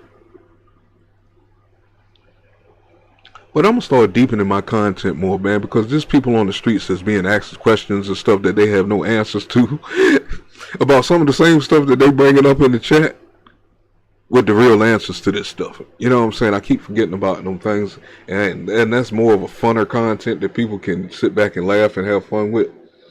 And let them say that all of this is a lie. Like, they putting themselves in the corner. And I think after a while, I'm going to just let them talk in the chat, and I hope everybody in the chat just pays attention to what they say, and we're going to let the people in these committees tell on their damn self as it go. Or as we start seeing people really get locked up because folks are actually starting to do their job. You know what I'm saying? Because they say they're doing their job by trying to put the former guy up in jail, but nothing don't seem to stick, no matter what they're doing. If these guys are the people in power at this moment, how come nothing is sticking? You can't get this guy in jail for nothing, but let me not talk too quick, because next year's election year, they're going to do something real drastic to get him locked up. You know what I'm saying? For sure. It's like we're going through this. It looked like some shit they tried to pull with damn Nelson Mandela up in the fucking 60s or some shit. Just take him away from his peoples. You know what I'm saying? No, and I hate to make the comparison of the great African brother to the former president, but looking at the situation on how they doing this guy, there's nothing new under the sun.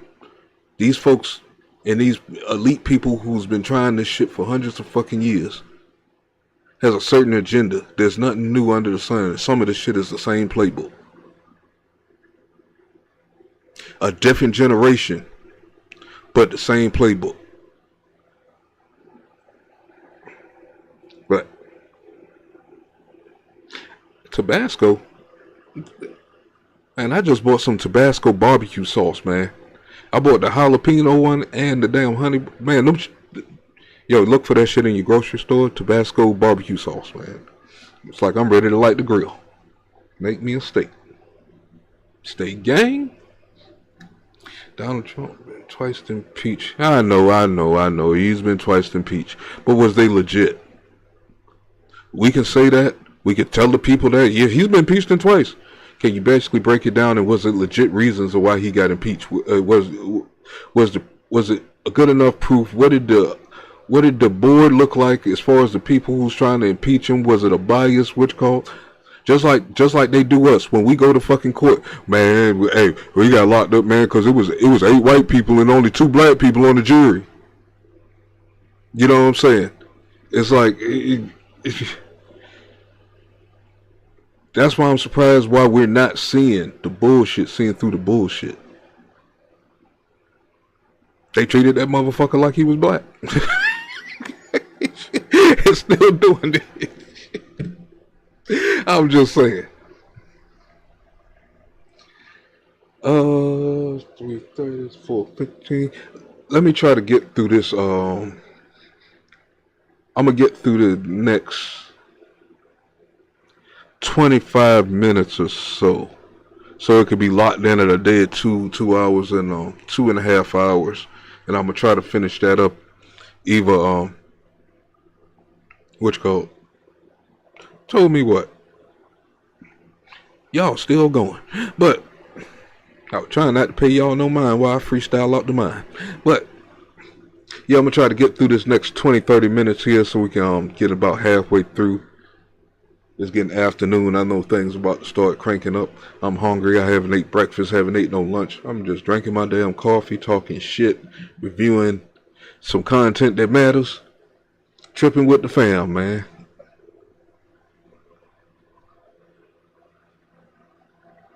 Read the rest of what? Okay, let me go to my other board because I'm on two different I got two different chat rooms. One is showing partial, the other one is further up here. Skip what question? What question did I skip?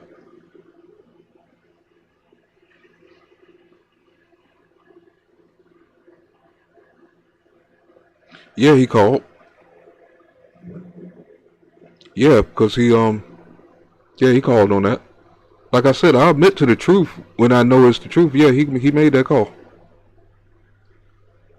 But a lot of this other stuff that y'all saying, a lot of this stuff of which call it. And you have to think, if you was in that position and you start to see numbers jump and move around and stuff, when you ask the same questions? Fuck what you heard. If you really knew what was really at stake, not just for him. I still applaud the dude because if he mean what he say and he's standing in the way, you know what I'm saying, from them to get to us, then that's what I'ma roll with. And so far, look at your taxes. Look at the attack been coming on us. On us, the people. And we're still supposed to believe everything about this dude was bad when he was calling it out. This was his agenda and this is what he was doing. I'm sorry, I'm not that stupid. You know what I'm saying? I'm not. But yeah, he did make that call.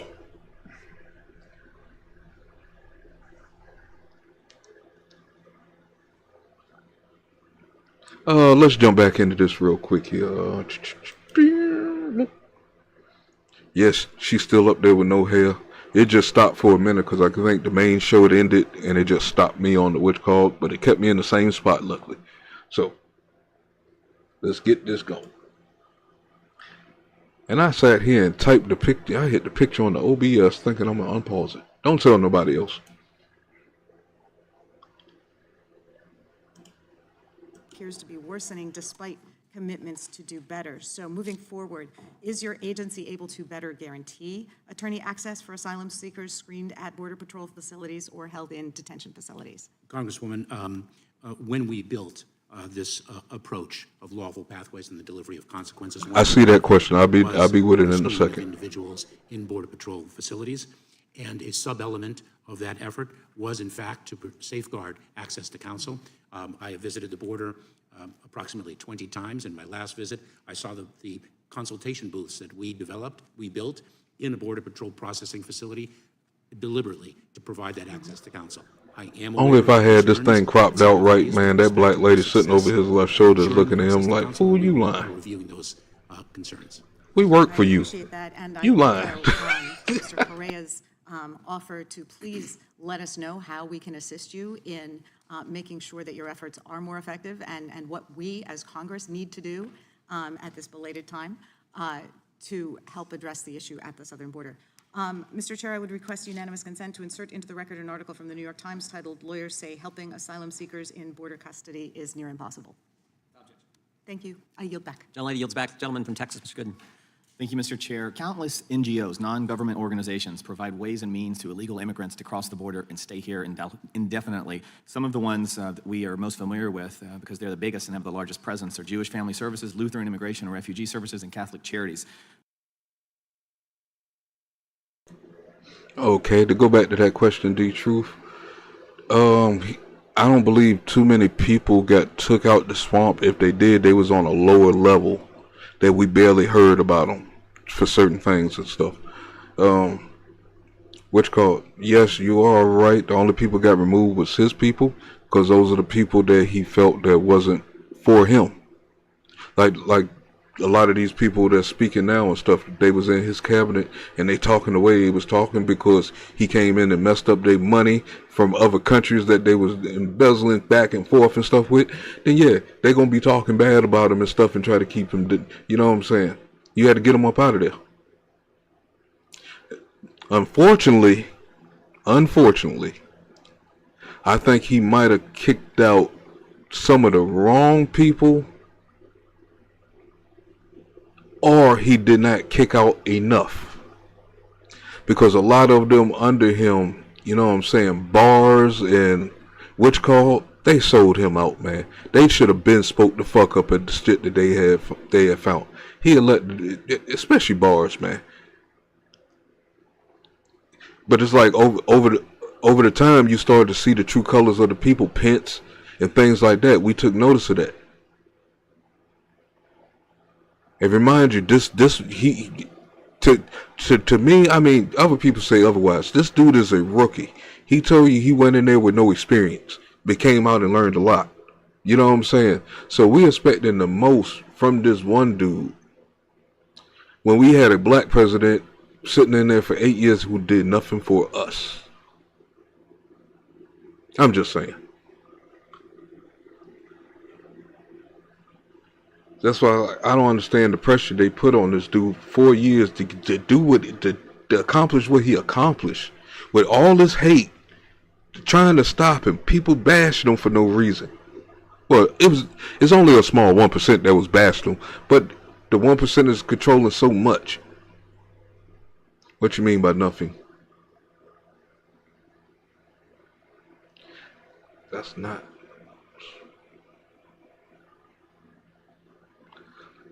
Actually, yes, it is. The swamp was Nancy Pelosi. What's his name? Boehner. Just to come right off the tops. You know what I'm saying? The dude with the shriveled up face look like the Simpson. McConnell. Got there go. These are the swamps, and we started to see a whole lot more. The more they talked over the years, I started exposing them myself on who these folks was. You know what I'm saying? There's a DC swamp that's been stealing all our money and doing a whole lot of underhanded shit. You know what I'm saying? Yes, there's some corrupt. We just happen to name it the swamp. I mean, I do panels, but like I said, a lot of this stuff I don't write down. As he brings it up, I'm spitting this stuff straight off the head. I don't take notes or nothing like that. It could be a disadvantage or an advantage. You know what I'm saying? As y'all church people say, I'm speaking from the true God within me off of what I know. And that's how it's coming. So,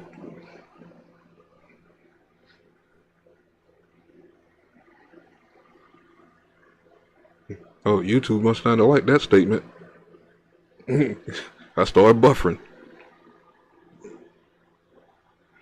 Or is that my witch card? I see the number, the witch card dropping for no reason over here. Let me get back to this video real quick. Maybe it's the video just paused and it's not picking up. Secretary, you've often spoken about your partnership with these NGOs, but many of these are actively encouraging and enticing poor illegal immigrants to cross our borders with the promise of assistance. They promise to provide financial, logistical, and transportation assistance in the form of money, food, and lodging, and transportation to anywhere in the country. I've seen this with my own eyes. I've been to these organizations' facilities and our borders, and they are welcoming folks and sending out the message that the border is open and that we'll provide assistance. Their help comes even with legal guidance and cheat sheets for what to do when they get to wherever it is they'd like.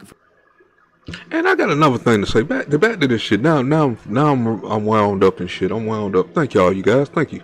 Got my coffee in me and shit. How much help do these motherfuckers need? I seen 3 motherfuckers come across that fucking border on the video the other day. They had shoes better than mine. No bullshit, man. These niggas had the Jordan 55s on, goddamn boy. These shits was goddamn futuristic. But nah, I'm just bullshitting. But a lot of these motherfuckers are dressed well. Dressed very well. Are we also sending clothes and all that stuff to them for the journey? Because they be coming across clean as hell. For people who would walk through rivers and cross jungles and shit. But I did see a nice pair of Jordans come across that shit, man. I'm like, yo.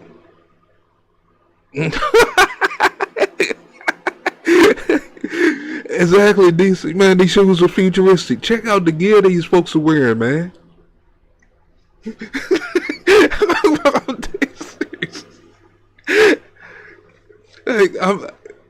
And it's like, I can't turn a blind eye to this shit. It's like, this dude got changed. I mean, hold on. Dude's got damn Adidas jumpsuits on and shit. Coming out the fucking jungles and crossing the Rio and shit. Come on, man. Where they getting this shit from? These are supposed to be hurting people. Hungry. These motherfuckers look well fed, chilling. Got time to chill out. Goddamn, getting lean up against the gate and wait. Goddamn. Who got a hot dog truck out that motherfucker serving these foods? I don't see no pizzerias or nothing up out that motherfucker. But these motherfuckers damn sure don't look hungry, and they damn clothes don't look like they. I'm just saying. Free plane ticket too. My question to you. And I don't understand why we not fearing that this could be a damn military coming across this motherfucker, setting up in our damn towns. That's the reason why I'm snapping. I'm mad militant for a reason, and I think a certain way. So, I mean, how come we're not thinking that? We can wake up tomorrow morning and goddamn your town be took the fuck over. Shit. And I keep referring people to shows like Red Dawn. D-Truth, you up in our age and shit. You remember Red Dawn used to come on Sundays and shit, Sunday afternoon, or Sunday afternoon movie at 12 o'clock or some shit, wherever you might be at. You know what I'm saying?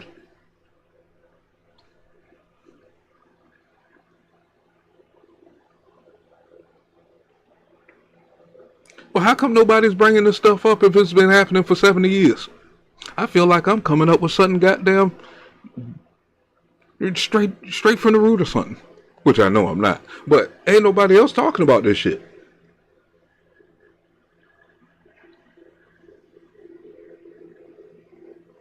And that's a tight ass jacket it looked like he got on, boy. He outgrew that sucker. Let's go. You, since they seem to not be interested in respecting our laws, are you aware of who's funding them?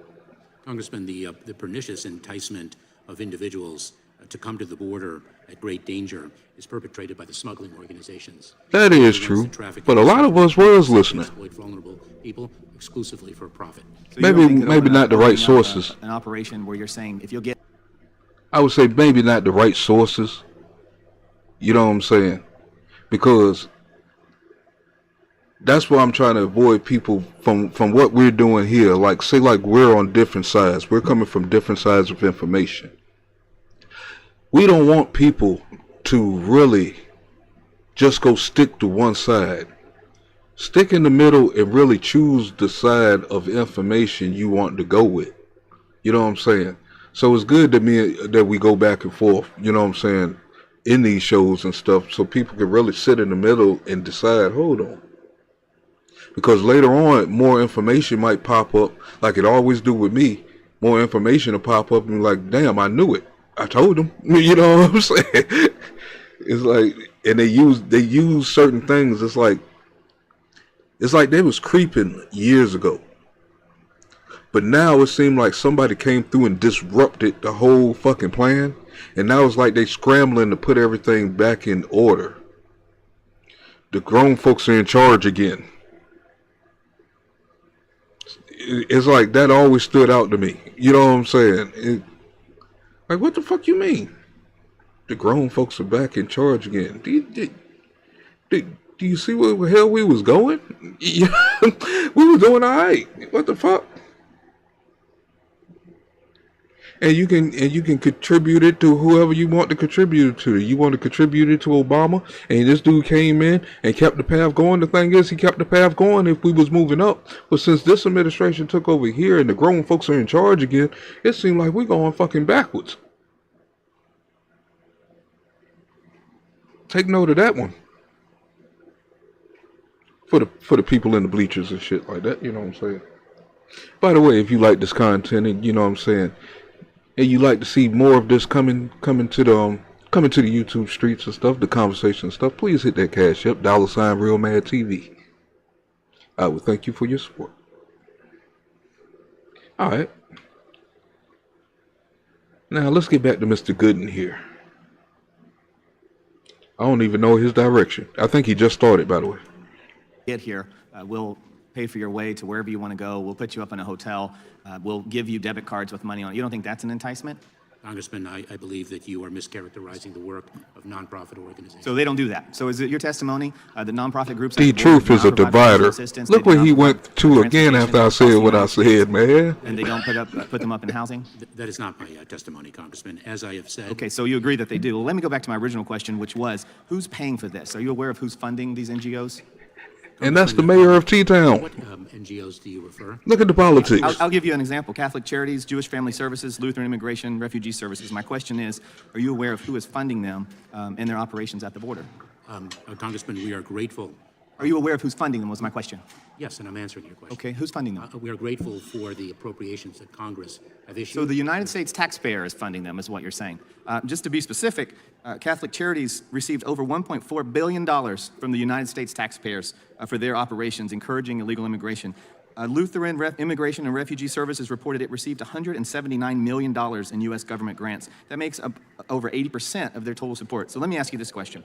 Since they're Cold receiving Pepsi this talking money, that shit right do you there. believe the number of grants and contracts awarded to NGOs is something that should be made known to the American taxpayer? Should that be public information? Should we know how much money they're receiving for their operations? Congressman, we do make that information public. And what we do is when an individual makes a claim of credible fear under the asylum laws... So the American taxpayer should know how many grants and contracts are awarded to the NGOs. That's a fair request, right?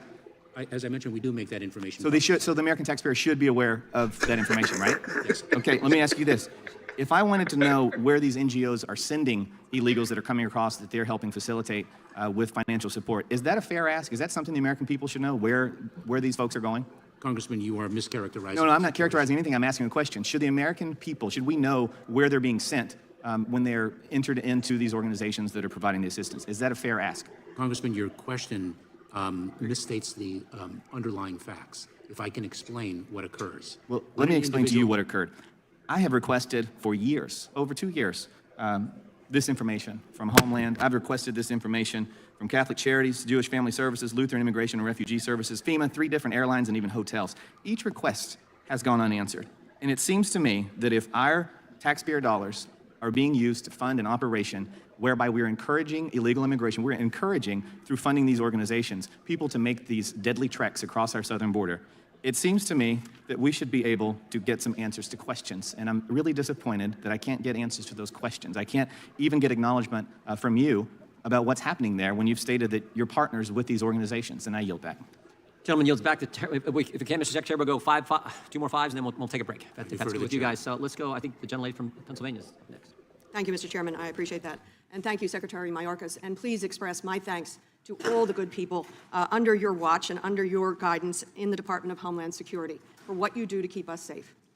300 people a day.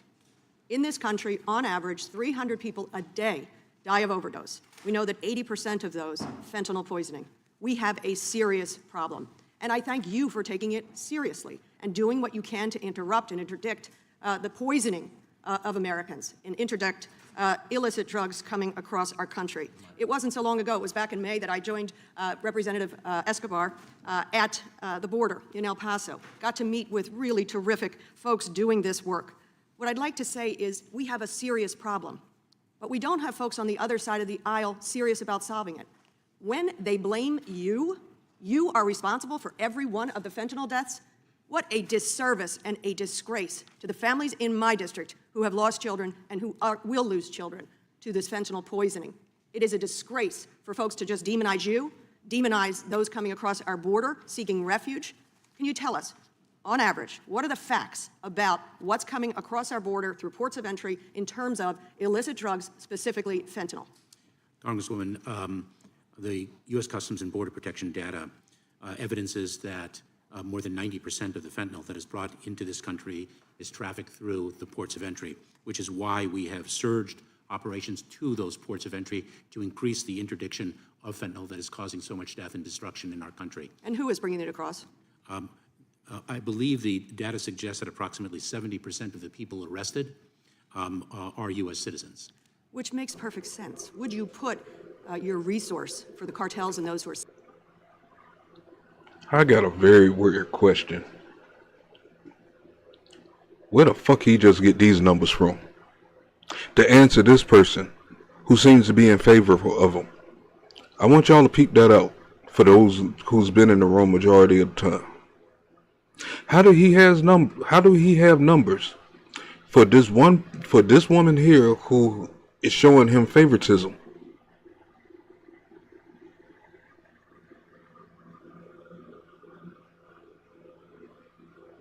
I mean,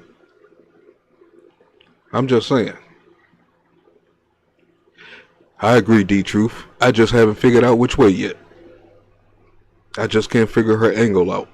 But I agree with you. We don't know if she's coming by land, by air, or by sea.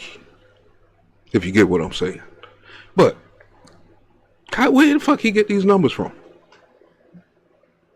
I'm just saying, a minute ago, he couldn't answer nothing about no numbers. He didn't know he'd have to get back to him tomorrow with this and that. But I hope nobody's fooled by this dude. Selling this.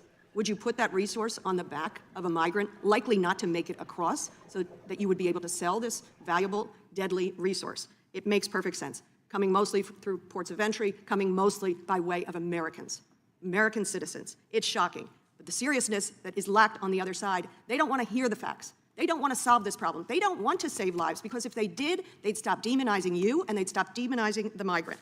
Can you tell us about what you said in your testimony? In your words, you said fentanyl is one of the most urgent and lethal threats to American communities today. Could you tell us about Operations Blue Lotus and Four Horsemen that stopped nearly 10,000 pounds of fentanyl from entering the U.S.? Congresswoman, these operations reflect a surge of personnel and technology to enhance our interdiction capabilities and to arrest the perpetrators of this trafficking. I served as a prosecutor for 12 years. I prosecuted cocaine traffickers, methamphetamine traffickers, even black tar heroin traffickers. We have not seen a drug as dangerous as fentanyl and other synthetic opioids. Their toxicity make it extraordinarily challenging, as well as the profitability and ease of manufacture. It is because of the extraordinary... Is it wrong for me to ask, what is he reading? How is this particular stuff written down for this person? Cause I mean, I take this as my courtroom. You know what I'm saying? I know we do, you know what I'm saying, we do the courtroom things and stuff, you know what I'm saying, with truth and stuff like that. But this is like a different kind of court to me, you know what I'm saying? And it's like I'm paying attention to a lot of this stuff. And it's like, well, what are you reading, sir? You can't answer nobody else's questions I mean, we want answers for those questions, us the people that you're working for. Wanted answers to those questions that was asked of you earlier.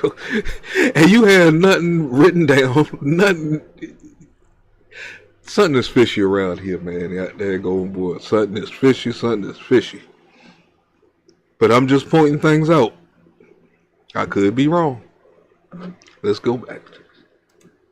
Ordinary work of U.S. Customs and Border Protection personnel, Homeland Security investigations personnel, other personnel throughout the Department of Homeland Security, working with our law enforcement and international partners, that we have been able to enhance and increase our interdiction and arrest capabilities, and we are seeing the results.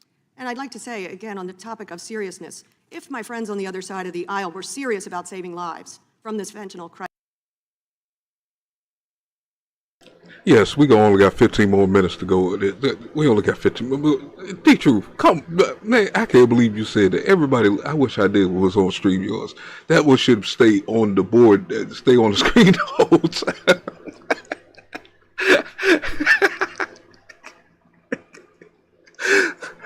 Man, these guys are cheating, man. Come on, man.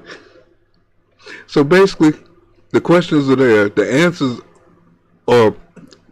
They pre-answered if he already know the questions, he already got the answers, wrote the answers down for what the people should hear.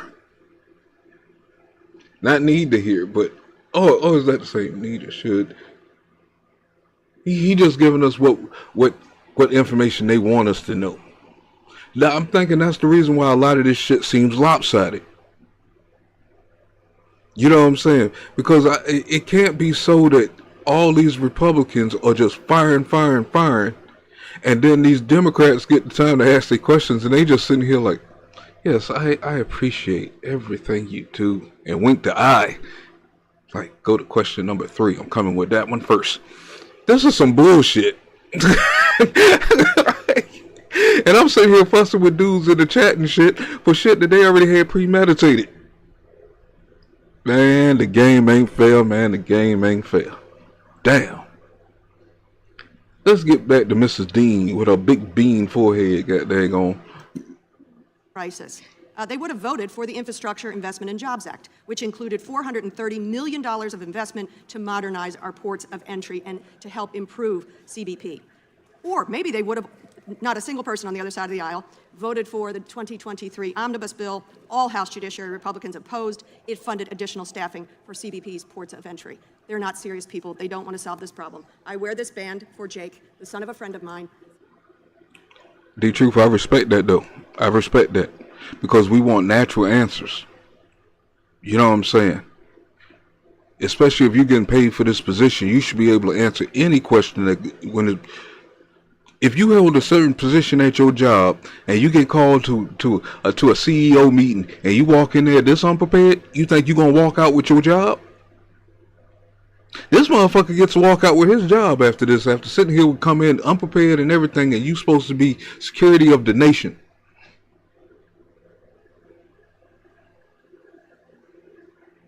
I mean, this is not making sense, y'all. Come on, man.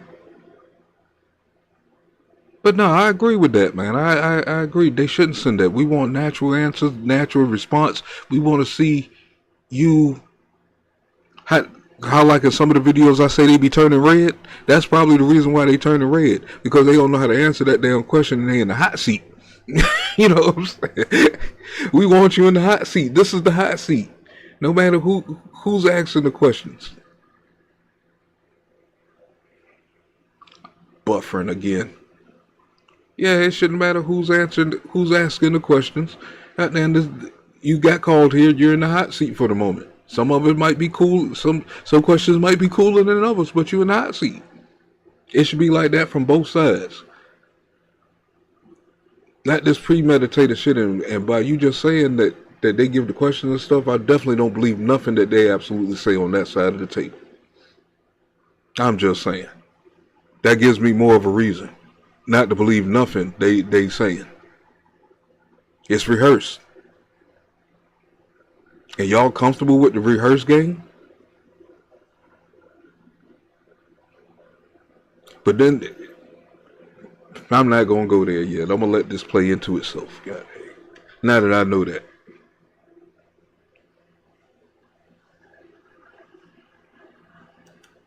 Who died from fentanyl poisoning, and they said, please do something about it. I thank you for what you and your members are doing about it.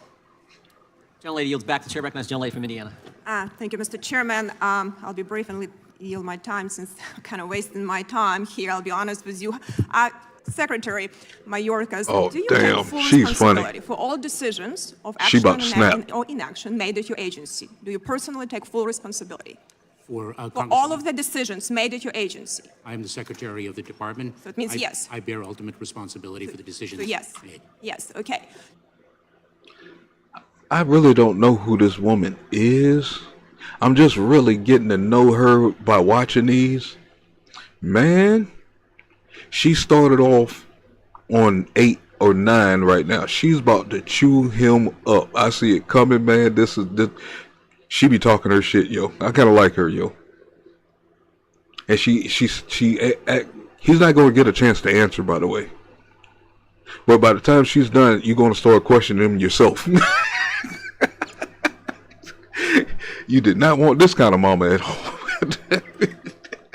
So you mentioned earlier that in your definition, you have operational control of the border. Can you define what you mean by that?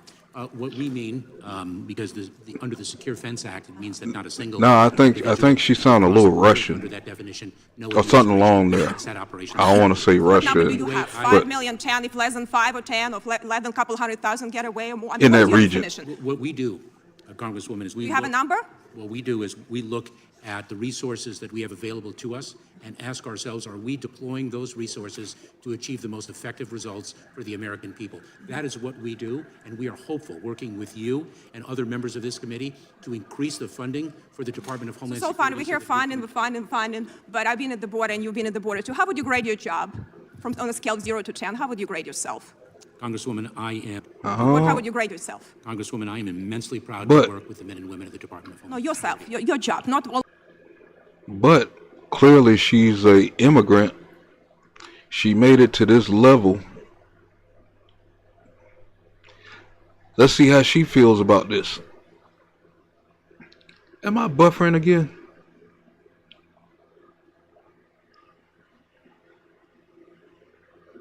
What is wrong with this thing?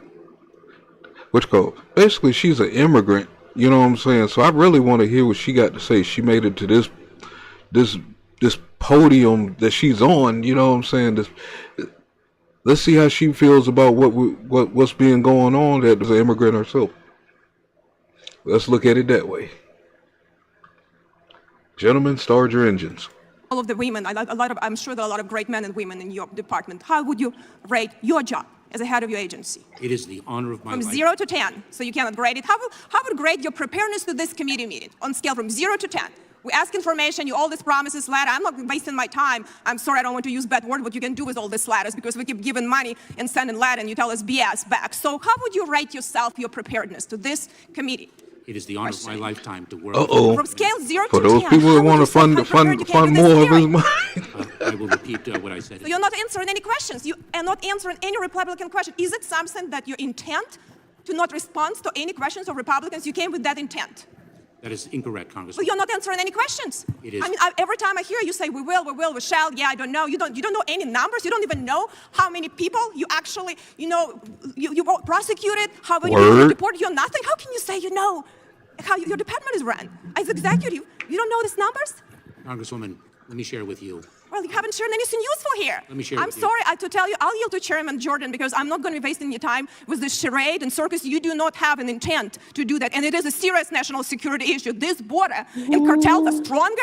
A lot of money NGOs are making who knows what, and probably a lot of corruption over there. And we have a national security crisis. And you sitting here and saying, looking at us with very smiley face, it's unacceptable. But I yield to Chairman Jordan. Thank you, gentlemen, for This is yielding. a clip. Secretary, That's the a clip. 140 illegal aliens you've encountered who are on the terrorist watch list. Again, you answered Mr. Rice's question earlier in the day. What is the status of those 140 individuals? First of all, let me. Well, she gave him the Stone Cold says so. I'm not smiling.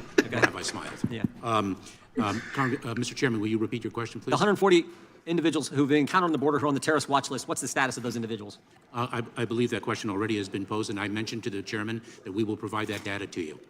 Have any of them been released, I guess is another way of framing that. Mr. Chairman, let me say this. Individuals who pose a threat to public safety. Look at him, D-Truth. How you keep defending him, man? She was right on everything she said. That's not what the Inspector General Don't make said. me He said rewind. the CBP released a migrant on the terrorist watch list, and ICE faced information sharing challenges planning and conducting the arrest. This is from Mr. Kufari, the Inspector General, DHS. You disagree with Mr. Kufari? We respectfully do. You do? I don't think he could survive another stomping like that. I've only got 25 seconds. I'll just say I don't have time for a question because you'll be elusive. But I just, for the record, since we're stating things for the record, I've been in Congress 7 years. I think you're the most dishonest witness that has ever appeared before the Judiciary Committee. And I think I speak for a lot of my colleagues. This is such a frustrating exercise for us. Our constituents want answers. They're tired of the open border. They're tired of people dying from fentanyl overdoses. And it's your fault. You know It's what? my time because our constituents appeared This look like a clip too coming. seconds. I'll just say I don't have time for. Okay, I would yield my For time the people in the room and shit that I've was only got 25 seconds. that I'll was just say I don't listening. have time for a question because you'll be elusive. But I just, for the record, since we're stating things. And for the think record, about the conversations we've been having about the what. most dishonest witness that has ever appeared before the Judiciary Committee. And I think I speak for a lot of my colleagues. This is such a frustrating exercise for us because our constituents want answers. They're tired of the open border. They're tired of people dying from Mr. fentanyl Chairman. overdoses, and it's your fault. It's my time. Mr. Chairman, point of order. No, there's no point of order in the middle of this. This is my opinion. I think it's There shared is by a millions point of of order American based on the people. Please show no standard. shame. Chairman, this is based on the standard that the chairman set out in previous hearings. Calling a witness dishonest is over the line that you drew in a previous hearing.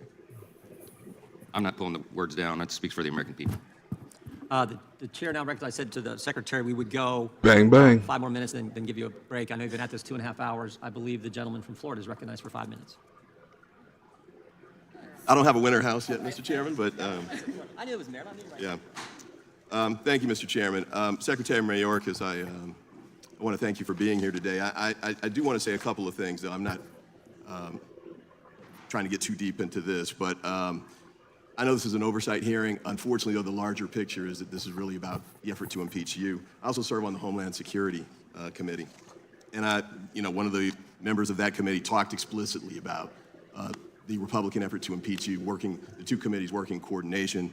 He said something about, pay attention, you can get the popcorn and watch this because it's going to be a lot of fun.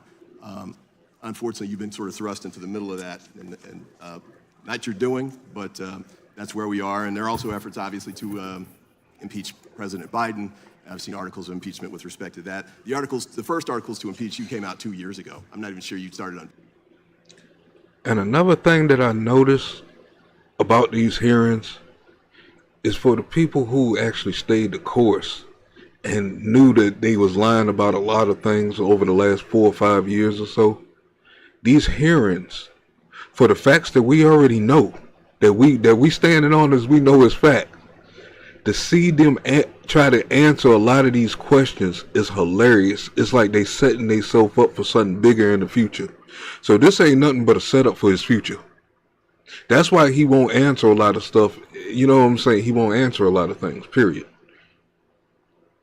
He got to know this is a setup too.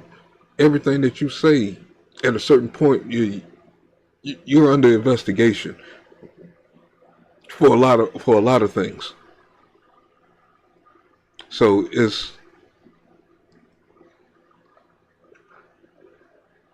I enjoy these things, man. This is my courtroom right here, man. This shit fun. Just laughing at them, especially when you keep up with it and you know certain things. You know what I'm saying? Like, no, they didn't just say that. This motherfucker lied. It's like, the facts are out already. You know what I'm saying? But, Tamara, nothing much, just kicking it with the people, chatting a little bit, trying to get to a certain mark so I can, I think they got 5 minutes until recess. I think I'm going to stop it at the recess, put a marker in and try to come back later. What am I pushing, 4 hours? Oh shit, I'm 4.5 hours.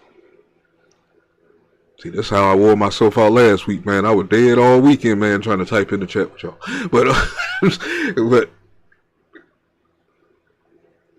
nothing much going on. Just listen to this dude plead his case on a lot of things.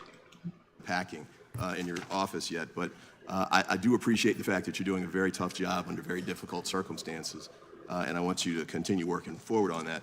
There's a couple of things that I hadn't really wanted to get into, but my Republican colleagues have made so much about it, and that's the CISA disinformation issue. And I know there are different views about that. We've done this on Homeland Security as well, but I do want to point out that I think there's an important role for the federal government to play in dealing with disinformation, and by that I mean false information. The Republican election deniers, including former President Trump, that's disinformation that needs to be addressed by the government, not just to deal with it in the past, but because of upcoming elections. I know there are election officers across the country at the state and local level. But I still don't understand that because we dealt with 4 years of Democrat supporters saying Trump stole the election. And nobody got blocked, banned, or any of that shit. Let me bring that to y'all's attention. You know what I'm saying? He was illegitimate, all kind of things and stuff. And these so-called bad people that being spoken about, Republicans, this, and that, you didn't see the same response that you see from the Democrats on this. For the same thing. Is this information to say, God dang, go? Yeah, I'm serious. You remember when Trump got elected and stuff, man? They was marching in the streets. Tell me y'all remember them marching in the streets after he got elected. He's not my president. He's not my president. And all this bullshit. You didn't see none of that shit with Biden. You did not see none of that with Biden. They was marching all in the street that they didn't want Trump to be the president when he became president. Holding up traffic and everything. I remember that shit. Boy, I'm telling you, the more y'all talk, boy, I'm a tornado of information collected up, boy. I'm telling you, I start spilling stuff out, boy. The more you start to hit buttons. God dang go. I don't write nothing down. This is freestyle. God dang go. They was marching up and down the damn streets blocking traffic. Matter of fact, we was watching it, D-Sizzle. They were protesting their ass off that dude wasn't the fucking president. But he can't even ask the freaking question. And we can't even ask the same question 4 years later without getting shut down. Man, the game ain't fair. Damn. Let's see where he going with this, though. Let's see where he going. I cut my brother off, man. Been trying to put together a plan to deal with these issues. A lot of the disinformation comes from overseas, but we get some of it here in the United States, even by national elected officials. Some are members here in the Congress. And I think it's important for us to address that, to make sure that the elections that are done in 2024 are done in a way that's consistent with the law and that allows people to base their decisions on real information. And also, I want to say this too. I mean, the election deniers man, y'all funny as hell, has put a lot of individuals at risk. Sometimes their lives have been threatened. These people were volunteer election judges, the state and local level across the country. Some of them had to move. There was one in Arizona I read about who, his life had been threatened. And it's not just the election workers either. Nina Jankowicz, who was actually worked at DHS briefly, got the same kind of treatment. And so she came under attack, again, by, in some instances, members of the House Republican caucus, to the point where she ended up having to not only resign her job, but she had to hire a consultant to help her with personal protection. And this is while she was pregnant. She had to go to some of her appointments with her doctor in disguise because her life had been threatened to such an extent. I'll close with this. I think that there are a lot of things that I would love to see this commission address. Appeal several months ago to my colleagues on the other side of the aisle about gun violence. I think you mentioned an aspect of that, which is domestic terrorism that's in some instances led to lone wolves committing mass killings. But we got a larger problem with it than that. But I can't get anybody to help me with the ghost guns issue. I've got a bill about raising the age for assault weapons from 18 to 21, which I thought would be a reasonable place to go, since we already have the raise the age place took place for handguns from 18 to 21 in the previous Congress and got bipartisan support. And it would be. I mean, ghost guns should be kind of simple to fix. There's only one kind of machine, I believe, or just a few machines that can create a ghost gun. Why not have them registered as they being bought? Just a suggestion. Because most of them are made with 3D graphic machines and shit like that and shit. You know what I'm saying?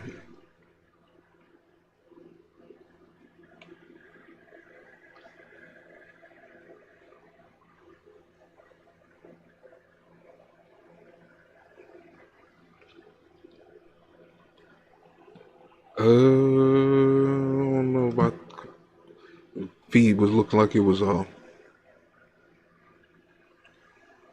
I think I need to adjust my mic a little bit. I don't know if this thing is picking up my voice or something. It seems like every time I talk, that's when it wants to do that.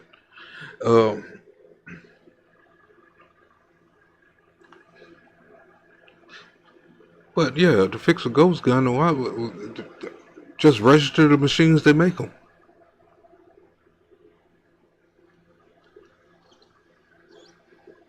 You got patent numbers to them and shit. How can you tell one machine from another? Shit. There's plenty of ways y'all can think of to stop the ghost guns, man. There you go. Without serial numbers?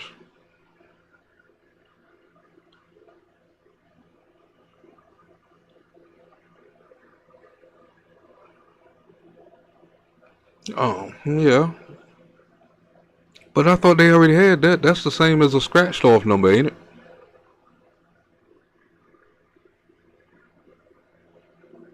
But without even that, though, yeah, I can see what you're talking about. But you put that up under that category. It's like no number because it's scratched out.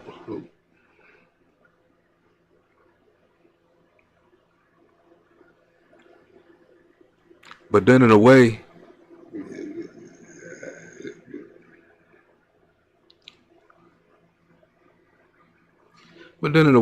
this thing keep buffering. That's why I stopped talking. What you call? I don't agree with that really. I mean, I see what you're talking about, but the way I see this administration going, we might need everything possible. The mad military goddamn about to say something mad, but just saying. They in control of our own military, so I don't know. Fuck all that shit. They the ones who put the stuff up there. They the ones who put the shit on the TV so people can even come up with these ideas and shit. Man, it's their fault. Fuck that shit. Like, let's continue with this dude going, man.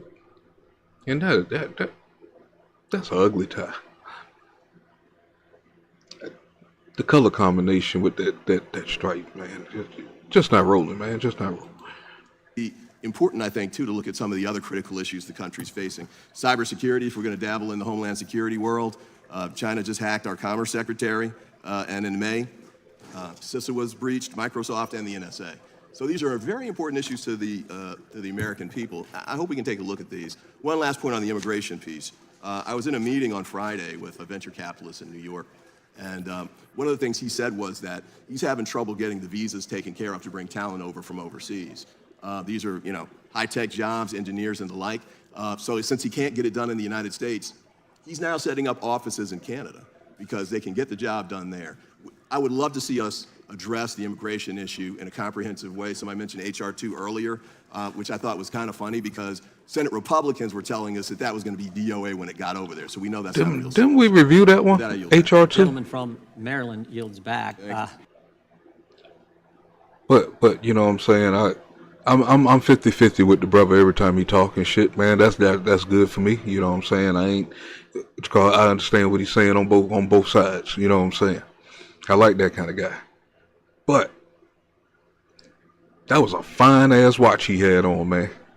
Damn, boy, that shit must be new. And he made sure the camera hit that motherfucker. Who's at 8 o'clock? Do I got time to defrost 3 chicken wings? Who going on at 8 o'clock?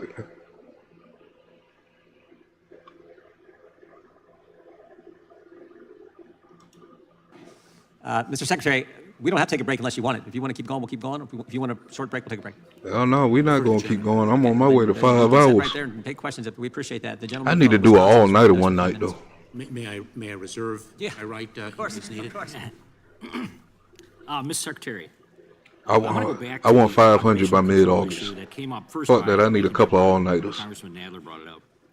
And you've addressed it, and I know that Mr. Roy worked through that again, but it's so important, and I think it's such a source of frustration because every time you turn on a TV, there is this imagery that continues. Yeah, 3 chicken wings fried hard, too, goddamn it. And whether I was in McCallum or in San Diego sector, wherever I was, when you talk to Border Patrol or you talk to your employees, Homeland Security, none of them say, yeah, everything is going well, and there is certainly an operational control in place. And that's another thing I'm going by. You brought up a couple times, the Secure Fence Act. I don't think anybody asked you again today directly. Do you believe that we have operational control at the border right now? Under the statutory definition. Yeah, it's 70%. Under the statutory The numbers are definition, out. we have it. Under the statutory definition, Congressman. It's 70% not a single individual decrease. can cross the border if one has operational control. Last year, approximately 1.7. Say the number, million people crossed the motherfucker. border. We provide that information to Congress on a monthly basis. Under that definition, no administration has had operational control. What we do is ensure that the resources that we have are deployed most effectively to gain the greatest amount of control that we can. And I will tell you that the greatest resource that we have are the men and women of the Department of Homeland Right, but what I think I just heard you say was, right now, I heard about the previous administrations. You know, you already established that there was not operational control. So right now, we do not have operational control of the border. Can you tell me that right now to this committee? Under the definition of the Secure Fence Act, right. We do not, and no administration has, because that means that not a single individual crosses the border. Hell no. Okay, so we established that we do not Sometime. have operational control right now. Sometime I Under do. the definition of the Secure Fence Act. All right, so let me ask you a couple other questions, because I think there's certainly, I think, we're acquiring numbers right now that I think are changing the dynamic of where we're at. Are unlawful entries between the ports of entry down right now? It could be them country wings. Or are they being You know, they be in jumbo measured differently size than and they shit. had been prior to Title 42? Prior to Title 42, the numbers are down, Congressman, and that is a function of the approach that we have taken to expand lawful pathways and then deliver consequences for individuals who do not avail themselves of those pathways. So is that number only migrants stopped by Border Patrol agents? Is that the number that you're focused on? Or is it a number of individuals beyond those that even have contact with Border Patrol? When we speak of, for example, the 2 weeks, let's just pick a period of time, the 2 weeks immediately preceding the end of Title 42 on May 12th. When we take those 2 weeks and we compare the numbers that we are experiencing now, we include not only the apprehensions in between the ports of entry, Congressman, but we also include individuals who are entering through the ports of entry using one of the critical lawful pathways that we include. Found inadmissible at any ports of entry. Categorical parole, illegal aliens would also be part of that group. Is that not accurate? And then finally, gotaways. So there's three categories of individuals as well. We don't. Our parole authority, which is a discretionary authority codified in statute in the Immigration and Nationality Act, is a discretionary authority that we employ on a case-by-case basis. What we do is we define categories of individuals who can access that, but we make the parole decisions on a case-by-case basis. And then, so the actual total, these are the numbers that have been presented. 294,000 or 9,500 roughly a day right now are coming across. So do you think at any point that number is being padded? I don't know how else to describe it. Maybe that's not the best term. But it's changed significantly than the way things were being counted prior to Title 42. Congressman, we don't pad numbers. We provide numbers. We act in the Department of Homeland Security with integrity and honor. I yield back. Gentleman yields back. Gentlelady from Texas is recognized. Mr. Secretary, thank you for your Don't know what the hell that meant, but okay. As the only representative on this committee who was born, raised, and has lived on the border her entire life, I can say with absolute certainty that if we want to blame anyone for our broken immigration system, we should blame Congress. Those who yell the loudest about this issue in Congress need to take a long, good look in the mirror. For 37 years, Congress has failed to address our country's need for comprehensive immigration reform. Instead, we have followed the Republican playbook, which focuses on immigration solely as a border issue. We've spent hundreds of billions of dollars securing the border, and it has been an expensive failure. And amidst an historic hemispheric refugee crisis, coupled with congressional inaction, the situation has only grown more challenging. The longer we wait to pass comprehensive immigration reform, the more challenging this issue will become. But it doesn't have to be this way. Over the past 3 decades, the federal government has chosen to narrow and limit legal immigration pathways, which has shifted the pressure to the border and communities like mine. The Biden administration has proven, however, that when we open up legal pathways for asylum seekers and other migrants, the border can be better managed, and the proof is in the data. But the problem we face today is that the majority of my colleagues on the other side of the aisle are only interested in performance, which is why they yell so loudly and try to turn the nation's attention away from their own lack of solutions. And that's what this hearing is ultimately about. While this is an oversight hearing, we know that the spectacle you're seeing on the other side is part of the Republicans' ultimate distraction strategy, impeachment. They aren't just focused on impeaching you, Mr. Secretary, despite the fact that apprehensions at the border are down by 70%. They have also promised the extremists in their party that they will impeach a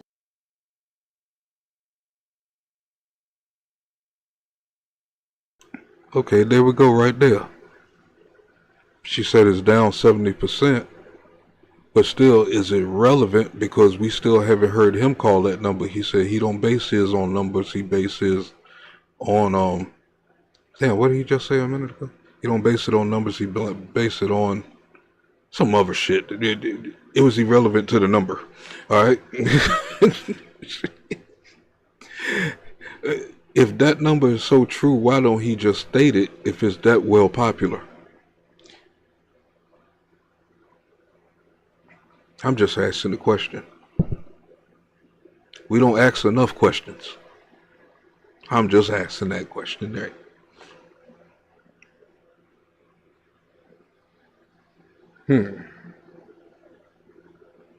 So far, the scale is tipping towards 70%. I mean, it's 2-1 in this conversation alone. That don't mean it's absolutely right, but you know what I'm saying? Somebody brought it, D-Sizzle brought it up about an hour ago. So it is relevant now, so. Attorney General Merrick Garland, and even President Biden. In fact, from the complaints we hear about Catholic Charities, I'm surprised that they aren't trying to impeach the Pope. Secretary Mayorkas, I'd like a simple yes or no, if impeach the possible, on Pope. the following questions. Damn. I have a chart here from the American What do you do to Immigration people? Council that uses CBP What he haven't data, done to people. historical But- data on border apprehensions.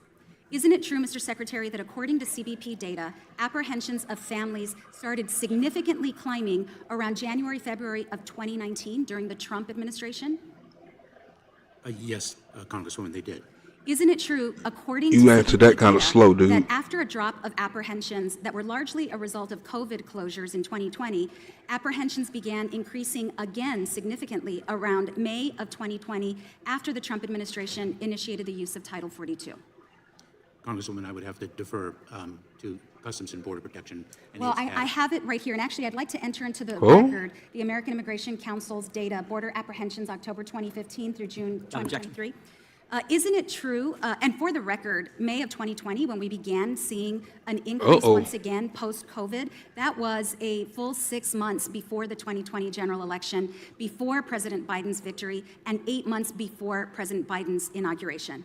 Isn't it true, Mr. Secretary, that opening up legal pathways, as DHS has done via the CBP One app, that has proven successful in helping manage the border? It is one element of an approach that has proven successful, Congresswoman. Look how And shaky he isn't it true, gets. Mr. Secretary, that the one legislative body that can further open up legal pathways in order to best manage the border is Congress? Yes, Congresswoman. My Republican colleague, Maria Salazar, and I introduced the Dignity Act, which is a bipartisan comprehensive immigration reform bill, and I'd encourage my colleagues who are seeking a true solution to join our effort to address our broken system. Anything short of that is a dereliction of Congress's responsibility and obligation, and all of this scapegoating on the Biden administration, and on you in particular, Mr. Secretary, is nothing but performance. I smell Mr. some Chairman, trickery there. Gentlelady yields back. Gentleman from Oregon is recognized. Mr. Chairman, Let me digest that for a minute. That seemed like some trickery right there. That seemed like some loaded shit.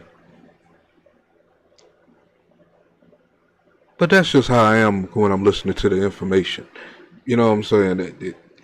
That just seemed like some loaded shit to me when I'm hearing it. When I'm playing it back in my head as she's saying it, it's like, huh, what? So, say for instance, if the Republican side is bullshitting and neglecting what they could really be doing, all right? Or do the other side have an agenda to come up with all these extra bills that's going to cost us more money in the future? Because that's how they've been working. That bill sounded like it was going to cost some money eventually, goddamn, once it got to the Congress floor. Yeah, man, they try to take down the Pope too, guys, from what they say. I ain't heard nothing about that one yet, but I don't know what side she was on, boy. Got there going. She just, I don't know. Got to watch out for her. Yeah, I got to see how she moves, man. I don't.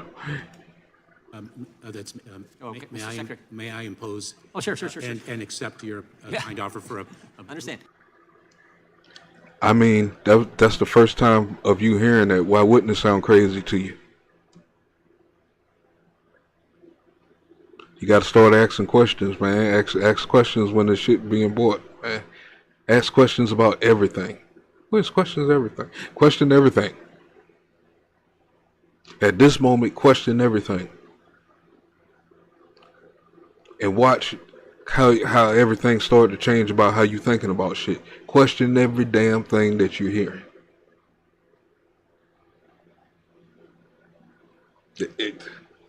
It just seemed it loaded to me like it was up to something. Like she's up to something by how she came off and attacking Congress, which is understandable if it's their job. Matter of fact, she said the same thing you said. Matter of fact, y'all two working together. Y'all in cahoots. Y'all got an entanglement. The hell going on here? Let's be this way. Over the past 3 decades, the federal government has chosen to narrow and limit legal immigration pathways, which has shifted the pressure to the border and communities like mine.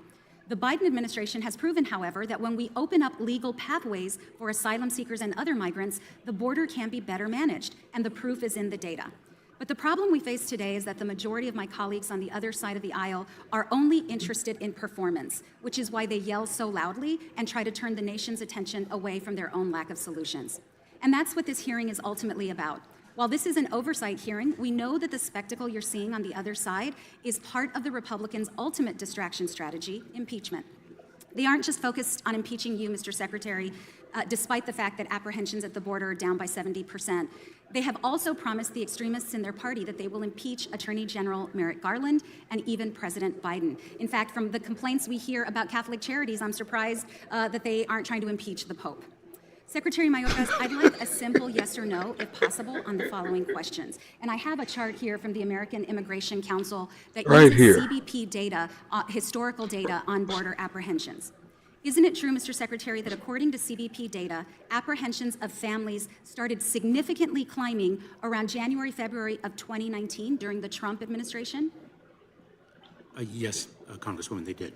Isn't it true, according to CBP data, that after a drop of apprehensions that were largely a result of COVID closures in 2020, apprehensions began increasing again significantly around May of 2020 after the Trump administration initiated the use of Title 42? Congresswoman, I would have to defer to Customs and Border Protection. And Well, I have it right here, and actually I'd like to enter into the record the American Immigration Council's data. I know, I understand that. October 2015 through June 2023. Isn't it true? Don't get me wrong. Just peep out what she's saying. Seeing an increase once again post-COVID. That was a full 6 months before the 2020 general election, before President Biden's victory, and 8 months before President Biden's inauguration. Isn't it true, Mr. Secretary, that opening up legal pathways, as DHS has done via the CBP One app, that has proven successful in helping manage the border? It is one element of an approach that has proven successful, Congresswoman. And isn't it true, Mr. Secretary, that the one legislative body that can further open up legal pathways in order to best manage the border is Congress? Yes, Congresswoman. My Republican colleague, Maria Salazar, and I introduced the Dignity Act, which is a bipartisan comprehensive immigration reform bill. And I'd encourage my colleagues who are seeking a true solution to join our effort to address our broken system. Anything short of that is a dereliction of Congress's responsibility and obligation. And all of this scapegoating on the Biden administration and on you in particular, Mr. Secretary, is nothing but performance. Mr. Chairman, I yield back. Gentlelady yields back. The gentleman from Oregon is recognized. Mr. Chairman, that's... She's right on a lot of stuff. She's right on a lot of stuff. But that proposal of that bill she got, it just seems suspect to me. It's like the hairs go up on my arms when she started talking about it. I mean, that's just me though. Damn, was I buffering again? That's just me. My hairs went up, boy, when she started talking about that bill. Like, I follow my instincts. So, but everything else she said, I have no problem with. But yeah, she did come out swinging at Congress, and yeah, I understand who's which called. I understand the swing. You know what I'm saying? It is their responsibility and stuff like that. But that proposal of that bill kind of threw everything kind of sideways in my head a little bit there. It just looked like something that's going to cause more money issues at the border. They got sneaky ways of which called, and this was a good advertisement pitch that she started off with. So I'm looking at all of that, you know what I'm saying, around that and shit. So analyzing done, let's see where they're going next. Okay, Mr. Secretary. May I impose? Oh, sure. And accept your kind offer for a Understand. a brief break. We'll take a brief 5-minute break. We're trying to go as quickly as we can because we got votes at 1:30 and we'd prefer not to come back. I'm sure that's the same with you, but if we have to, we'll come back. So we'll take a 5-minute recess now and then we'll be back in action. 5 minutes, my ass got daggone shit.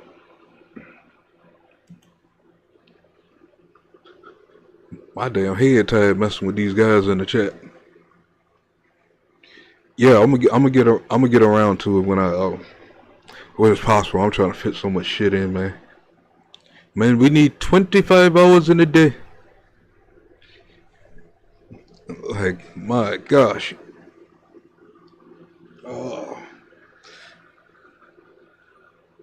I'm not sure how this is gonna go. Am I gonna come back with it right off bat as far as in the next couple of hours? That probably after Money Boy or something like that. Later, like, it'll be early morning then. It'll be like 1 or 2 o'clock in the morning or something. I'm usually still up doing little shit. Because if I stop it now, I'm going to end up jumping on my projects, my art pictures and stuff like that and shit. And listening to more news. But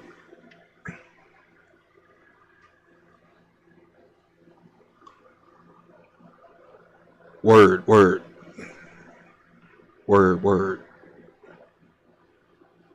I mean, is it really important? We don't want them here. I mean,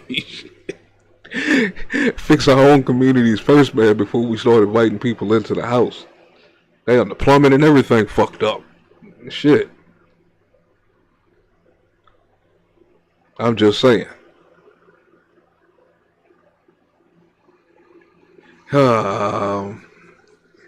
Let's see.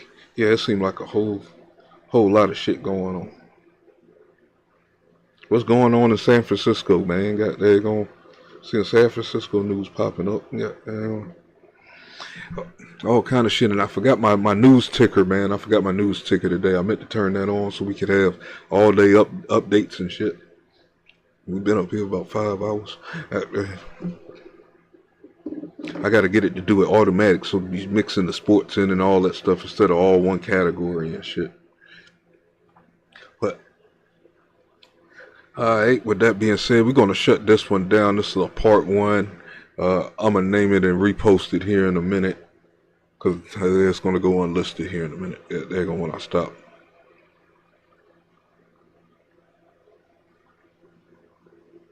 Yeah, I perfectly understand that. They definitely need to do something. You know what I'm saying? But I'm just one of those guys that just like to look at it all at this point. A lot of things flew over my head back in the days that I wish I paid more attention to.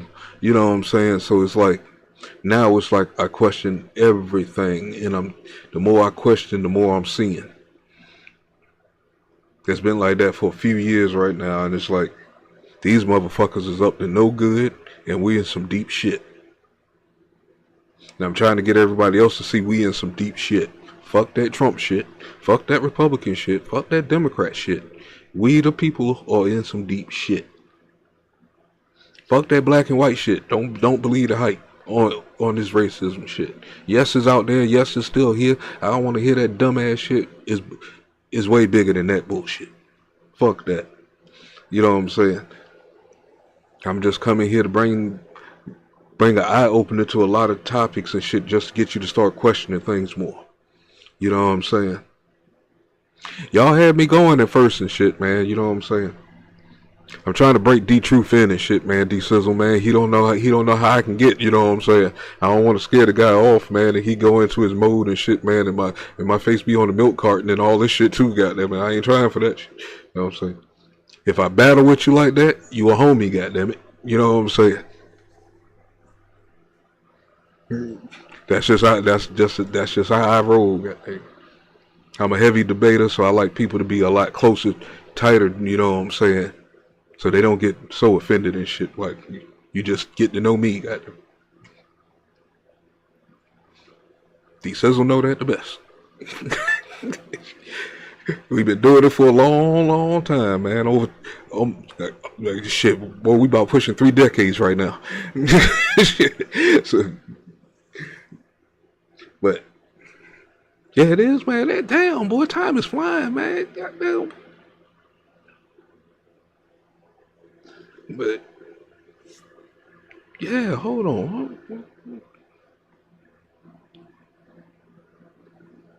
Yeah, hold on. 10, 20. Yeah, it's going on 28, 20. We on our way to 30 years, man. Goddamn, boy. Close friends, man.